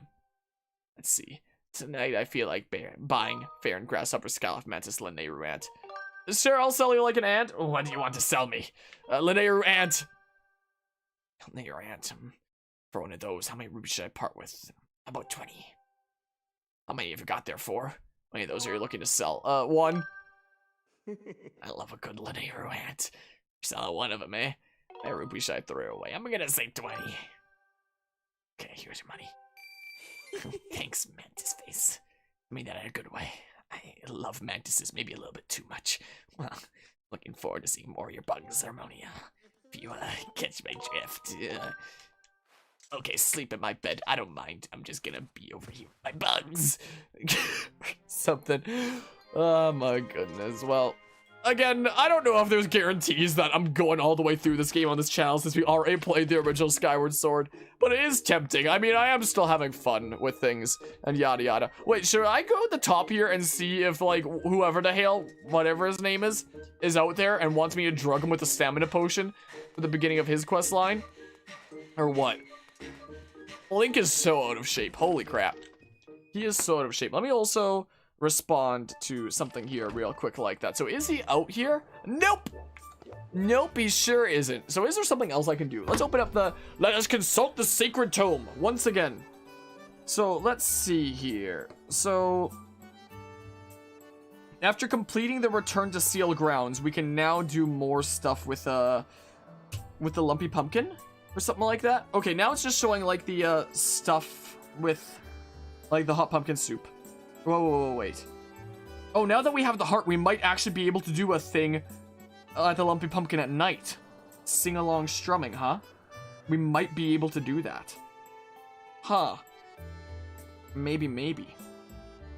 Yeah, let's do that. And we'll be able to do the party wheel thing here shortly. Because, like, the whole thing that we're doing right now is to unlock the kind of full part of the Ballad of the Goddess and the key to the Sacred Flames is we need to essentially activate that windmill and that one over there to get them facing the tower over here. Love your personality. Wait, personally or just personality? Either way, I appreciate it, Asshole.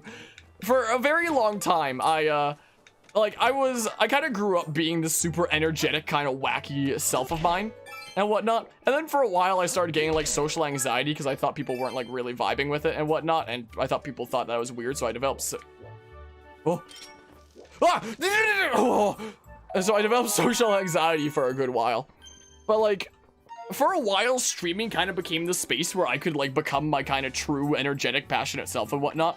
But in recent years I've been finding out like that the people that I thought I've like been annoying to or whatnot never even thought I was annoying in the first place. I found this out with some interesting interactions with them in the past couple of years. So like something that's been very interesting that like streaming has taught me, and some like real life kind of encounters, is that like what the key to my own happiness is being myself and being like this. Because for like so many years, I still will be to an extent once COVID is over. It's gonna take a long time of like getting past it and whatnot. I would always be like the person that sits in the corner and like never talks to anybody and yada yada. Don't speak until spoken to. If I start really getting close to somebody, then I'll freaking become this kind of personality and whatnot. But I need to like really warm up to them. But you know, the streaming over the past several years and some interactions I've had with people in the last several years has kind of taught me the lesson that like the way that I'm gonna be happiest is just being myself like this. So I'm glad that streaming has become that kind of space for me, and maybe as time goes on, I'll be able to have, you know, my daily life kind of become more like that as well. Thank you so much for checking out Kukiel Harmonia. It's such a gorgeous day today too. On a day like today, there's nothing I'd love more than head over to Lumpy Pumpkin for a sip of soup. Of course, my wife asked me to fix the cupboard, so I'm not going anywhere. The story of my life. And yeah, there's nothing there. What's up, Harmonia? No, I'm both. Well, I appreciate it. My, my. So you're curious about that windmill, eh? Pretty smart design, I gotta say. See, you can turn the windmill so it'll only catch the wind no matter which way it's blowing. But, well, there used to be this little propeller attached to the windmill so you can turn it. Thing flew off ages ago, must have dropped down the edge, down beneath the clouds. Must be down there somewhere. Oh my goodness, the way the textures don't match up. Like, that little notch above, like, the bit there where it's, like, greenish and stuff just looks like it was just slapped onto there. What else been uselessly sitting there ever since? Like, just take some super glue and, like, put it on there like it's not part of the windmill at all. My goodness gracious. Well, I highly suggest you retrieve the windmill propeller from the land below to reorient the windmill. Well, I don't know if I can fix the windmill if you want back the propeller. Well, if I had the propeller, I could probably rig something together to get back on there, sure. Maybe. But how would you even go looking for the propeller in the first place? Once something falls through the clouds, it's gone for good. Hang on. Come to think of it, Gondo at the scrap shop told me that someone in his family once used to have a flying robot to haul junk back from beneath the clouds. But we're talking about a tale that's been passed down over a lot of years, so I wouldn't put much stock in it. Yeah, so now we go get the flying robot so we can, like, retrieve things from under the clouds, which also means that we'll be able to unlock Fun Island, which is the best way for infinite rupees in this game, to my knowledge. From my time playing this game, like, many playthroughs over and over again in the past, Fun Island was always the best way to get infinite rupees. It takes a bit of practice to get good at it, but once you get good at it, it's just infinite rupees. But yeah, it's okay, you're side of people that don't know, but when you know them, you're your crazy self. Yeah, it's probably still gonna be that kind of way for me and whatnot, but yeah, it's a, oh no, hang on a sec. I see you're looking well these days. If I didn't know any better, I'd say you'd found the time to gather all variety of magnificent treasures. Come closer. If it's treasure you seek, I'll use my mystical vision to find answers for you. Sorry, I'm not interested in any drugs you're selling. Hey kid, what's up? You look like you need to get something off your chest. I think I know what it is. You got a favor to ask me, right? Yeah, here we go. Huh? It's about this old robot my grandpa used to tinker around with. Probably just came here to make fun of the crazy junk guy for believing in his grandpa's stupid stories, right? Well, get in line. I've heard it before. Hey, that's not why you're here? You say you need to pick up something from below the clouds with this robot? Do you know what that means? That means you believe in my grandpa's stories too, don't you? I need ancient flowers for this, if I recall, so it's a good thing I was collecting those earlier. Well, I'm happy to hear that someone else believes me, but I don't think I can help you. See, my grandpa's old robot. What's it called again? Oh yeah, Jeff Bezos back there. Oh yeah, that's right, I remember. Same as Scrabber. He may not be much to look at these days, but he was an amazing robot once. When you called him, he would go anywhere and haul anything. Sadly, as you can see now, he's just another busted old hunk of junk. But old Grams did tell me this. You get him working again with the extract from an ancient flower. It's like oil to this guy. I've never even heard of, much less seen any such thing. Take mine. Yeah, I love how it's literally just like stone looking, completely run down, and you give it like some juice from this flower and it can just come back to life. Oh, you have one? Are you kidding me? That's amazing. All right, well, here we go. Ow, my joints. This is an ancient flower. I can feel some slick, oily stuff coming out of its stem. Great, but this we can get high as a friggin' kite. I mean, fix scrapper. Wait right there. I'll have him up and running in no time. Do you have any spare of this stuff I can keep under the desk? There you go. Just like that. Surprise, assholes! World domination incoming! Launching Skynet, thank you! I've got a full tank of energy, and I'm ready to carry anything! Even your sins, puny mortals! Who is this green-clad individual of small stature? Whoa, it ducked! You believe that? I guess I really did take too much of that flower than I should have after all. I mean, I guess I really did fix him. This kid gave me the materials I needed to fix you. Go on, say thank you. Are you sure it was him, Grizz?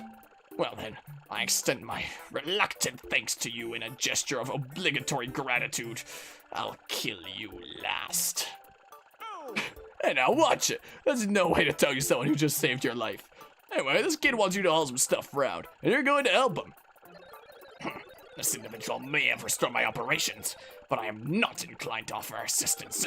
Serving children is very low in my task priority. Master Harmonia. Materials from the windmill have yielded a signal that you may search for with your dowsing ability. Use it to locate the fallen propeller. Yeah, we got the propeller tracker and yada yada. However, it will not be possible to carry the item in your pouch and return to the sky. Who are you? I'm real thirsty and you're a tall glass of water. Your name is Fa. Should I call you Mistress Fa? Are you looking for something, Mistress Fa? I understand. At your request, I will carry anything, regardless of weight and destination. Master, we now have the means to bring the propeller back to Skyloft. You may immediately begin your search for the windmill propeller. Master Sharppants, I offer assistance. I can now detect Mistress Fa's thought waves. Should you need me, ask Mistress Fi to call me and I will arrive with haste. I detect your thought waves. It turns me on so much. So how do you plan to recover all the stuff that fell beneath the clouds? We're having so many freaking thirsty characters this session, aren't we? You know, you can always ask that fortune teller over there. I know he's kind of goofy looking, but when it comes to finding things, he's always right on the money. Oh, that's why he was telling me about, like, treasure. I know I can freaking douse and whatever the hell. You, tell me! Okay, I don't actually need him to tell me. I already know where it is and whatnot. I have enough freaking playthroughs in this game to know exactly where it is already. So, you know, like, this session has literally just been, like, Thirsty Characters 101 is what this has been. Give me more of these schmetterlings. Like, these are absolutely the bug that you can, like, get the most of the easiest. My goodness, because they're just all over the place. This is the Thirsty Characters session right here. My goodness gracious. That is absolutely what's going on here. All right, let's go get the windmill propeller. This is what we do. We've already actually seen it earlier in this playthrough already. And I, like, called it out when we saw it, being like, yep, I'm gonna need that later. Is the thing. It's over in Eldon. It's by, like, one of the towers that we destroyed with bombs. Is the thing. So we'll get that. We'll go talk to the Dudo at Fun Island and whatnot, and then go get his, Fun wheel. Because I think in my playthrough of the original game, I went and found the Fun wheel before talking to him at Fun Island, so it didn't let me pick up the wheel because I hadn't talked to him. And I was pissed off because I had to, like, go backtrack just to do that. So let's not make that mistake this time and actually go talk to him at Fun Island first. And then go to Lanayru and get his freaking thingamabob that we pointed out earlier in this session. When I was like, oh, smack that time shift stone and unlocks the path over here. And then there's a fun wheel for the Dudo at Fun Island. And yada yada. Let's go. And then we can go, like, straight back to the sky with the freaking power of the credit card. Look, there's the propeller. There it is. So, here it is. There we go. This is the windmill propeller you were searching for. And these are not the droids you are looking for. It is now possible to achieve this using the robot whose services we have enlisted. Would you like me to call the robot? When life gives you lemons, you have 3 choices. Try again, give up, call Luigi. Oh, those textures and the freaking polygons on that mountain. Surprise, assholes, it's me again!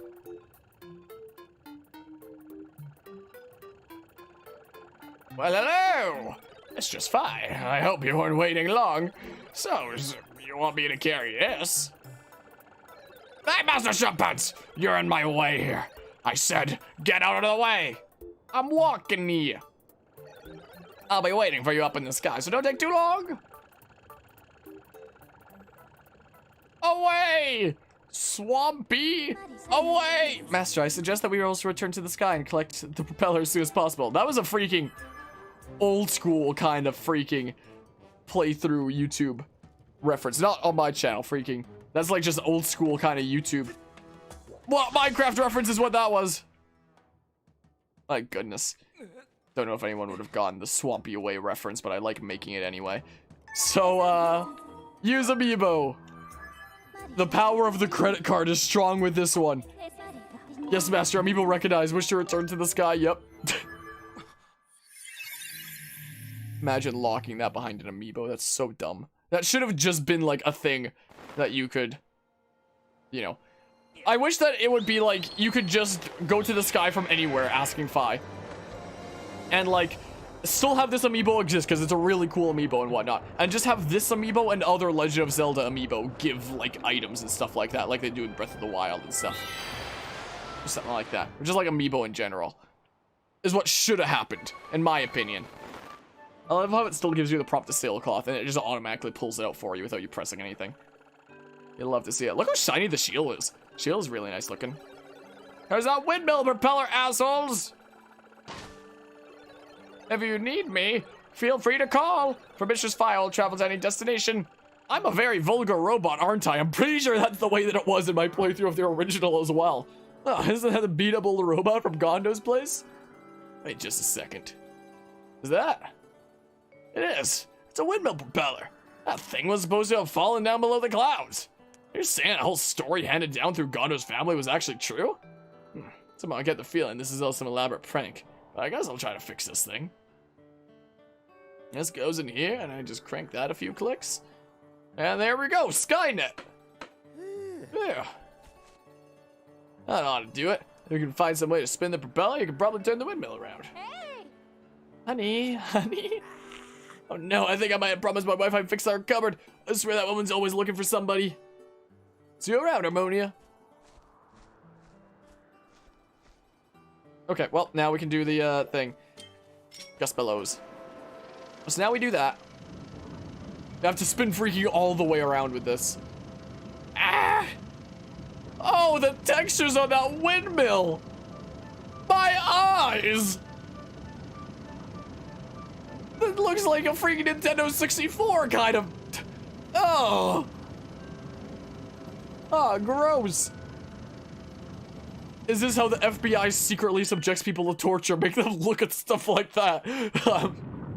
There we go. We unlock the thingamabob. My goodness gracious. Oh, man. Give to me the things. I am missing a heart after all. There we go. 45 rupees. We're not gonna have to worry about rupees very, very soon. I thought we could only get access to Fun Fun Island like way later in the game. Maybe it was like way, way later in terms of like the real lifetime of my original playthrough, considering it went on and off for like, you know, a couple of years. So the Fun Fun Island was still probably closer to semi-recent stuff. Probably. So that's why I was probably thinking that it was later in the game. Because we're not even at like the halfway point yet. And we can unlock Fun Fun Island and get infinite rupees. So like... Eh? What? What do you want from me? I thought a cutscene would happen when I got here. What do you want? Both the windmills are facing at the thing. I probably have to like... What do you want from me, huh? Let's sound the goddess' song beneath the lights of radiance onto our chosen hero. Oops. It's so weird that it's X. Oh, now it targets the... Okay. Now it targets it, huh? There we go. Alright. It's weird how there's only like the one speed with the button controls. So like I always reach the end of the strum before the thing there. Like I can't do it perfectly in sync like I would be able to with motion controls. Like again, we could switch to Joy-Cons, but like eh.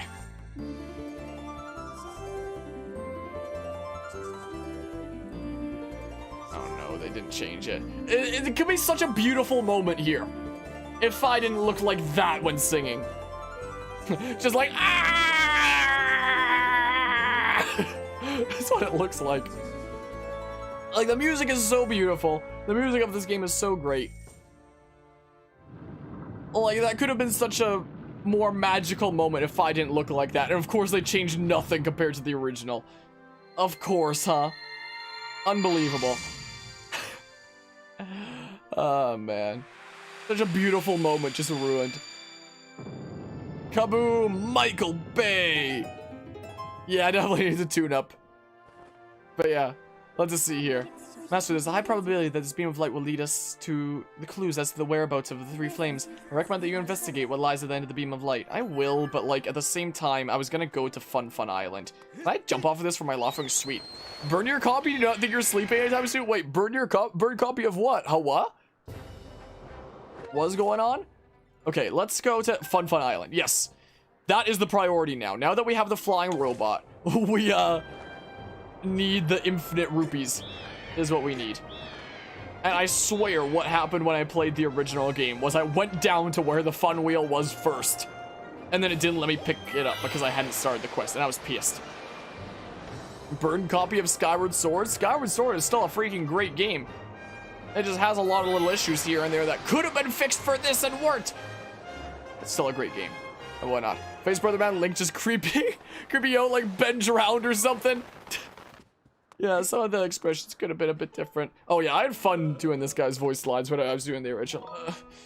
What am I to do? It's no use. It's all over. What's wrong? You see, the party wheel that I pinned to my back flew off the island and fell down somewhere below the clouds. Without my party wheel, there's just no way I can make this island a place where people come to have fun. What can I do? It fell down below the clouds, so I guess I should just give up on it. Look for it. How am I supposed to go get something that fell below the clouds? That's impossible. I meant more so when he goes into like his fun mode when it comes to voicing him. Your dowsing ability can be calibrated to locate them this person seeks. However, if you're searching for another object that someone has asked you to find, the target will be removed when you switch to this target. Yeah, set the party wheels the dowsing target. There's nothing else there freaking anyway. There we go, party wheel. There we go. There's a 90% chance that I am landed in linear does. We saw it earlier this session. It would be so amazing if someone were to find it. Just think of the smiles on the children's faces. I'm not getting my hopes up though. Just get rid of that beacon.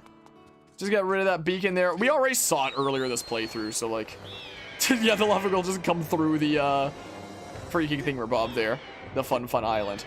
Because yeah, Fun Island, like that clown dude must be like insanely rich or something, because he can just give you infinite rupees. Is the thing. Like that game takes some practice, but when you get down the rhythm and freaking really get it down, it's just infinite rupees. That's all it is. So down we go. We already saw where the thing was earlier, so we'll go and get it. Go get your party wheel. So it was desert entrance here. Yeah, descend into that area. We'll get the fun party wheel. Mostly for our own benefits, because it's infinite rupees. No, I don't want to target the save point. Why is targeting the save point an option? And why was I hitting Y to hit there? Too much time playing Breath of the Wild. My goodness. I have a lot of hours in that game. Up we go. Up we go. Why am I getting rupees when rupees literally don't matter? We're about to get infinite of them. Look, there's the party wheel. I'm pretty sure in my playthrough of the original, or on this channel, I didn't know where it was and I needed to Google it. I'm fairly certain. But now I remember from that playthrough earlier this year. Was it earlier this year that we got the party wheel? It might have been late last year. I don't know. It was a whole bunch of this playthrough over the course of a couple of years was the thing. There we go, look at that. But yeah, he's made of rupees instead of money. You could well be. I've identified the item that the highly unusual man on Fun Island says was lost. You can call the scrap shot robot to come and retrieve it. Would you like me to call the robot? Yes. Master, I will send word to the robot using telepathic transmission. Get your ass over here. You robot piece of crap. I'm coming! I will yoink that party. There's a chest under there. But yeah, this is a bit that I actually didn't have memorized from, like, you know, way past playthroughs. This is a bit that I had memorized from the playthrough just earlier, like a year ago-ish on this channel. Mistress Fi, you called? Well, this place seems strangely familiar. You want me to carry this thing, Bizd? You want me to carry this thing? Okay, you just sit tight there and stay out of my way, Master Shortpants. I'll be waiting for you in the sky, so don't take too long. I feel like my voice is gonna keep changing for this guy. See you later, assholes!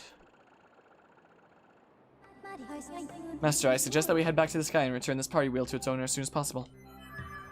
What is this chest down here? Whoa. Whoa. Whoa! What is this? What is this thing here? Be like an evil crystal or something. Dang it. If it was an evil crystal, I could upgrade my bug net. Speaking of upgrading things, are there tumbleweeds around here before I go back up? Wait, I don't even have to go up to the statue. I have the power of, it doesn't count as a microtransaction. I was about to say I have the power of microtransaction, but microtransaction is usually like a digital thing in the game. Will we instead call it macro transactions then? Or something? But yeah, I always need them tumbleweeds. Imagine if you could buy materials from somewhere. Now that we're about to have access to infinite oh, maybe I should have gotten more rupees, because we do need rupees to play the game. Like, I do have enough rupees to, like, play the game a couple times, but, you know, it takes getting used to the game before you can get infinite rupees from it. I might actually run out of rupees in the middle of playing this game, is the thing. Is a genuine concern. Because I also don't have practice doing it with button controls yet. So I'm not gonna know what the rhythm is yet. Oh, no. Oh, no. It's close enough to microtransactions and whatnot. It's close enough, it basically is. Okay. Okay, here we go. Look at him, he's so sad. Oh my goodness, the lines on his horn there. Here's your wheel thing, asshole. I'm a very vulgar robot. I was in the last playthrough, I was in this one. If you want something else, just let me know. Is this? It is.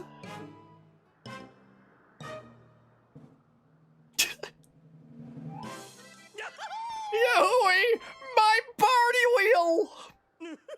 Thank you so much. Now I can realize my dream of opening Fun Island. Oh yeah, I'm so happy. And I'll let you be my first customer, young man. Thank you so much. It's going to be so much fun. We get gratitude crystals from him. But infinite rupees is more important. 5 gratitude crystals. Sweet. There we go. We're past 40 now. Sweet. Okay, let's see here. You joyful little man. I owe you everything for finding my wheel. And my dream of creating my very own, very smiley, fun island has been realized for all to enjoy and laugh about and laugh at. Normally I charge 20 rupees to play, but since I owe you, I'll let you play your first game for free. Free is so much more fun than pay. Yes. Hey then, let me tell you all about the rules. Doing this voice hurts my throat, but it's worth it. First thing you need to know is you'll be shot out of a cannon. You'll fly way up there. Don't cry, little boy. It's perfectly, mostly safe. Your goal is to dive onto a cheery, colorful rotating board, land on a happy little colored space, and you'll win rupees based on the color. But if you land on the gray space, I call that the loser space. Then I get to reach in and take a handful of your rupees. Isn't that fun? You can risk everything to win big here at Fun Island, but it's a game of luck. No, it actually is skill. So, don't come crying to me if you land on the loser space. I feel like I've landed on a loser space picking up this game in a way instead of playing the original. When you're diving, super fun fortune rings and donut balls will appear like magic. If you can pass through one of those fortune rings, you'll increase the awesome rupee score multiplier. Oh! Forgive that, I just had a little bit of an orgasm there. And the more rings you pass through, the slower the wheel will spin, make it easier to land your target and win. But hitting one of those donut balls will reset your multiplier and turn your smile upside down.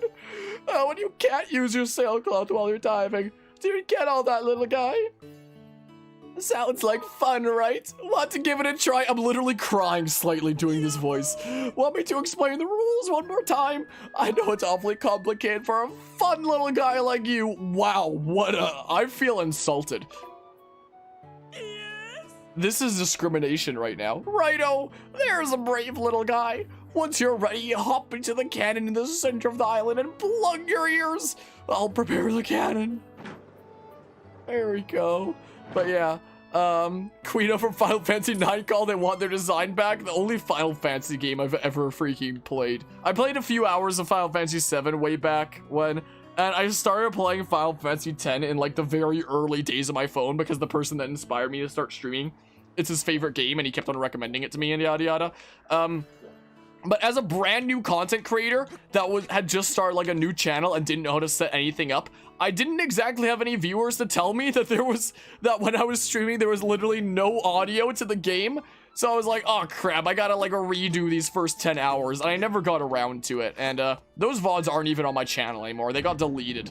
They still exist on my computer, technically. Oh, look, you can see Link's eyes. He's a bit stunned. You never got to see that in the original there. So do I just use like the left stick then? I assume. So maybe it'll be even easier than in the original if it's just like the left stick. So essentially you want to land on the like super crazy looking space between like the two gray spaces is what you want to do. I could land on one of the red ones first just to be safe so I have a little bit of a rupee buffer. Oh, come on. I think it's either 300 or 500 you get there if you get the max multiplier. So better experience than DSP. I don't know what that is, I'm sorry to say. I'll go for the, Dang it, I was really close. Like, once you get good at it and whatnot. If I hold too far forward, I start diving. That's what the problem is, so I can't go too far. Freaking gosh darn it. 20 rupees, I'm in. God dang it, I might have to go to that freaking guy whose kink is bugs and sell him some bugs to be able to afford stuff here before I get the hang of the rhythm and whatnot. Just stay in the dark on that, brother, man. Alrighty. Because, yeah, if I hold too far forward, that happens. So I can, like, really hold the other directions, but not forward. Is the thing. Is the concern. Forward is a little bit wonky. Once I get the rhythm here down, as long as we get that, like, super crazy pot once, then I'll have enough of a rupee buffer to not have to worry about things. Like, I almost had it that time. So go, like, right across. Oh, come on! This is rigged!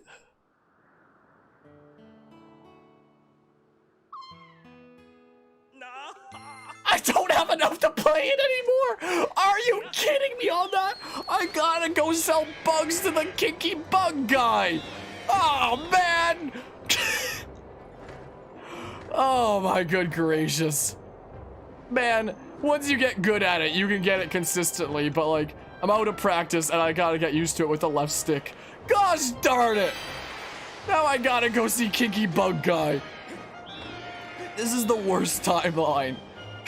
I was literally on the edge of that. Oh, you are kidding me. Alright, yeah, dive. Oh my good gracious. It's either 300 or 500 rupees that it gives you on that space. Something crazy. And if you can do it consistently. Like he says it's a game of luck, but once you get it there, it becomes a game of skill. It really does. Yeah, it's Kinky Bug Guy. I see him. I forgot his name. But it's Kinky Bug Guy. Is who he is. His name was Paul Bugman. It could be that. It could well be that. I think this was, yeah, Stritch was his name. Stritch was his name. Guys, can we hit our Stritch goal of 20 bugs? Yeah. Choose to reset the game when you recently depleted hundreds of rupees on the game. I could. I don't know when the last time I saved was, when the last autosave was, so I'm just freaking doing this. Otherwise, I could always save scum and hey, you got something to fuel my kink. Elden Roller, Sansakata, Deku Hornet. Do I have any of these freaking things? I wish it showed like my menu. Sansakata. How many rupees should I part with? How about 50? Those are the like really hard ones to catch, right? I'm freaking selling one. That's what I'll do. He gives me 50 rupees for that. Here's your money. There we go. There we go. There's that. I'll go get... I wonder if my blue rupee is back. I wonder if it'd be back by now or no. Like, my oh my. Yoink. It is! Okay. We're scrounging up what pocket change we can get to bring it to Fun Island guy that has the most fun when he gets to reach into my pocket. Well, I'm gonna be reaching into his pockets real soon. I forgot to sleep. I'm gonna be sleeping in the Kinky Bug guy's room. Do I really want to sleep in the room of the guy with the bug kink? What could possibly go wrong? But yeah, my goodness. If I was doing this on like emulator and did like the 4K texture pack, no, like not only would the game look way better, but I could freaking save state scum on top of things. All right, we're gonna go back to Fun Island real quick. We're going back to Fun Island because this is where we assuming I can get this. This is where we break our wallet in this game. But yeah. Yeah, we're gonna be... I'm sure Mr. Bugman wouldn't mind reaching into someone else's pocket. Speaking of bugs. May as well. May as well. Boopity bop. It'd be nice if you could just, like, sell any bug from your inventory whenever you want. Just, like, sell a whole bunch of my butterflies, you know? Alright, well, I'll get these rupees. So we got 80. We got 80 now. So... There should be a pretty good amount to take to Fun Island. Because as long as we land on that tile, like, once, then we should have enough of a buffer to just, like, keep doing things without worrying about, like, losing 10 rupees too much when he reaches in my pockets. What is my rupee cap right now, anyway? Like, after I got the giant wallet. So 1,900 rupees. So we have the giant wallet that holds 1,000. We got the 300 times 3 upgrades from Beetle. That's what we got. Alright. That dude's been doing enough of reaching into my pockets. It's time for the turntables to turn. He says that he's gonna give you one freebie as thanks for getting his fun wheel back or whatever the heck. But that's how I get you. That's how they get you hooked. So you can keep on yoinking all your rupees. Okay, here we go. Already lost like freaking like 50 or 60 rupees to this guy. But now the turntables turn after a quick faceplant. Okay. Rematch time. Rematch. Yo, I'm gonna freaking shoot you out of a cannon. But yeah. Yeah, the first hit is always free. I forgot to save before this to potentially save scum. I shouldn't need to though, right? I sold one of my spicy bugs for this. Or those like hard to catch annoying piece of things. That's how they always get you. Like, I could always go for, like, one of the regular red tiles just to get a bit of a buffer to be going for the super spicy one some more. Is probably the safer option. But... Alright, smackaroo. Let's go through the things here. Like, it's not hard to hit the rings and avoid the balls as long as you don't dive, you know? What's hard is hitting that one tile there. Alright, so go over here-ish. Got it. Finally. All it took was me selling one of my spicy bugs. My goodness. Time for you to pay me. My goodness. Whoopity-doo! You landed on a 50 rupee space. Your multiplier is 10, so that means you win 500 rupees. Wowza! You passed through all the fortune rings. Guess which little guy gets a special prize? Go on, guess. What, a piece of heart or something? Oh, there's a thing there. Sweet. Well, that's another heart. Oh, we got our first of our next row of hearts there. Yeah, we avoid the balls. We wouldn't want to hit the balls. We wouldn't want people reaching into our pockets. We don't want to do stuff with Kinky Bug Guy. This has been a weird session of this game, hasn't it? You want to play again, little guy? Oh, you're hooked. It'll be 20 rupees. What do you say? If you can get it consistently, then you gain like 480 rupees every time you get that. So, you know, this has already paid itself off. But, I mean, that's how they get you. But, yeah, my, oh, my. If it was luck-based, then there's no way I would do this. But once you get, like, the rhythm down, you can, like, do it. And, like, literally rob this guy, luckily. So, thank goodness it's not luck-based like he says. Well, maybe a little bit, but not too much. My goodness. So, let's go ahead and go through the rings. Okay.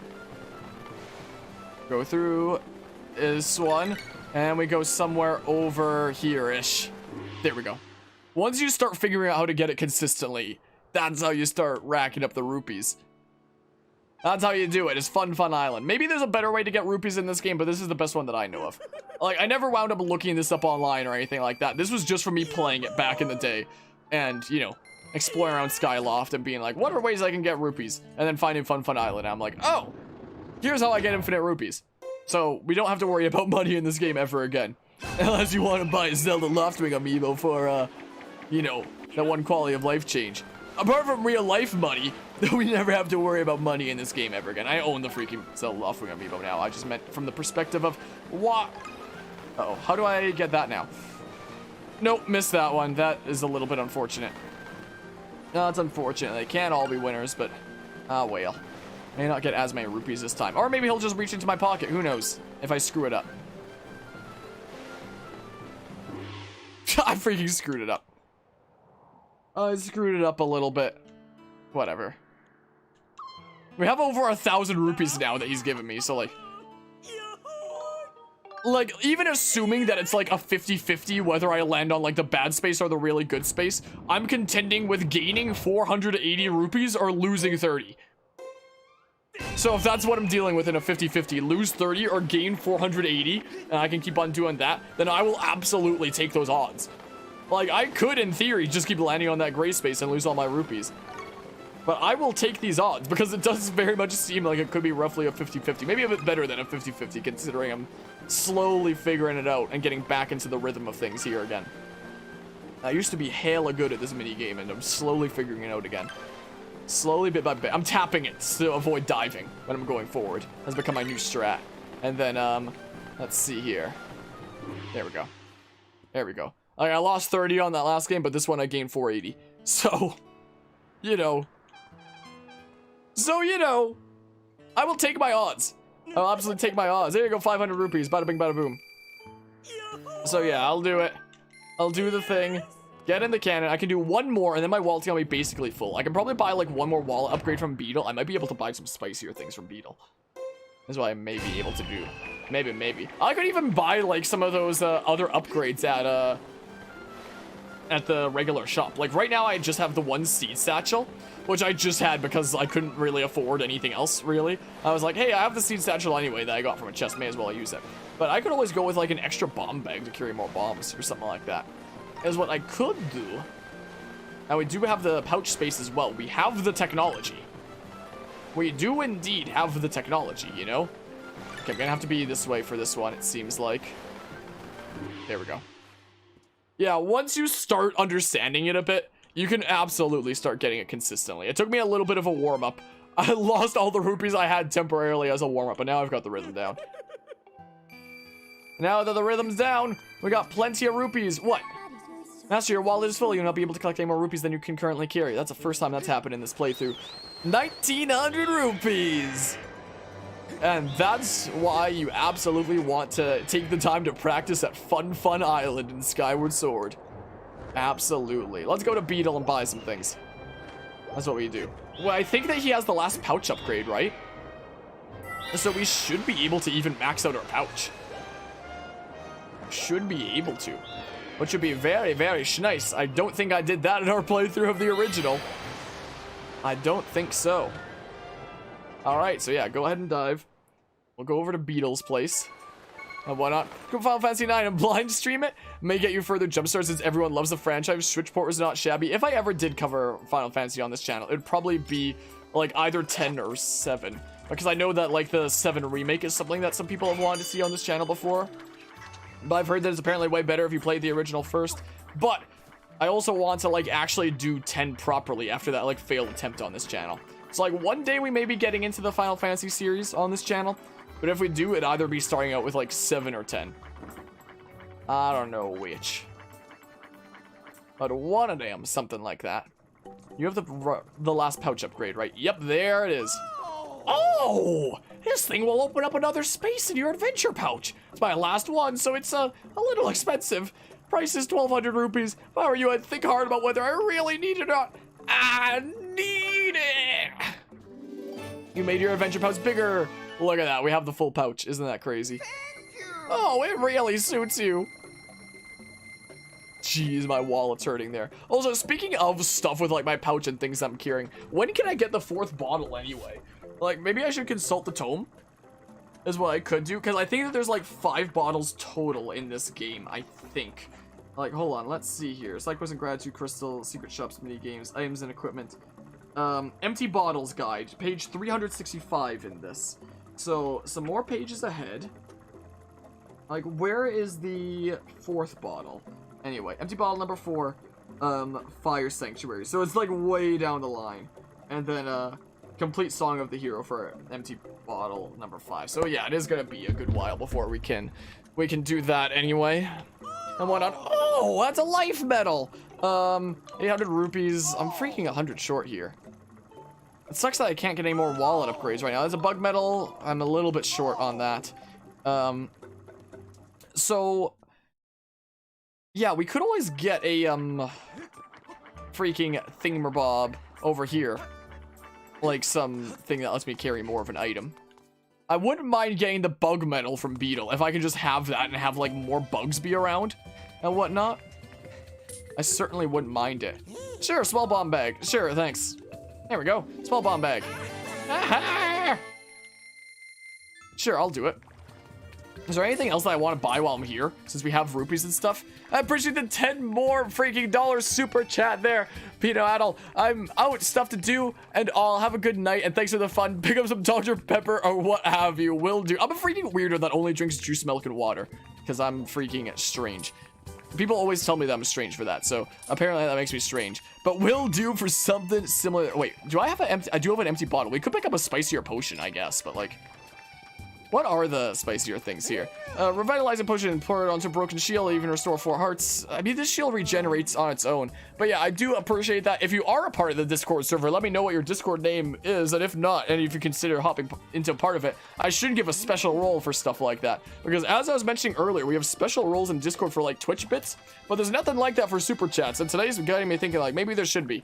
So if you are a part of the freaking Discord server, I'm a freaking give you a special role for a, like, I have the rupees, so whatever. I'll do it. Sure, there we go. Guardian potion I'm probably never going to use. But yeah, you only drink juice or water, so we are the same then. And I are like Guardian potion. Oh, I have a revitalizing potion as well. Well, yeah, I want that bug medal. And then I'll go to the item check and like sort out my whole item situation, I think, is what I'll do. So I must do, but I need more rupees first because my wallet was not big enough. It's not big enough. Time to go back to Fun Island and like rob him some more. So what we're gonna do. Actually, we could go to the Isle of Songs. Is what we could do. And just unlock that and have the way forward. Is what we could do. Or maybe I should save that for next session. Is what I could well do. Because I kind of like the way that we're doing these streams so far. Like, the first stream was all of Fair and Wood stuff. Second stream was, like, Elden. And then this stream was Lanayru and a whole bunch of, like, side stuff that I'm doing here and yada yada.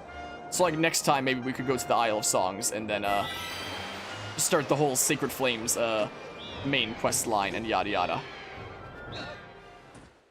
I'm here! I am here! Yeah, you're here! I'm in! Yeah, this is how you get rupees in this game. This is how you do it. This is how you do it.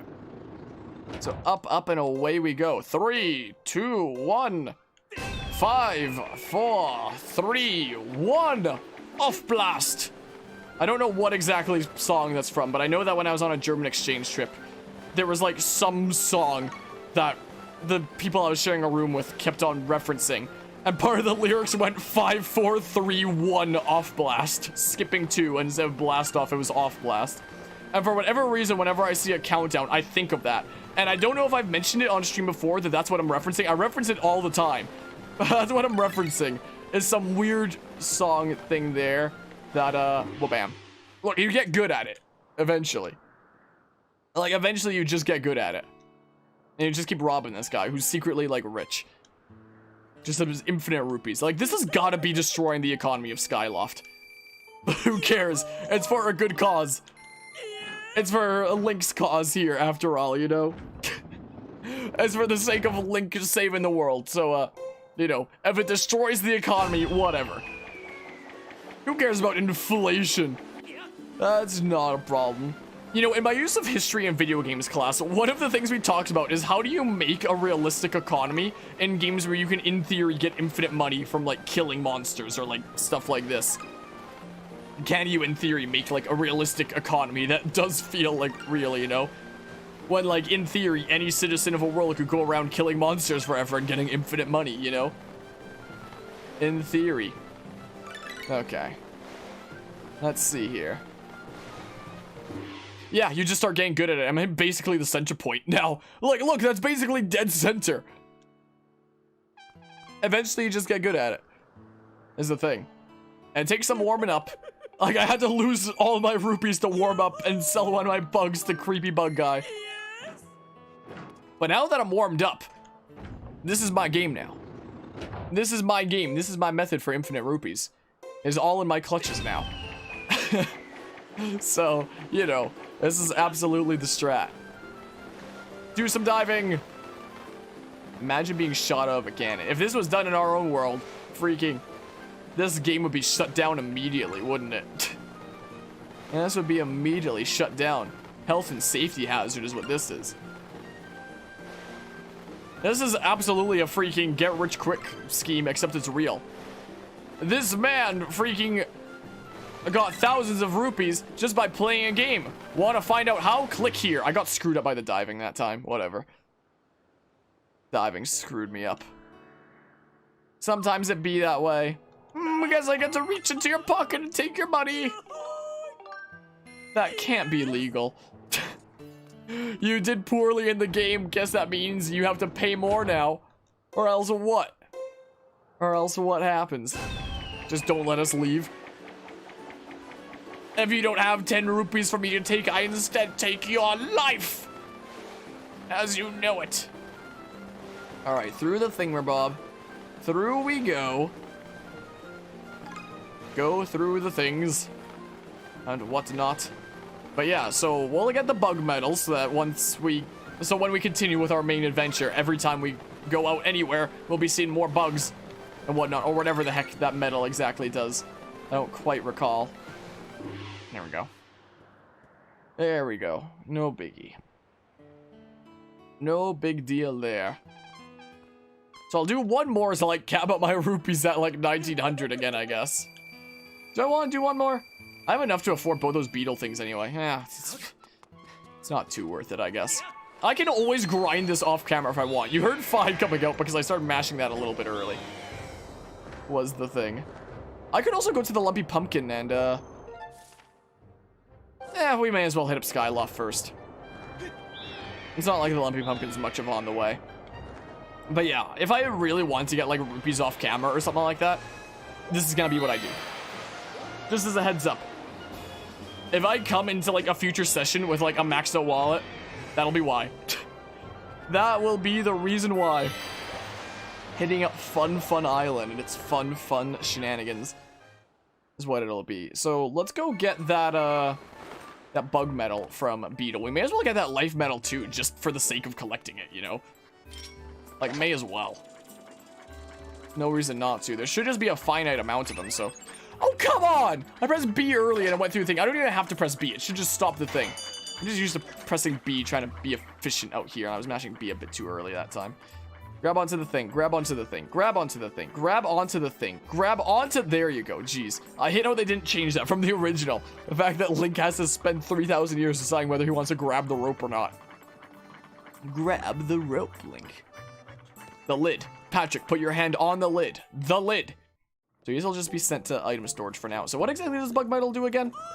Right there's a bug medal. As long as you're carrying that, you'll be able to see on your map where bugs can be found. Oh, it's just that. Quite expensive, but if you like catching bugs, it's indispensable. So it's not anything close to, you know, there's more bugs appearing.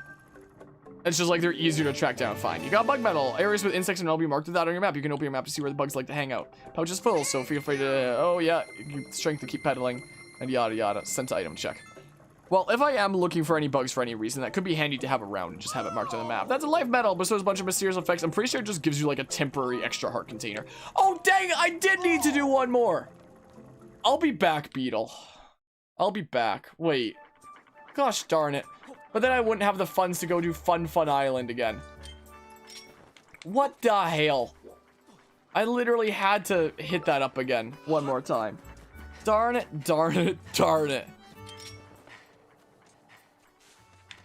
Yoink! Come on. Come on. No more blue rupee from that. So, gosh diggity darn it. Arrgh. So what was I gonna do from here? After I got that, what was I gonna do from here? I was gonna get, like, those things. Oh, and then I was gonna go to the item check and actually get that bug medal. First and foremost. That's what I would do. I also did want to have a check in here, see if I could upgrade the bomb bag with my current stuff. Like, I am curious. Like, what does that take anyway? Oh, I can do it. Lizard tail, ornamental skull, bluebird feather. I can do the thing. Sure, enlarge your bomb bag to carry 10 bombs instead of 5. Sure, let's do it. Let's do it. We have the technology, so let's go for it. Okay. So let's absolutely go for that. Go ahead and upgrade that. Be able to carry some more bombs around, because sure. Because sure, I guess. Neat, neat. Hold on, here you go. There we go. You can upgrade to the medium bomb bag. So, what is the large bomb bag like, huh? Need hornet larvae and lizard tail, so I do need freaking more of that wacky stuff, huh? Okay. Okay, so let's see here. What exactly? Oh, hi. Welcome. What's wrong? Nothing. There's nothing wrong. It's not like, oh, hey, that guy's back. I'm so happy or anything like that. But if you think about how often we meet, you have to admit that our relationship has gone beyond employee and customer, you know? No, I didn't mean to. What am I saying? Please forget everything I just said, okay? Okay, get it together. Be professional. Do you have anything you want me to hold on to? Yep. Wonderful. So what do you have? I could have, like, the bottles be, like, this kind of top area. There's apparently 5 bottles that you get in total at the end of the day, so I could, you know, have these 5 slots be that. So we could do, like, treasure medal, and then, like, bug medal could be here or something like that. I don't care too much about the small seed satchel. I mean, we could take it anyway. I don't really need the heart medal all that much. Yeah, everyone's thirsty this session, aren't they? Oh, that looks like a good inventory right now, doesn't it? Sure. Bye. Thank you.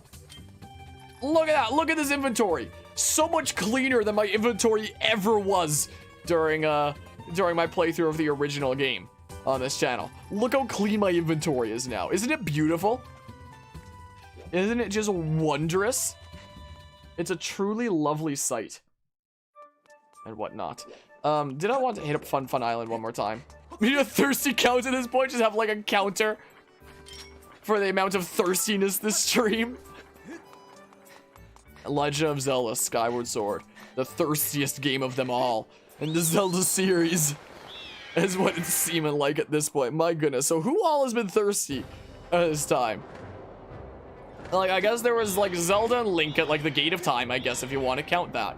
There was freaking Colin with the one freaking person they wrote the love letter to. There was the washroom hand for Colin, and Pippin for that one lady. There was the item check lady, thirsty for Link, and whatnot. Who else was there? I feel like there were some other ones. Wasn't there? Faceplant. I'm gonna collect what things from Beetle I can, since we now have the technology for infinite rupees. So yeah, we'll continue with story stuff next session, I figure. With the way that we're, you know, doing these streams so far. Went from Farron to Eldin to Linearu. And I kind of like this. I kind of like this format of like one stream. We do like one section of the story. So we're done with like our section of the story that we're doing this stream. We'll continue it next time. For now, we're just gonna be freaking messing around for like the last little bits of this stream. I'm probably not gonna be streaming too much longer, but because we've been going for a little while here. But my goodness, this has been the session of thirstiness. What should I like? I always give my streams like a different title after they're like just videos instead of streams. Right now it's called more live stream shenanigans, but this one was all about Linearu Desert. So should I call this episode like getting thirsty in the desert or something like that? Is that what the name of this one should be? Getting real thirsty in the desert. That's what this one could be. I feel like is an accurate title. Yahoo! But yeah, that's that sounds pretty good, right? Yeah. My good gracious. All right, shoot me out of this cannon. Oh, and freaking the bug guy was thirsty for his bugs. And his kinky stuff there. That was another one. My good gracious. All over the place. Why am I on YouTube to be trying out and whatnot? We've done several YouTube streams all over the place with, we did a full playthrough of, oh my goodness, new Pokemon Snap on YouTube earlier this year. Did a playthrough of Roller Coaster Tycoon 3 on the Switch last year. Doing Skyward Sword HD on the Switch on YouTube over here. And then later this year, the freaking Pokemon remasters. We'll be doing one of them on YouTube as well and whatnot. Hope you're doing well today, Nevermore. Things are going alrighty. More rupees for me! Thank you. Whoopity-doo, there's 500 rupees. I'll do one more this time. Yep, we'll cap on our rupees at 1900. My YouTube channel's bigger than my Twitch channel anyway, so I'm doing playthroughs here and there to like kind of test the waters of YouTube live streaming and see what it's like. So I tried it out earlier with the new Pokemon Snap this year. Skyward Sword, I already did a crazy challenge run with the Wiimote rifle hero mode shenanigans on Twitch, so with this version it's like, okay, I already did this on Twitch, so may as well do like this version on YouTube. Like, may as well. And then with the whole Pokemon Diamond and Pearl remasters, I plan on doing like one on Twitch and one on YouTube. And kind of seeing how things go. So there will be like one playthrough exclusive to each platform of, I mean, basically the same game, but I mean, you know. That's my plan. That's my plan of experimenting with YouTube streaming this year. My 3-phase plan of, yeah, I got kind of screwed there. There was no good angle for me to take things at. If I held too far forward, I would have just dove. So I was kind of like in a royally screwed position there. That sucks. 10 rupees. Dang, I spent 20 to play. But that's so much work, you crazy. All for the sake of science. All for the sake of science. I have debated about becoming a YouTube streamer instead of a Twitch streamer, like in general before. Because like my YouTube channel's bigger than my Twitch channel anyway. There's potentially more discoverability on YouTube than something like Twitch. I mean, unless you want to count something like raids. Raids and hosts are something that Twitch has that YouTube doesn't. The UI of Twitch is way better with things like all the different badges and whatnot and things that you can do like raids and hosts. Like both these platforms have their ups and downs and whatnot. Like I feel like if Google/YouTube committed to fleshing out this platform, it could absolutely kill platforms like Twitch, considering everybody's already on YouTube anyway for pre-recorded content. Like it's the platform that everybody shares where they watch their live streamed content on Twitch, YouTube, Facebook Live, or whatever the heck. I screwed up there. Again, my goodness. But yeah, I played Skyward Sword twice, and you're good never to play again. What, you don't like it? I love this game. I hate this version of it. This freaking version is a disgrace and a piece of crap that's just a lazy scale up. But at the end of the day, I do love Skyward Sword. Like, I don't know if I'm gonna be beating this game again, because again, I've already covered it on the channel once before with the original. So I said at the beginning of this playthrough, it's no guarantee that I'm gonna, like, see this playthrough all the way to the end, because I've already done it once before on this channel. I technically don't need to do it twice. I mostly just wanted to showcase this version of the game on the channel and see what it's like. So maybe we'll beat it, but Yeah. Know nothing about the HD release. They just scaled it all up, essentially. It's all just scaled up. None of the textures are changed. And it's funny considering there are fans out there that have already made things like 4K texture packs for things like Dolphin. But Nintendo just like scaled up the original here without changing any of the textures. So I feel like this game honestly looks worse than the original because the original was 480p. So like if the textures weren't that good, it would be blurred enough with the 480p graphics. But now that it's HD and in your face, freaking things that look not so good are gonna be like right in your face and like blatant and whatnot. So in a way, I feel like this game straight up looks worse than the original, in my humble opinion. But yeah, there's a lot you like about Skyward Sword. Like the story, I think the pacing is amazing, but there's a lot that you're kind of meh about. There's a lot of things that could have been fixed about this game if this game had a freaking remake rather than a whatever the hell this is. It's not even a remaster. I won't even call it that. It's a port. I won't even call it a remaster. It's a port. It absolutely is that. And yet they try to market it like it's like the definitive version of these games, and it's freaking wacky as heck. My goodness. So I'm kind of salty about it. I'm still having fun with it because I like Skyward Sword and yada yada. So I'm having a good time doing these streams and like rambling the way that I do and yada yada. I still love Skyward Sword at the end of the day. I'm just not exactly vibing with this version of it, you know? Not particularly. Alright, Beetle. Can I like buy the rest of your stock and whatnot? Just because we now have the technology, so we may as well. There's no reason to be collecting as many freaking butterflies as I am, but whatever. This is like putting in work to things they've already made, it seems, yeah. A lot of the time, they'll make absolutely fantastic new games and whatnot. Some things that are absolutely incredible at times. But when it comes to things that have already been out in the past, yeah, they're not going to be getting a whole lot of love. I'm never even going to use this. I'm just getting it for the sake of it, because whatever. Because we have the technology. I'm just literally showing off my wealth to Beetle. This is what I'm doing. I'm just literally doing, like, the flex of, look at all these rupees I have. I saw this one Twitter post once that was, like, it was like a Pokemon thing, Bob, where it was like, which is the bigger flex? Like for AirPods, retweet for Rich Boy Winston using a full restore on his level 7 Zigzagoon. Whatever the heck. That's basically what I'm doing, is the equivalent, but in Legend of Zelda. Oh, you have great taste in things. Isn't it shiny? I found it someplace nearby. To be honest, I have no idea what it's for, but I'll sell it to you for just 60. Oh, come on! Oh. I don't have enough wallet capacity to freaking do things. I already bought your life medal, but going in and out of the shop counts as like not buying anything there. I want to buy his stock. Is what I want to do. Give to me. It's strange that we can't do like that quest line over there right now. Maybe I'll just get the piece of heart off camera or something. Or we could go do like lumpy pumpkin things. That's what we could do. I'm probably going to wrap up the stream in a hot second here anyway. So those are bug spots. Insect detected. Insect detected there. Yeah, I'm gonna probably wrap things up, I'm thinking. That's what I'll do. Maybe I'll get that piece of heart off camera because we now have the technology to get as many rupees as I want. So maybe I'll do it. I'll consider it. Anything that needs rupees, we can do any of that now.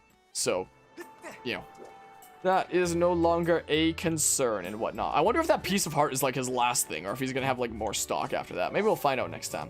We'll find out next time. But yeah, so when it comes to them just taking the original, just scaling it up, it, yeah. Welcome to Skyward Sword HD, the definitive version of Skyward Sword. Essentially. I'll be your guide. Sheesh, yep. So, you know, I can literally run along the lines where textures don't match up. But yeah, have a nice night. At first I thought it said have a night. Have a night. Have a day. But it said have a nice night. It would have been funnier as have a night. But either way works. But yeah, so that's that situation. Next time we will start the Sacred Flame plotline. I'll get that piece of heart before next time. Because we have the technology now with Fun Island at our disposal. And you can just Photoshop blur those seams. And I didn't even do that. They didn't even, like, blur it together. They just left it right there. Sure, it's more work than that, but seriously, yep. Yep! Welcome to Skyward Sword HD. Welcome to Skyward Sword HD in a nutshell. The definitive version of Skyward Sword. But yeah, next time we'll start the Sacred Flame plotline. Whenever that shall be. I am still generally having fun and stuff. I mean, streaming at the end of the day makes things fun. Streaming definitely makes things fun, I must say.